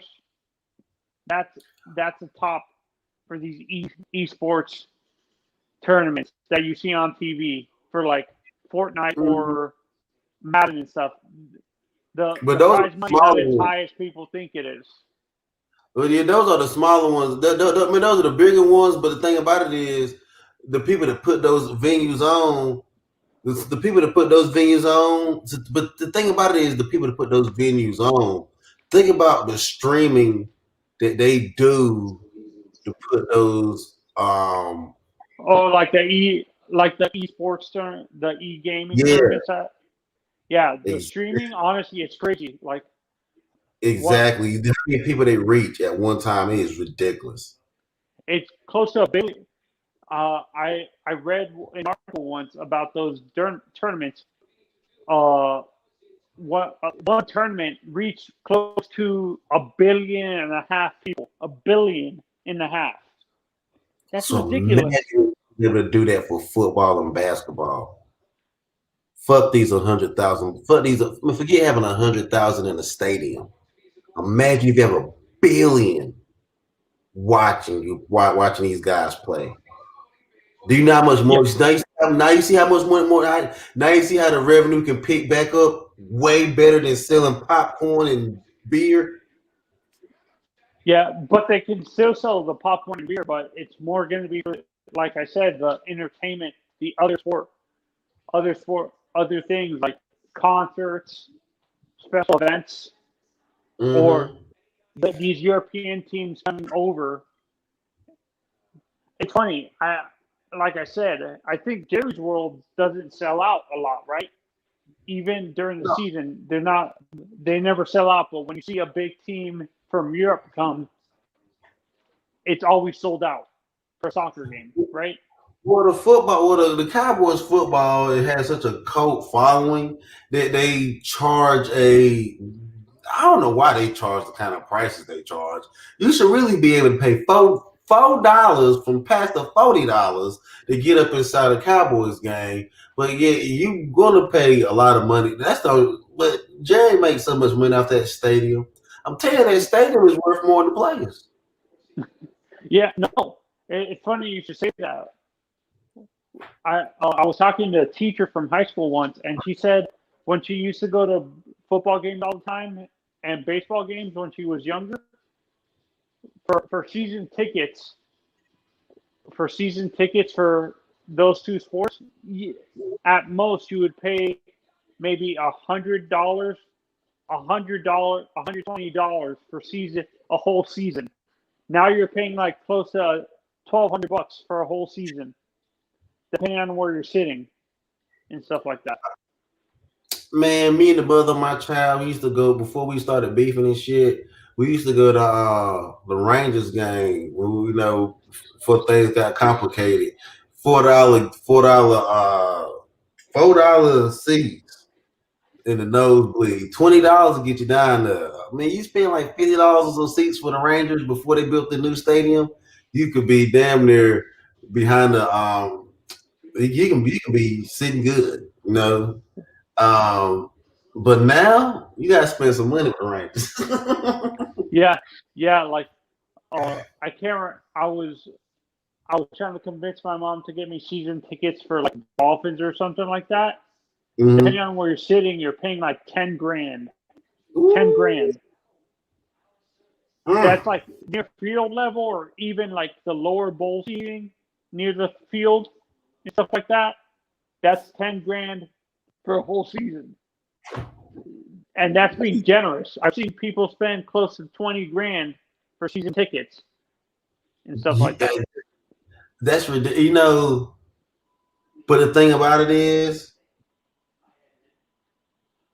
check this though. Things about to change, right? So so think about it. A stadium is still about 100,000 people, right? How many people you think got season tickets out of 100,000? Maybe what, 10,000? No, actually, my estimate maybe half of that, 50,000. So about 50. So it's about 50,000. Okay, but imagine if you can get $5 from $1 billion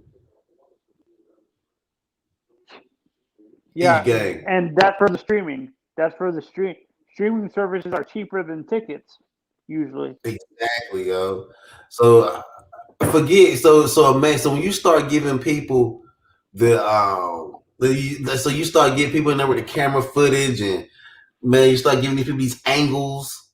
Hell, look, boy, you got people a woman get the right angle on the internet, and guys is fucking up their life. So like you get the right, you know what I'm saying? So like, you get the right angle. Jesus. So you get the right angle, you got people will love it. Ooh, this is cinematic. So therefore, man, you can stream that with all these different angles and like from different people. Oh man, like you can like jump, like you can have different people like where you can have fans on top of fans, right? So you can so if you go to a game now, you got people that be acting a fool in the stands, so then they end up getting fans where every time they playing at home, the camera show them. But imagine if you had people that was such imagine all the Cowboy fans, even though the Cowboys suck, right? Like someone loved the Cowboys so bad they streaming the Cowboys at their house, and they got fans on top of them being fans of the Cowboys, and they just go from there and then they connect, and then this is now they got their whole group of Cowboy fans, and they streaming and making getting views around the world from them streaming, and it's just man, it happens As so a crazy. Cowboys fan, since you're a Cowboys fan, No, I'm based not. on They that suck. era. Oh, you're not a Cowboys fan? I'm a Panther. I'm from Carolina. I love the Hurricanes, and But being that you live in the area, I know yeah, you live in Dallas, but since you're a Panthers fan, or since you live in that area, do you find that Cowboys fans are the most delusional fans in football? hell yeah, man. Like, bro, they could be losing. Like, the funny thing about it is living down here with them. It's like looking at somebody being bipolar, right? It's like they be so hyped thinking that these Cowboys are going to win. Then they lose. Then they're sad for like a day. Then they're right back happy thinking the Cowboys going to win again. I'm like, how the hell y'all do that? Like how in your mind? Like it's just it's crazy. It's like a delusion that is not even explainable. It's like they know it's Yeah, it's I was. thing. You're gonna laugh. You're gonna laugh.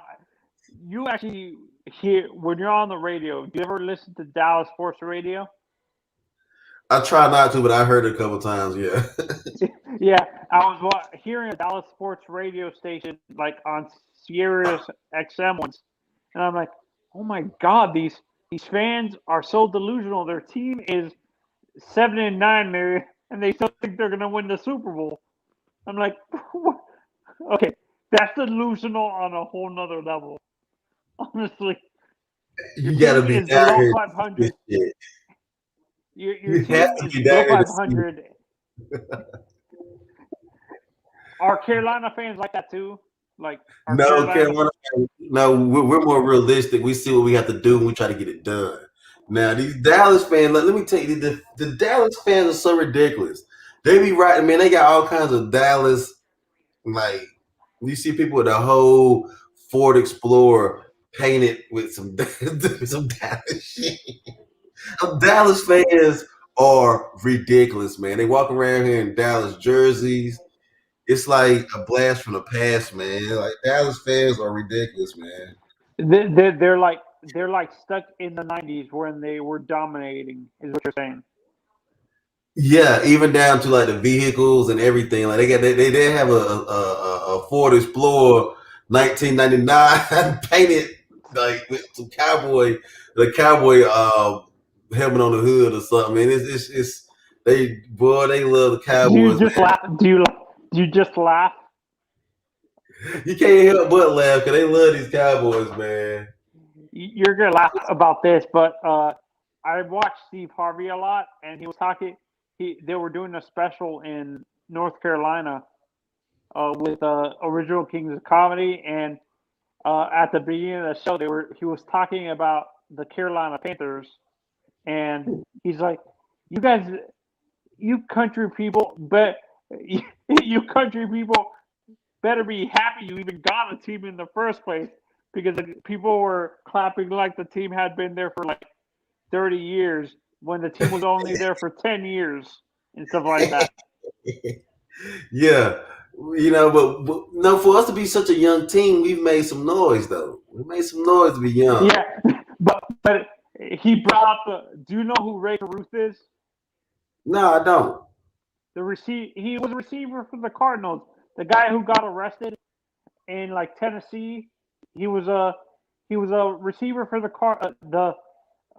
Panthers. They're in the 90s. He was one of the receivers that won the Super Bowl with you guys, with Jake Delhomme or something like that. He got arrested by the FBI for kidnapping or whatever. But no, you don't know who I'm talking about, Ray Caruth? No, hold on. The Panthers, we didn't get our Super Bowl yet. We trying to get one. No, you guys won a Super Bowl with Jake Delhomme. Did Delhomme get one? Yes. I don't think so. Yeah, he won a Super Bowl. Let's see. I don't believe. The Panthers won the Super Bowl. Let me check him out.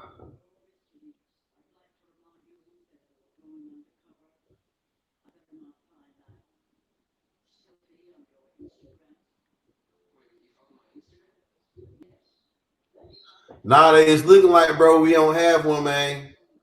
Oh, I thought you guys they made it to the Super Bowl, but I think they lost. We made it a lot. Yeah, I was about to say, you telling me something brand new, man. Because I was like, man, I remember when Dale Home almost won that Super Bowl and Vinatieri kicked that shit out of bounds against the Patriots, right? Yeah, it was the Patriots. And I see my own mom cry when that shit happened. That shit was sad to me. And then we lost from there. Yeah. I'm gonna search this. I'm gonna tell you who this guy is. He was a receiver for you guys for a while. Ray Caruth. He played for the team for like 10 years, and he got arrested. He just got out of jail recently. Never mind. I know you're talking about now. I'm tripping. I ain't hear what you. I couldn't hear what you were actually saying. I couldn't get the name. My bad. I started. Yeah, I'm with you now. I'm with you. Now you know what I'm talking about. The guy. He got caught in Nashville, Tennessee, in Memphis or something like that. He got arrested by the FBI for kidnapping or something like that. And he was hiding in a trunk or whatever. Yeah, the boy was tripping. When you saw that, what were you thinking? Were you thinking of like what Steve Harvey was saying?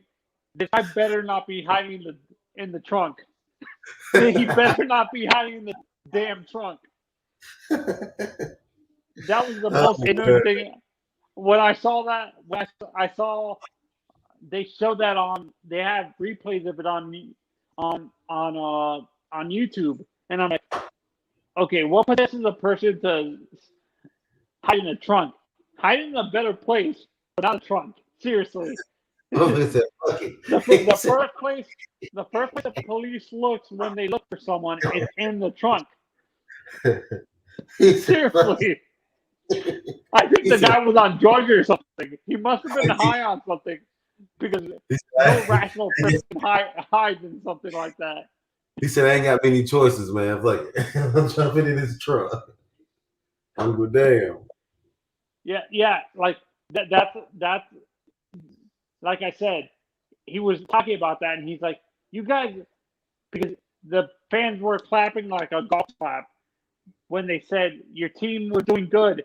They did a golf clap, and he's like, the team's only been in the city for 10 years, 15 years, and you're acting like the team's been there for 30 damn years with how you're clapping and stuff like that. Oh man. Hey, but man, I'm about to go ahead and get up here and head out here and go to sleep, man.